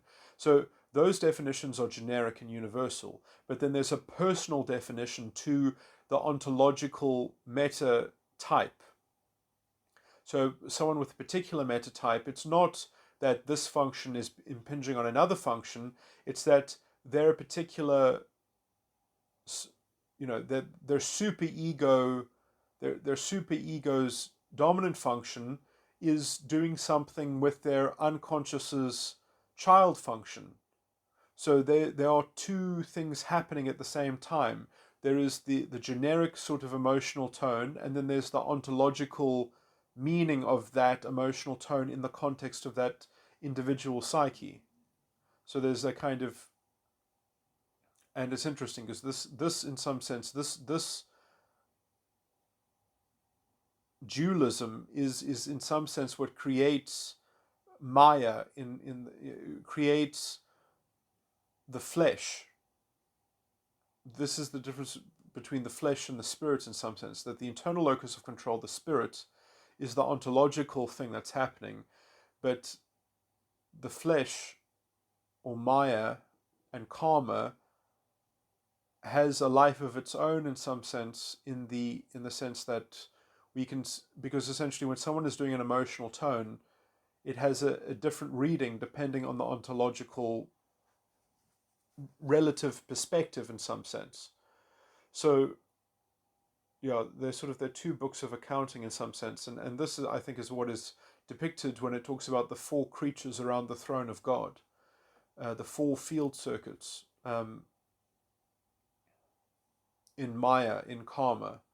But anyway, I'm not going to get into that. I've spoken about that in other recordings a little bit, but yeah. Anyway, that's enough for now, I guess. Let me retouch a point that I was harping on and didn't conclude, I would say conclusively, is calling people who are into this new mode of what I would call proto-fascistic apolitical political dissatisfaction. The act. I mean, I've railed against activism of this kind in many parts of many recordings. I'll just reiterate it, essentially, that Um, the reason why I call these people miscreants is because indulging in dissatisfaction, in airing your displeasure and your dissatisfaction, when you don't have the solution to the problem, when you don't have, well, this is how, this is, you're not promoting reform in a particular set way. You're just saying, I deserve better, please placate my interest for me, infantilize me, make a better system for me. And these are people who quite frankly, well, if you don't like the finance system, go make your own. Go produce your own financial system and structure and services. Go invent that sort of system. There's no one stopping you in some sense. Go do it. If you have the better way of doing it, go get on with it. So it's ridiculous, the idea that, oh well, somehow things that exist already must somehow be perfected in a way that I can't even be. I'm speaking in the valence of one of these miscreants. That somehow it must just, everything should work better. As if the level and quality of life at which that we have in today's society, in today's world, is not a huge advancement over earlier times and earlier stages of things. The idea, oh well, simply harping on this, inequality argument or something like that, as opposed to what? As opposed to another way of structuring and ordering society. What is the alternative? I mean, this is now the famous Jordan Peterson, in my view, he's made it a bit more famous. As compared to what? This idea that there's somehow some kind of basic sympathy structure in which identitarian, sort of equality and a kind of nominal morality narrative is just, like it's this is Napoleonic corruption essentially, and this is why essentially the kind of the Italian Marxist fascist hybrid predicted that, that essentially Lenin was right, that if you don't have or that the revolution will always kind of take on a kind of fascistic character, um, and that it will devolve into ethno-nationalism, and in some sense, um, in a Hegelian sense, we won't ever recover. If you go down that road and you want to take history into your own hands in that sort of sense, and you're not willing to be a genuine, what I would call more sort of original Marxist, that will actually, well, let's promote capitalism. If capitalism inevitably generally leads towards its own dissolution, then why not be a good capitalist? Why not promote the system? Why are you seeking to undermine it? Because you would rather have well, I mean, these miscreants are they want it, they want a maniacal, centralized, authoritarian edifice that guarantees to them the tools to be able to scapegoat, to be able to project a bubble, a kind of magnetic uh, uh, entreatment into their own internal vainglory and, sort of ideological grandstanding. They need to be able to pull out the soapbox at every stop and be able to dictate in rote some bit of fragmentary structure and echoing some big brother external authority, so that they can paper over and disguise their sort of sadistically edged, um, sort of cerebral histrionic, kind of operation, or, in the same way that, as I said before, that this is in the same style as the scientific Ponzi scheme. It's the same game. It's the same witchcraft. It's the same sort of semantic abuse of bearing the epistemological thread in under a mound of orthodoxy and draconian dogma. Um,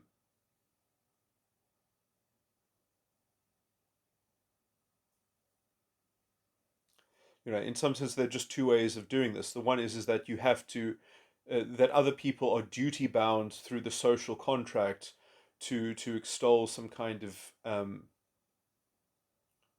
allegiance to some narrative, and therefore you can get them to sort of, you can push their button, and then they have to kind of react like a tin soldier and repeat the dogma and prove their allegiance.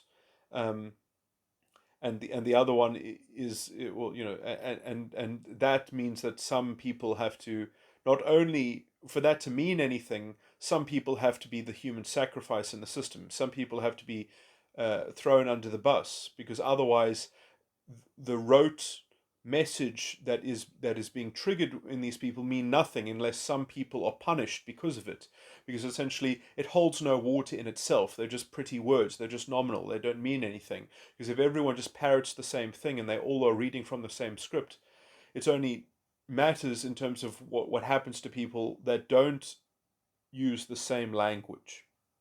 And so you end up with a kind of, with a robotic mind controlled system, um, in which, like, the words themselves don't even mean anything unless you have a.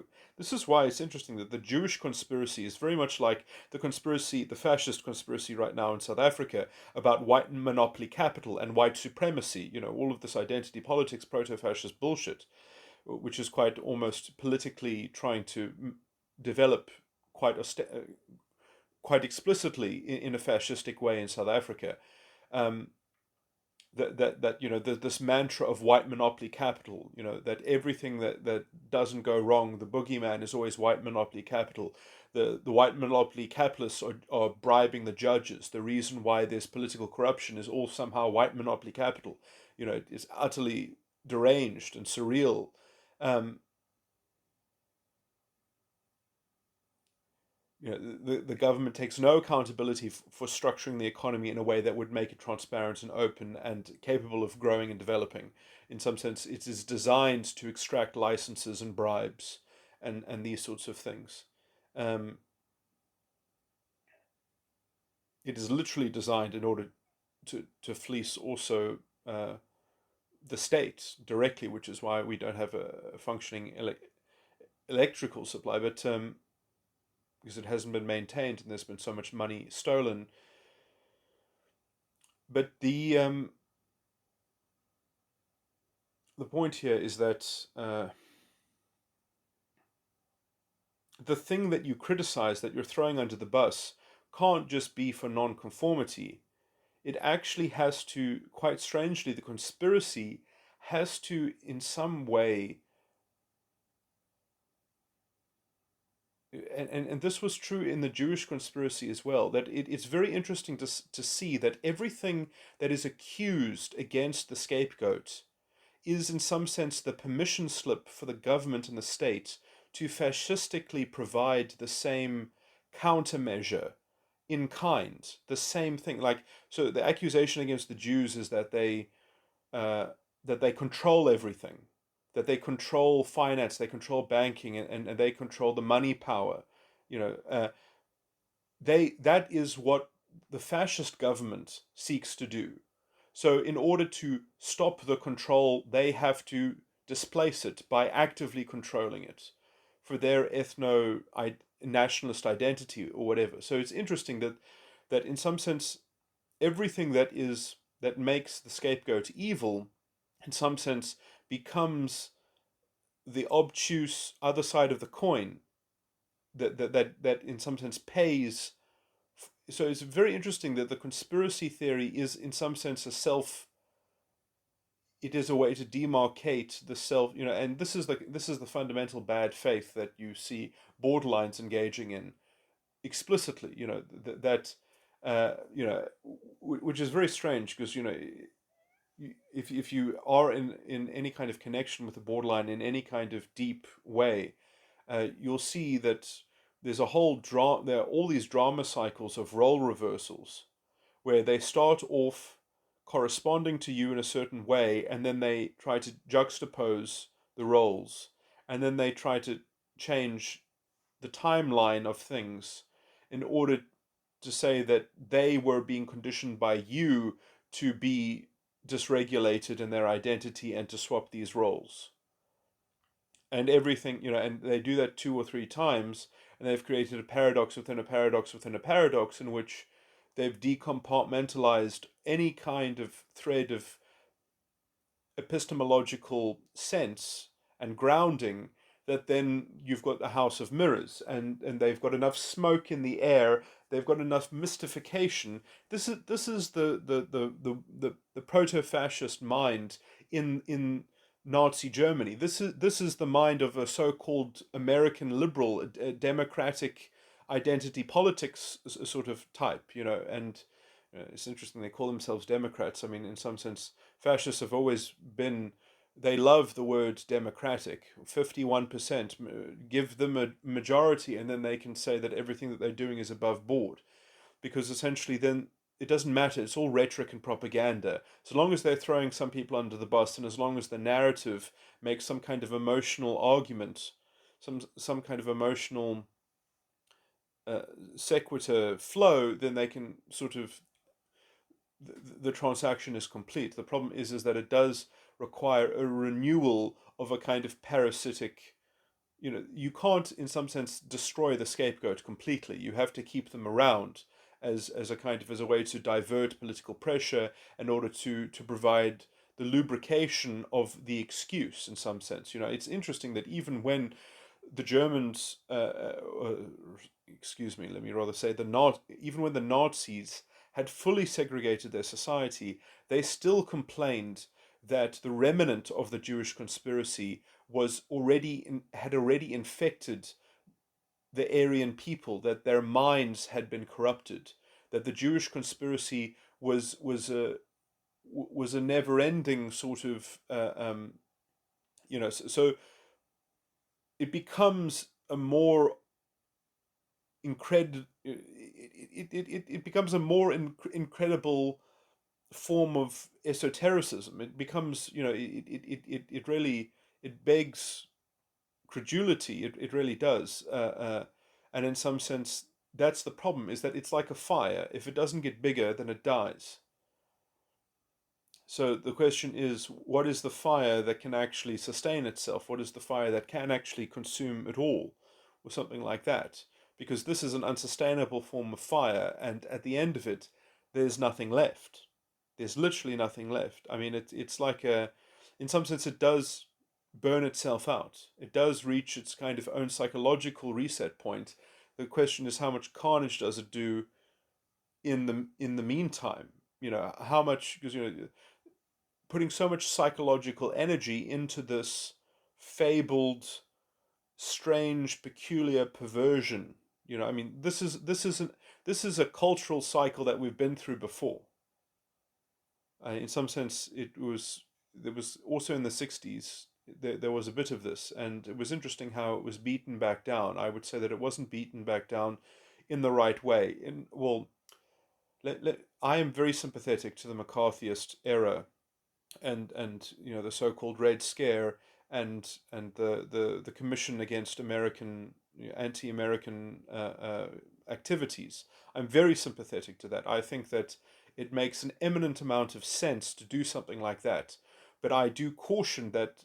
Well, I have my criticisms against the whole American legal structure and constitutional order, which is a great example in history for its times, but in some sense, already then, the seeds of the de facto constitutional crisis in America had already germinated, and now it has recapitulated itself in the form of identity politics, in which it just shows the lapse in the American legal structure, which is, America does not have a good functioning republic. It did have de facto a good functioning republic, which was depended solely on the cultural goodwill, as it were, the cultural life of and values of Americans themselves. And I understand that they tried to mimic the kind of the British kind of idea that you have to keep people on their toes by making a sovereign parliament, by making sovereign houses of senates, and that they can legislate, broadly, except for vague limitations, because the American federal constitution is incredibly vague. the rights in the Bill of, I'm talking about the rights in the American Constitution for its citizens, are incredibly vague. The other provisions are not, but the rights are certainly all a mess. And in some sense, I think the framers even knew this, which is why they put them in the Bill of Rights. Which is why the Bill of Rights is in uh, is in the amendment section. But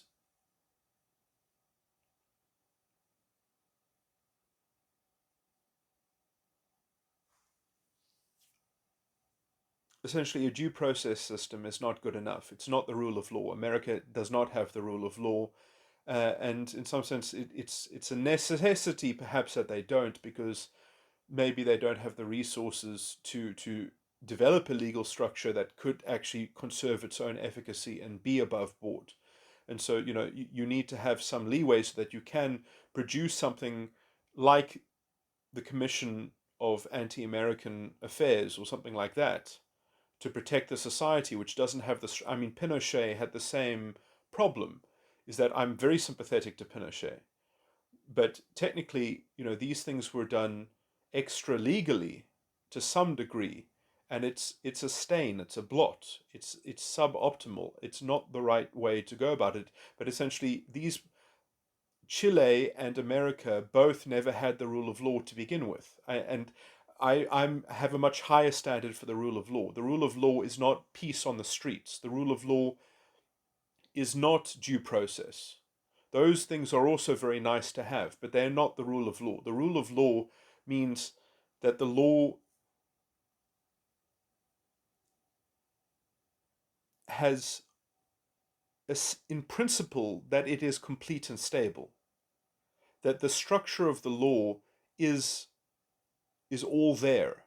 You can quibble about its interpretation. Its interpretation might be interpreted, and new legal tests might come to be used, but the law must be complete, and the remedies that the law provides must, in principle, all be there. We can develop technologically, in some sense, and I mean this in terms of the technology of exploring the subject matter of the complete principles that are already established.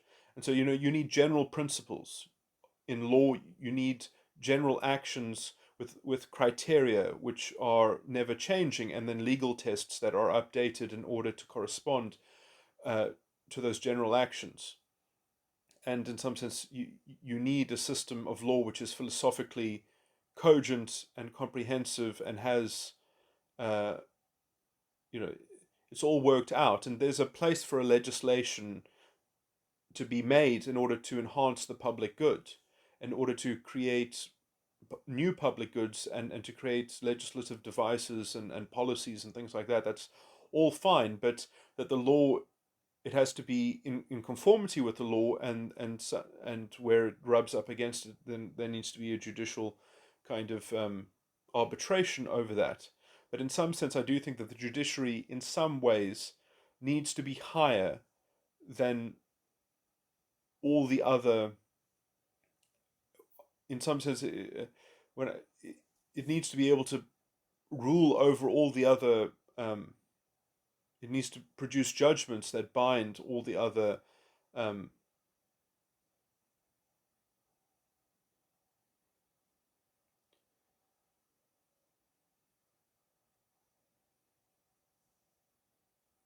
sections of government. But obviously, in practice, in context, there are you don't sort of mess with the setting precedents in a time of war. Obviously, some legal issue over the legitimacy of the war itself within some certain contexts, or the existence of, if the war is happening factually or not. If it's just a sort of propaganda. I mean, obviously that could perhaps within certain contexts, be entertained. Anyway, those are sort of such radical science fiction fringe cases almost. But um,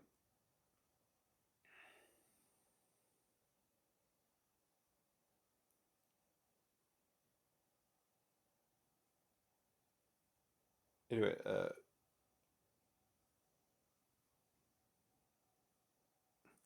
I just wanted to make another point about talking about what the rule of law actually is, and that is that uh, the substance of the law in America is not stable. It is promulgated and repromulgated and appealed and amended, and that you, in some sense the judiciary would not be absolutely supreme because its ambit of judgment would be limited by essentially guarding the rights of its citizens, would be iterated in a better construction of rights in the Bill of Rights that actually has a limitations clause that describes how those rights are limited, because de facto the American rights in the Constitution are are limited in practice. It's impossible to have an absolute right. It's not possible to have an absolute right. And so, America, because they do have absolute rights, they have to essentially endorse rational sophistry and say, well, the right wasn't infringed because there's a legitimate government purpose and it's rational. So the right, in fact, wasn't infringed. You see, it's completely open to the Napoleonic corruption. It's completely open and to having, and so the form of the law, because it's constructed purely because it's not complete in principle, there's this essentially this grab for power, because whoever controls um, the legislative houses, whoever, whoever sneaks in the provisions, because it's a due process system, that is, it matters very much how it's worded, and just working within this thing, because there are no principles to suss it out. There are no, so it's all about argumentation. It's all about interpretation and getting an expert to agree with your interpretation. And, so all these things are subject to changes in knowledge in some sense. So, and this is why America has been drenched in, I can't remember the name of the chemical, in the 1950s. This is why, because some expert was capable of saying, well, yeah, that's a safe chemical, so you can just spray it on the public, and just like that, America is essentially. I use that example as a visceral example because that's effectively what the legal system in America is like to its people. Because the substance of the law in America, the substantive law in America, is trial and error. It's not stable. It's changing. And I know that it can be hard to imagine that, oh, it's not something that's just naturally being refined or something like that. It's a political football. It's a food fight. This is not the rule of law. This is the rule of man. And so whoever controls the promulgation of that, and I mean, all you need to do is have these identity politics people in politics, and you'll have a fascist country very quickly, which is, what the Democrats might even do, as they are trying to essentially undermine, uh, at the moment, the 14th Amendment. But as I say, all the rights in the Bill of Rights are very, it's weird in the so-called interests of promoting identity politics and being anti-racist, they need to actually remove civil rights legislation in order to make room for their proto-fascist, unethical, kind of debauchery and whatever. But so these people are very dangerous. These people, they have the fascistic mentality. They have the fascistic uh, uh, mode of relating to the world, um, and they've gotten a taste of it. And we're going to have to sit with these people in our society for generations to come. Hopefully, they'll be a minority, and they will be identified. And in some sense, that there will always be this set of the population. There will always be a certain subset of the population that will have these traits. These are the racists of all times. These are the forms of people who create these esoteric cults, and then they have their beliefs which make them feel special. It's like belonging to a clubhouse, and in some sense, when they successfully control culture, you end up with a very insulated culture, a very reactive culture, in some sense exactly what you're seeing in the kind of anti-racist ideologues and things like that. It's a very wolf tribe mentality. It's a very sort of um, it's sort of like a video game in some sense, where there's this, that when they're in this mode of operating and relating to these identities, and having moral consideration um, flowing into them from the identitarian matrix, from these demigods, from this pantheon, they are the avatar of essentially a nominal morality, which makes them essentially feel that I mean it is a form of death denial in some sense, because it is terror management theory could describe a lot of these people. In some sense, that's exactly what terror management theory is for, is to sort of is to point at the dead players of the world in some sense, and to predict them. um, and it's ironic because they are paradoxically cultivating the worst kind of racism, and the worst kind of, and normalizing the worst kind of ethical debauchery and all these sorts of things. But for them, it is like a video game. It is like a kind of when they are in that mode of looking for the enemy and looking for the opposition in their game, looking at the other side and projecting onto the other side, the world feels simple and understandable in this oversimplified, sort of emotional argument. Anyway, I mean, these things have, many other people have spoken about this. I don't need to repeat this. This is in a lot of my earlier recordings as well. But anyway, so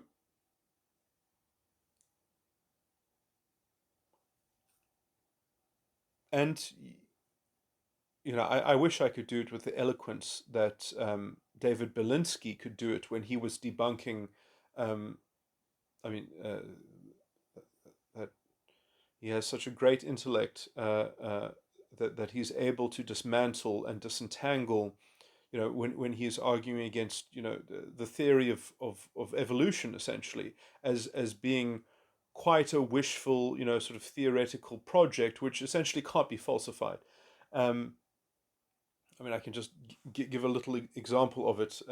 Is that, but I mean, well, David Belinsky understands the technical nature of this, and he can also extrapolate it into other things. I mean, you can see when he's arguing against Christopher Hitchens, he's probably the only person who mopped the floor with Christopher Hitchens in the God debates, essentially. Not that David Belinsky is a particular believer, but he argues against the atheistic position as being essentially, in some sense, far more unreasonable.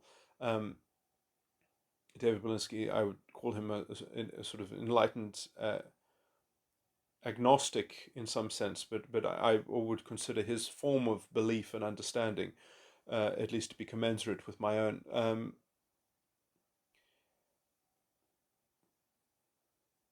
I mean, I often describe myself as a kind of atheist, in that I understand God in terms uh, that are phenomenologically real to me in some sense. Anyway,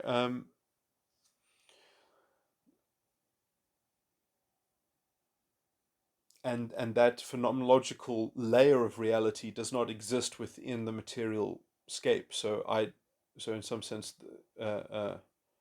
God does not exist in the flesh. God exists with the flesh, which is a strange distinction. But let me not go too deeply into my own machinations. But let me just make the argument against Darwin, is essentially that the problem with and I've maybe you've heard this before in my other recordings, is it's very simple to do, to defuse evolutionary theory.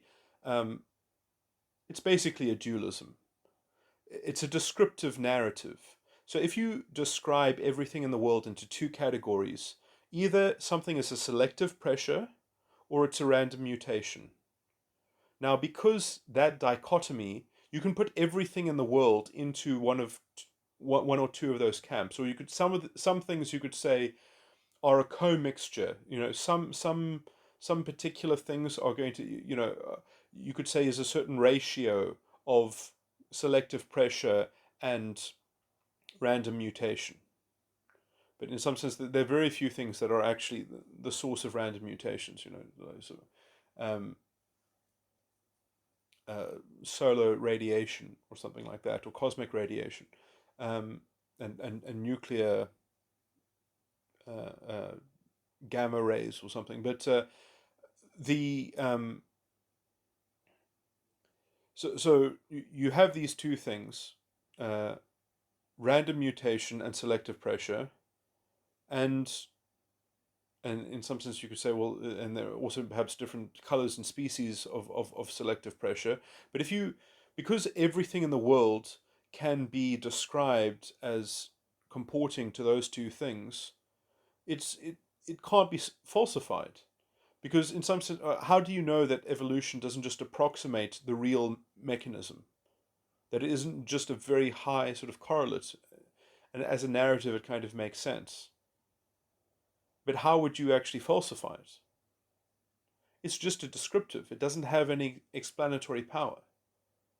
And in some sense, when you actually try to retrace how much explanatory power it actually has, it can't be replicated. In fact, it's on those grounds it has been debunked in some sense. There is very little real evidence for evolution. I mean, it works on a simplistic level. It's logical, it's rational, but you have to realize also that you know the theory of evolution occurred before genetics was fully understood, and so now that genetics is fully understood and we can actually look into how these things it doesn't work. You can't, nothing evolves. I mean, they've used computer simulations, the actual complexity of the things that you're dealing with for for random mutation to be the driver of these things. It doesn't. There's not enough random mutation. There's not enough time for evolution to have happened. Essentially, is the most sort of up to date evidence. But you have to realize that when the original evolutionary theory actually was concocted, it came with a form of, let's say, imagined genetics in the form of protoplasm. Evolution and protoplasm was like were two eggs in the same basket. You know, this is insanity. Um, it's and the kind of logical problems that you get into as well, which is that uh,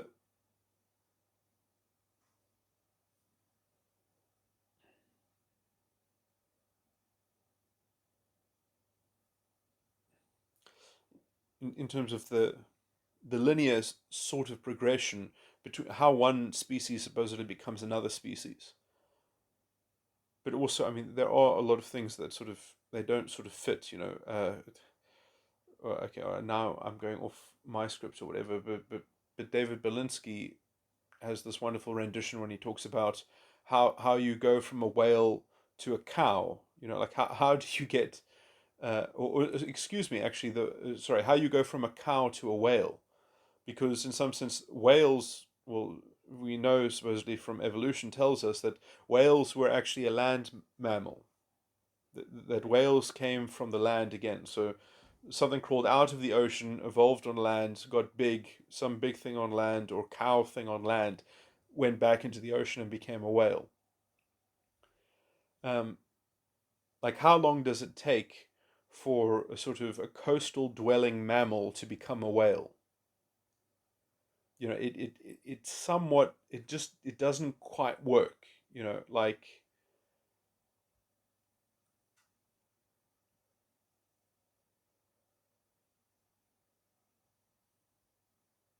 you're either made for the water or you're made for the land, sort of thing. So there's a sort of weird. In some sense, it must have almost been perfectly made for both. It must have had a sort of dual nature and then switched over into evolving to and adapt towards just the one.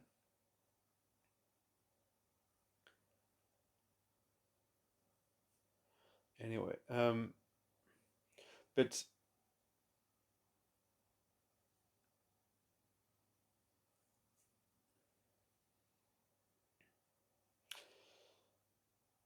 the analogy that David gives is how does a car become a submarine? What are the changes that you have to perform in order for a car to become a submarine? And does a half car, half submarine, is that really a selective advantage?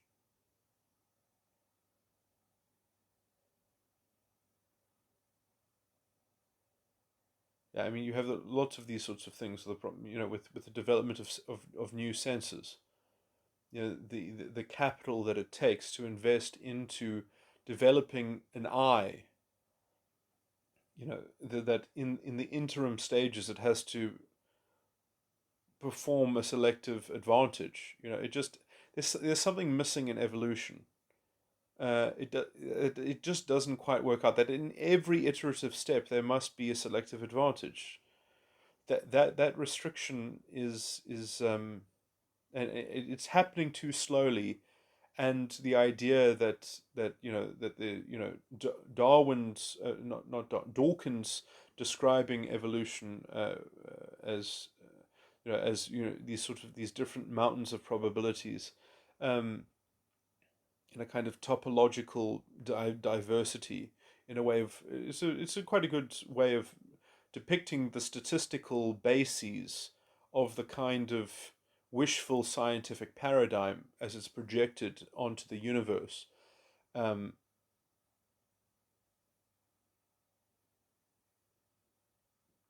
as it kind of uh, reduces the spark of life into, I mean, people forget that biology used to have vitalism within it. Um,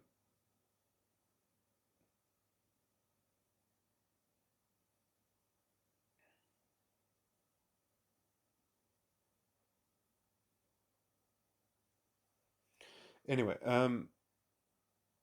yeah, ever since we've sort of given up on alchemy, uh, I would say intellectually as a culture, even we have become we have started to dry out as a kind of and become a sort of brittle clay. But in some sense, that we've been wandering around in the wilderness, which is itself not such a bad thing. If you don't have the truth, it's good to go looking for it, perhaps. But if you are wandering in the wilderness and you don't know that you're wandering in the wilderness, then that's a basic problem. You've sort of become a savage.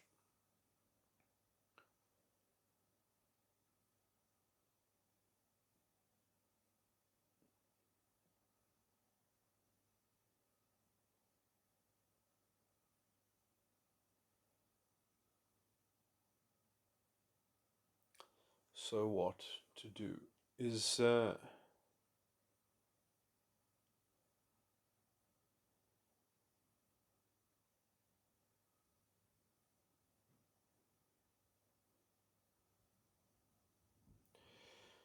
but yeah, on some level, the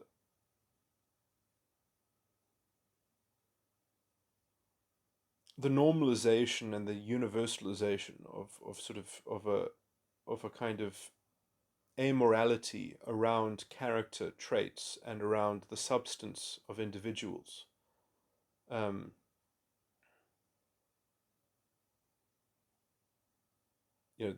Essentially the idea that you can just sort of strain and enlarge the concept of liberal tolerance into tolerating fascists because they might have a democratic mandate to be represented and to spout values which contradict a supreme constitution.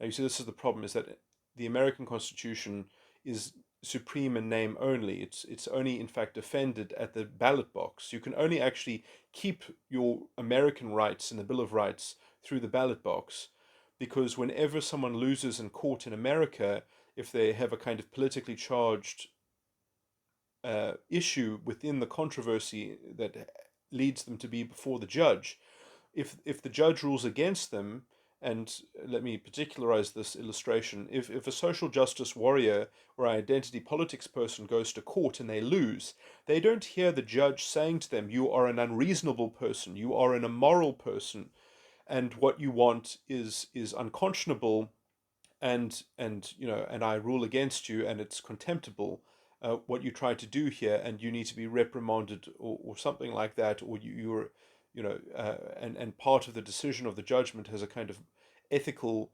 component to it, because the law itself has principles within it, and it is a cogent sort of system. Instead, they hear the judge saying this, when a cogent system that has its own integrity, and that people can know and that can participate within with an ethical, conscious way of doing it. In some sense, justice has a proper substantive thing that you can learn about, and you can be engrossed in, and you can use it to empower yourself, and to see a systemized moral domain in which you can have guarantees and protections, and you can use it to promote uh, not just the public good, but also justice for individuals and such. But anyway, they hear the judge saying to them, "I don't rule in your favor. Come back when you have more political support, and who have constructed a law that will make me rule in your favor." That's what they hear the judge saying, because the judge is just a secretary for the legislative houses. They're just there to follow the script that's been written by the legislative houses.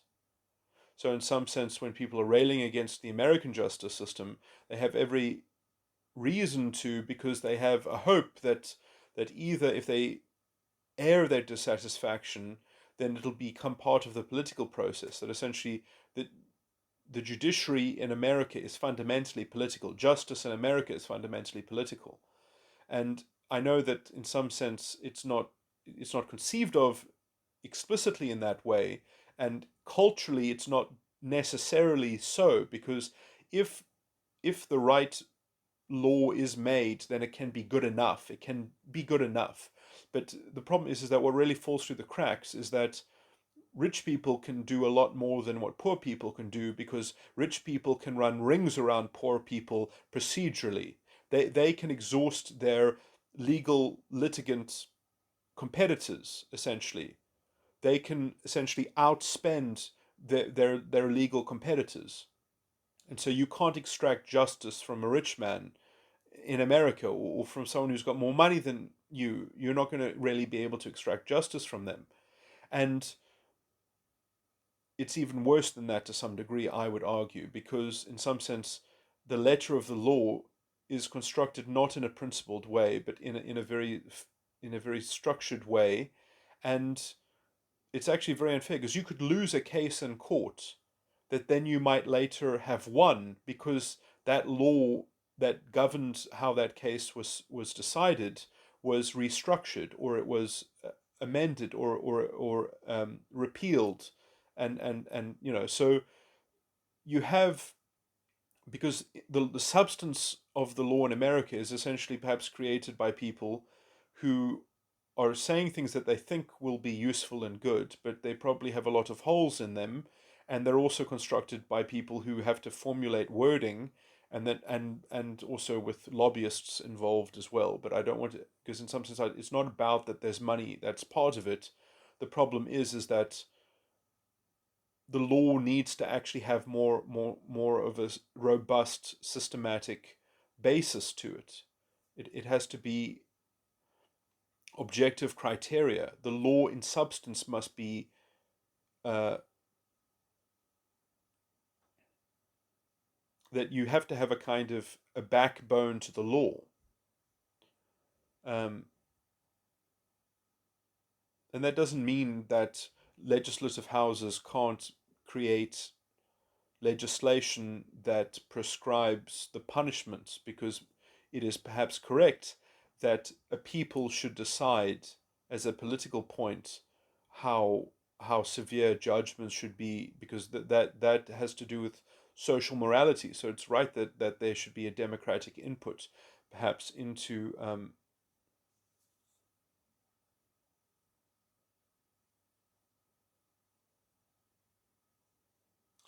anyway. I don't want to. That's an open question.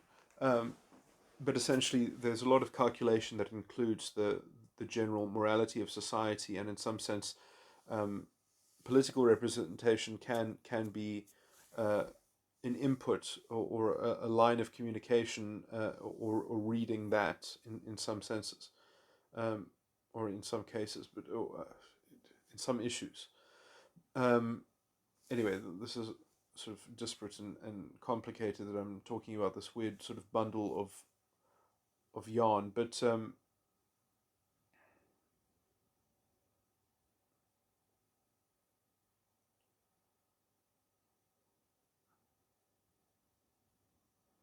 I mean, I'm lucky to live in a system that inherited essentially the Roman Dutch law, which has a philosophical structure and is complete.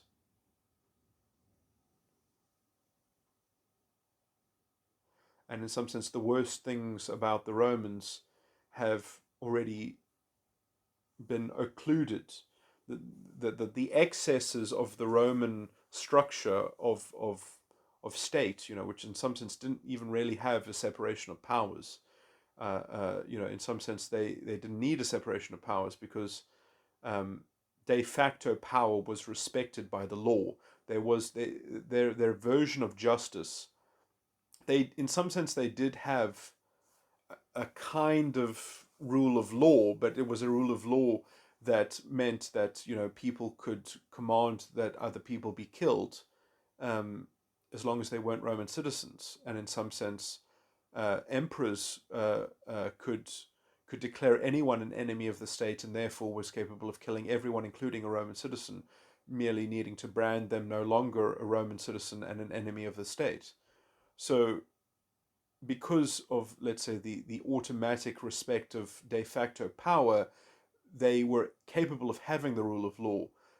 It just wasn't. It didn't have high integrity, but the structure was always respected because it had reason built into it. It's just that reason was, I would say, somewhat contorted by a kind of ethical um, idolatry of let's say, might makes right or something like that. And so trying to take the seed of the Roman law, which did have the rule of law, I would argue it's hard to see it because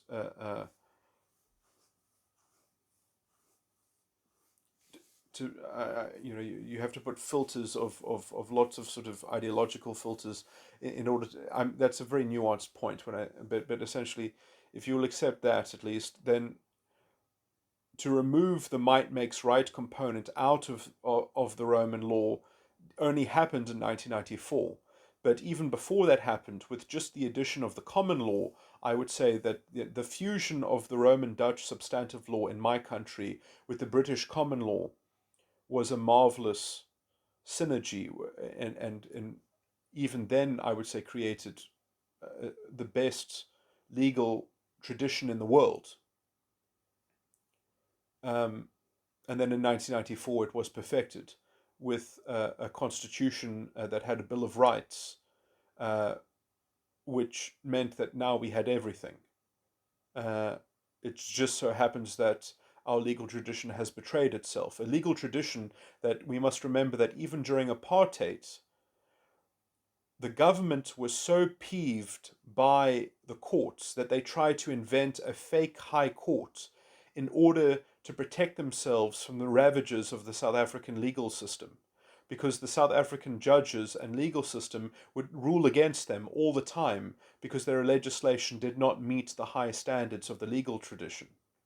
Because the Roman Dutch substantive law was so strong, and it would empower people to rule against the government, not in all the ways that it should have, but essentially it didn't have a bill of there was no Bill of Rights in apartheid South Africa, but the substantive law was still broad enough, and it still produced real problems for the government. So much so that they literally created their sovereign parliament to try to create the act, or it was called, I can't remember the full name of the act, but it was something like the Act of the High Court of Parliament. They literally tried to create a High Court of Parliament so they could rubber stamp and protect themselves from the judiciary.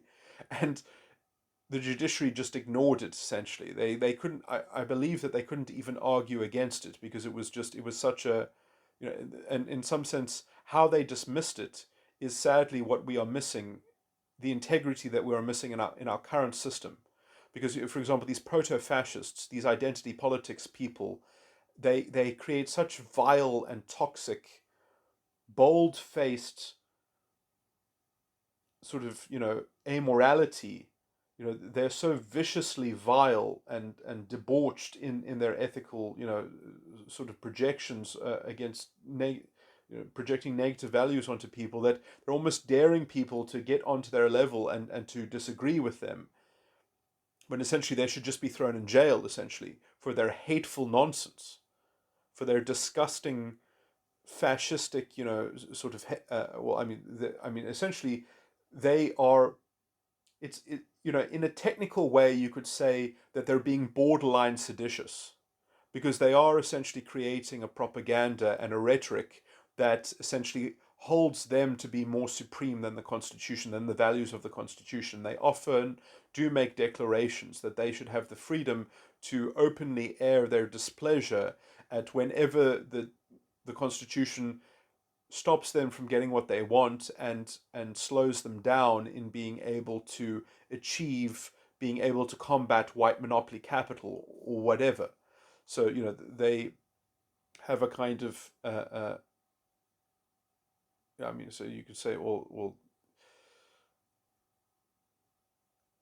how I actually believe legally, they should, you shouldn't censor them politically, but you should censor them academically.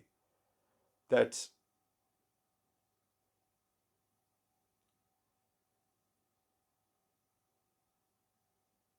academics should not receive public money that spread this kind of anti-constitutional filth. If they want to make a private political party that does this, it must, perhaps it can't be banned, because of the structure, because of the technical structure of the democracy. But in some sense, I think that they should be forfeit any kind of, that their party members should not be given a salary from the state. That, I think, could be constitutionally challenged, I would say, because in some sense the state cannot, so the state can constitutionally not support things that are fundamentally against the Constitution. Everyone, in fact, has a duty uh, to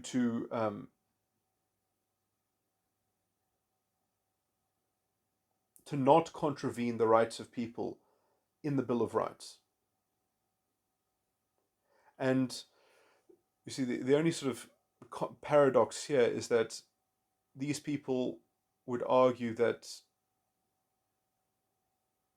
they just want to go through your rights in order to enhance more rights for other people, so that they're just making a trade-off, and that in as much as that the Constitution won't support them in making their oversimplified reductive trade-off, that the Constitution, they have a problem with the Constitution in the abstract, that they have an intellectual problem and an argument against the Constitution, and it's their right to have the freedom of conscience to do so. And I would argue that perhaps they do, that they do have that right. They do have that freedom of speech to make that sort of argument.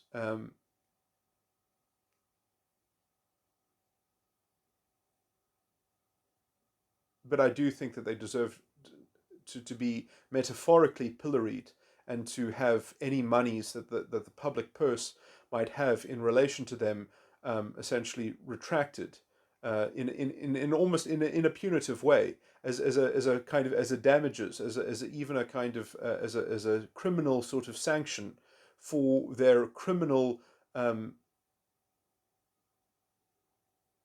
uh, propaganda that undermines constitutional values. That the Constitution must be upheld, and does have a duty for people to defend it, essentially. And the structural lack of the defense of the Constitution, but also the active undermining of it, because as this fascist politics has become normalized, essentially, even the president himself has said incontrovertibly anti-constitutional, disgusting racialist nonsense in order to placate both sides. And I will say that if there is, if there is a sob story to come out of South Africa, if there is essentially a replay of Nazi Germany, or to some degree, that these people should shoulder some liability, especially the judiciary, though.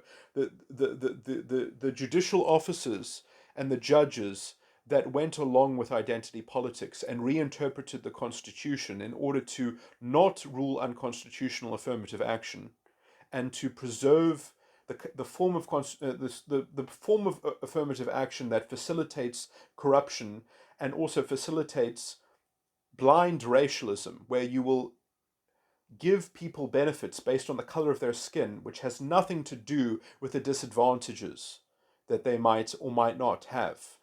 It's utterly disgusting that you would blindly create supposedly transformative affirmative action, which is essentially helping millionaires get richer and has no upliftment whatsoever, has no remedial effect on society, that has no ameliorative convalescence that it provides to the poor.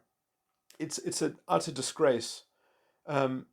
And how that has essentially been normalized, using the poor as a human shield and using, so essentially in order to cover over this disgusting corruption, they use the poor as a human shield, and they use white monopoly capital as essentially the compensating axis and lever. And so you've got a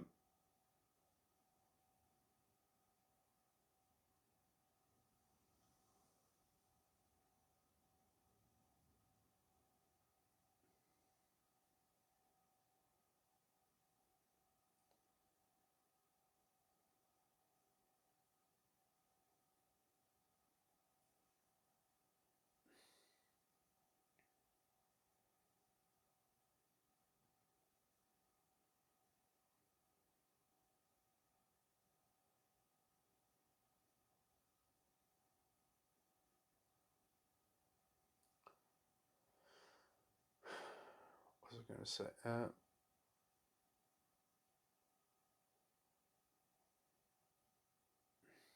Oh, well, it's interesting that, when you've got essentially institutionalized corruption that has, I mean, in some sense, it's better to understand this within the split prerogative, because essentially you can talk about the executive having some kind of prerogative power and things like that, but in a constitutional order, it's not up to the government to decide how to define affirmative action.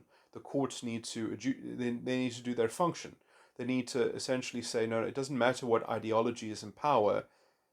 Is what does this policy do in effect?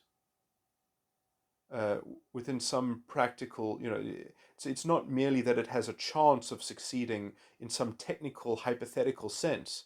It's that, well, what is the actual evidence, and does that justify the infringement of other people's rights?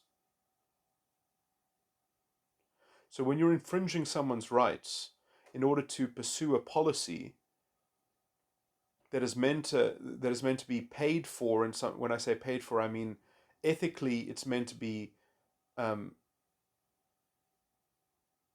justified in terms of the necessity of the function that it's providing. If it doesn't provide that function, when it is in fact a net loss in some sense, because it is essentially part of a corruption scheme, but also okay, sorry, I'm making the same point that I just made earlier, but yeah, essentially I was going to make an analogy about how in America they have the Democrats and the Republicans, and they have essentially the entrenched, what do they call it? The establishment, which has corruption represented in both parties. In my country, because there's only a single ruling party, the establishment has to create a new kind of dichotomy in order to operate the same shadiness. And how it does that is that there's a split prerogative that essentially the president, who has supposedly a governmental executive prerogative, has applied to him an organizational mandate in which he gets his marching orders. So essentially, it's disgusting, because even if we were going to have, I would just say that how the executive prerogative or the governmental prerogative should operate in South African law can't operate on the level of ideology in order to insulate policy from being invigilated by the courts. That's just obvious. But that even if you did want to do that, which doesn't exist in South African law, if you want to say that somehow, well, Parliament is sovereign, it can just do whatever it wants, it can define whatever it wants to define as, and everyone else must just fall in line. Even if you wanted to say that, well, if you did want to do that, then you must regard that the president must be accountable and must be able to defend what the government is doing, and therefore he can't be subjugated by somebody else's prerogative. That the chairman of the NEC cannot have a prerogative over Cyril Ramaphosa. You can't have a split prerogative. And this is basically true in terms of in Britain, the Prime Minister cannot be a part of a committee or some kind of other sort of group in which he has a prerogative power levied against him. Well, there's probably other qualifications that I should probably know about and say, perhaps, but because it's basically unethical. Because in some sense, that is how the ANC gets away with its corruption. Is it can say, well, we're dealing with an internal factional battle, and we don't fully own the prerogative, because the National Executive Committee is essentially above the President of the state. It's crazy, So you can have. But I mean, that is even if we did have a system like Britain and America, which we don't. We have a better system. It's just been institutionally corrupted in order to mirror the split prerogative within the ANC, between which they can play this drama that insulates all the corruption.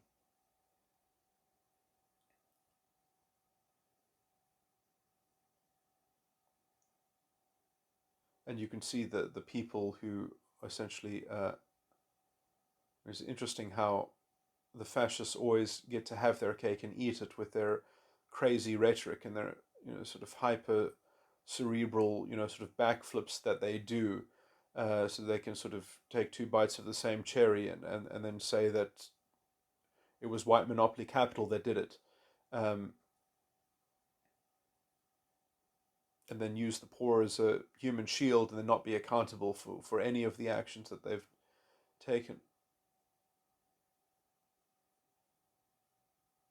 It's like a never-ending farce.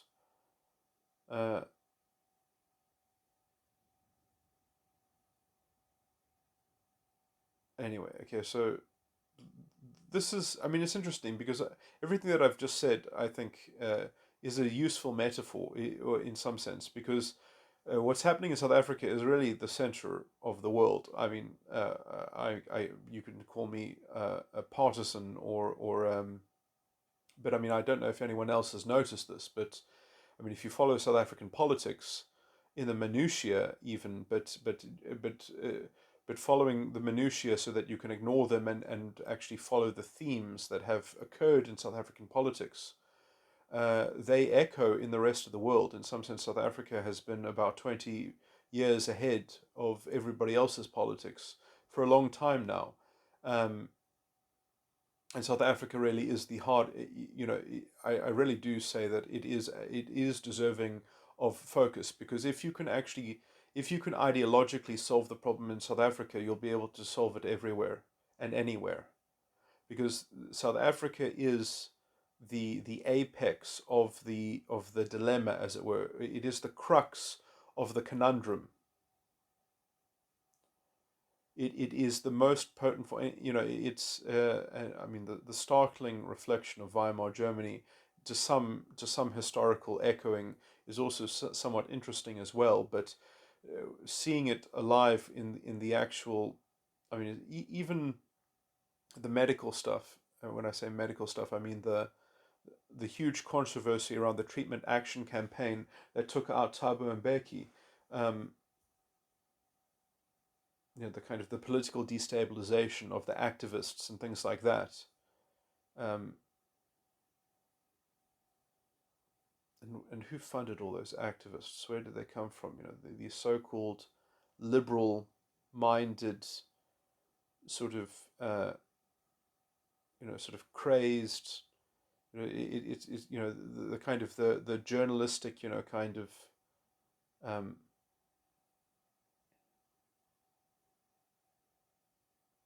I mean, Thabo Mbeki did actually fully concede all the points that were made against him. And you could even argue that it was a useful uh, political example of essentially, that controversy was potentially a useful controversy to have in terms of educating people in terms of public health. It could have been rebranded as a teachable moment, but instead, because it was sort of amplified and exacerbated into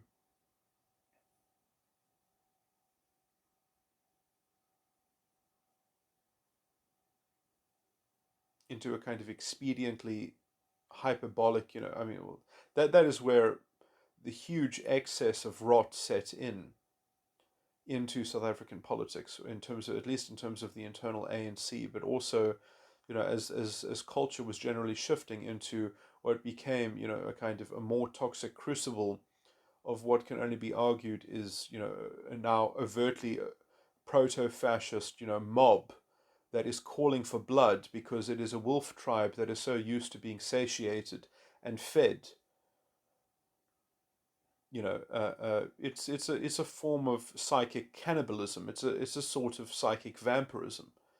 Um, and it's cultivated by journalists. It's cultivated by these personalities of people that um, have a whole secondary economy of drolling up this kind of rabid, um, as I say, it's almost like a ritualistic sport um, for them, and it helps them to feel superior, helps them to feel intellectually validated and certified that they go on the prowl as a gang, as a wolf tribe, as a pack, and it makes them feel that they belong to something. It just sort of comes eventually at the cost of living in a kind of in a kind of ideological state of war. Um, but it's interesting because, I mean, this element within humanity, in some sense, has always been around. The only thing is that now it's much more organized because essentially people, um, essentially because of things like Twitter. I mean, do you know how many people have always been this immature? They have always been this immature. It's just that now they can actually link up with each other. They can coordinate. They can affirm each other in a kind of, you know, in some sense, these are like the small group of cliquey popular kids in high school that used to consider themselves to be in the top echelon, to consider themselves to exist in their own universe in some sense, and everybody else was invisible. And in some sense, in I would even say in healthy environments, there were rival subcultures that would denigrate them. And I mean this in terms of that there would be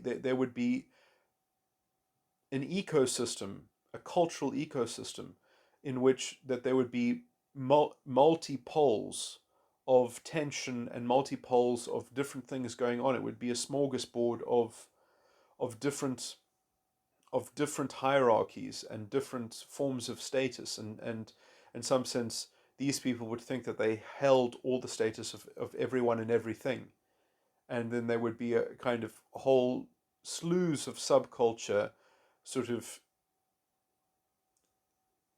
that would be less prominent and perhaps less um, advertised, but because essentially somehow we've created idolatry around the most kind of vacuous stereotype and superficial form of value, which is that essentially that everyone should compare themselves to the prettiest girl in school or something like that. That if your life is somewhat less convenient than the prettiest girl in school, or if your life is less has less invitations and less offers and less free drinks or something like that, that somehow that's the standard, that every citizen, every individual should feel just as special and pampered as the pretty girl in school, that should be the basic model of the human unit or something like that, is just utterly crazy and insane, and is so blind to so many facets of reality that it's not almost even worth addressing.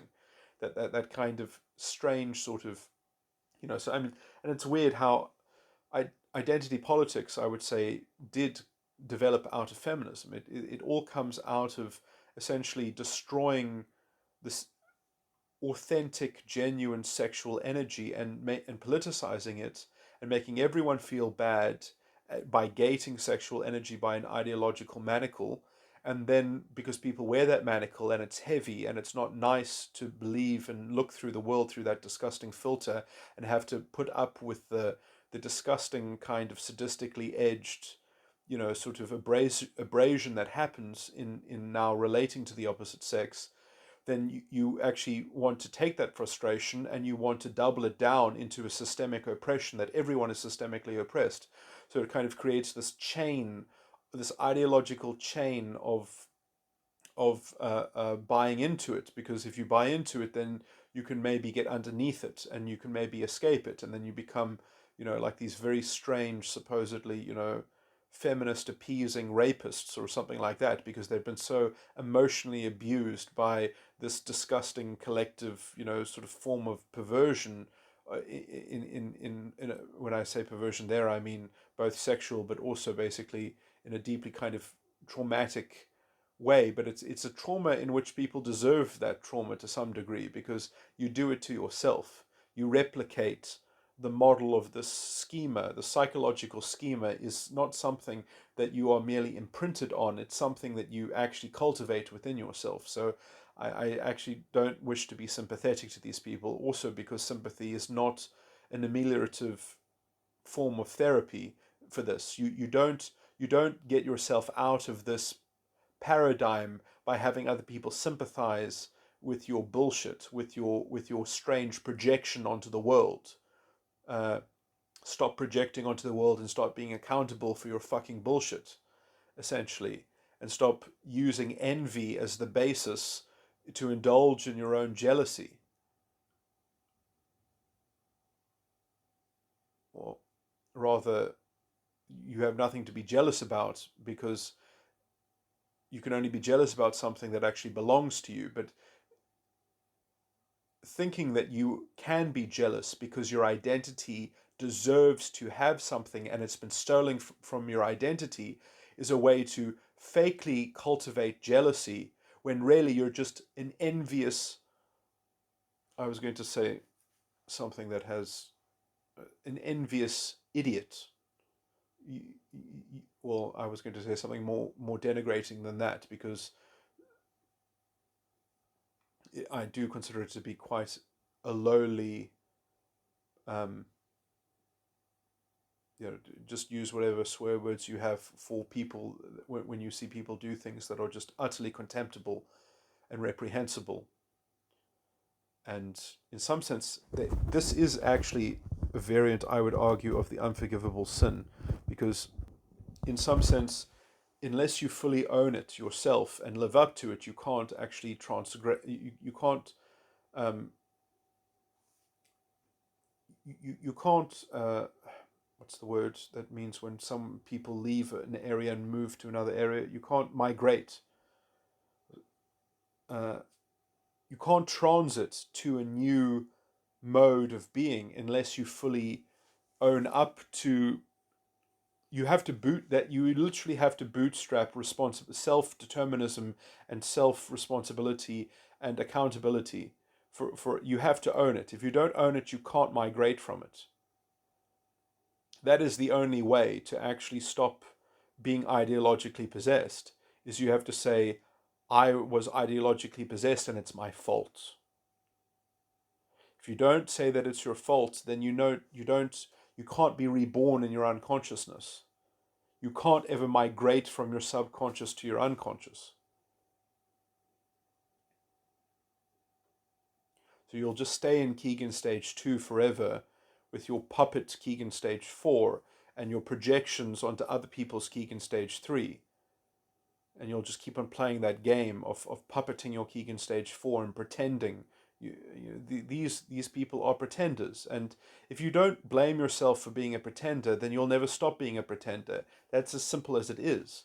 And so these people have found a way to semantically confuse themselves that they can essentially be envious of things and then reconceptualize that envy as a jealousy about something that was stolen from their identity and something that their identity deserves to have in something called social justice, which is quite frankly a perversion of the actual concept of social justice, which was developed by Orwell.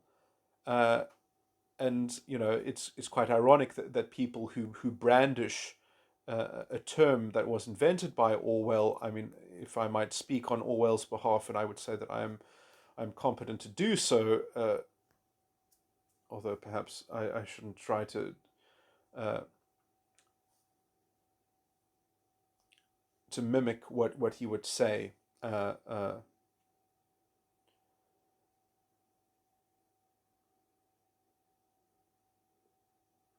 but I do think that I express the same sentiment that he would have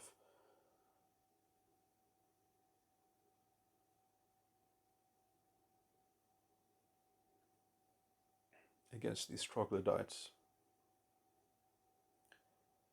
Anyway, so that's probably all I have to say. Roller coaster of stuff, but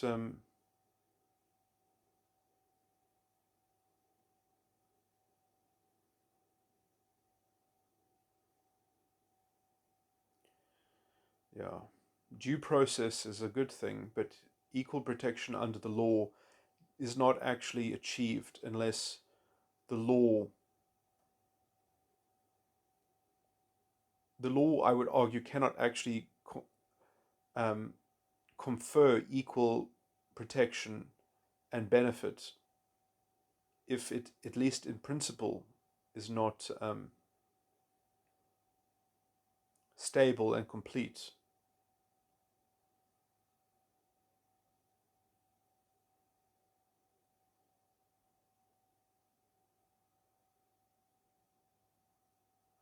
Anyway, I'm just repeating some points in quite a shallow way, but anyway.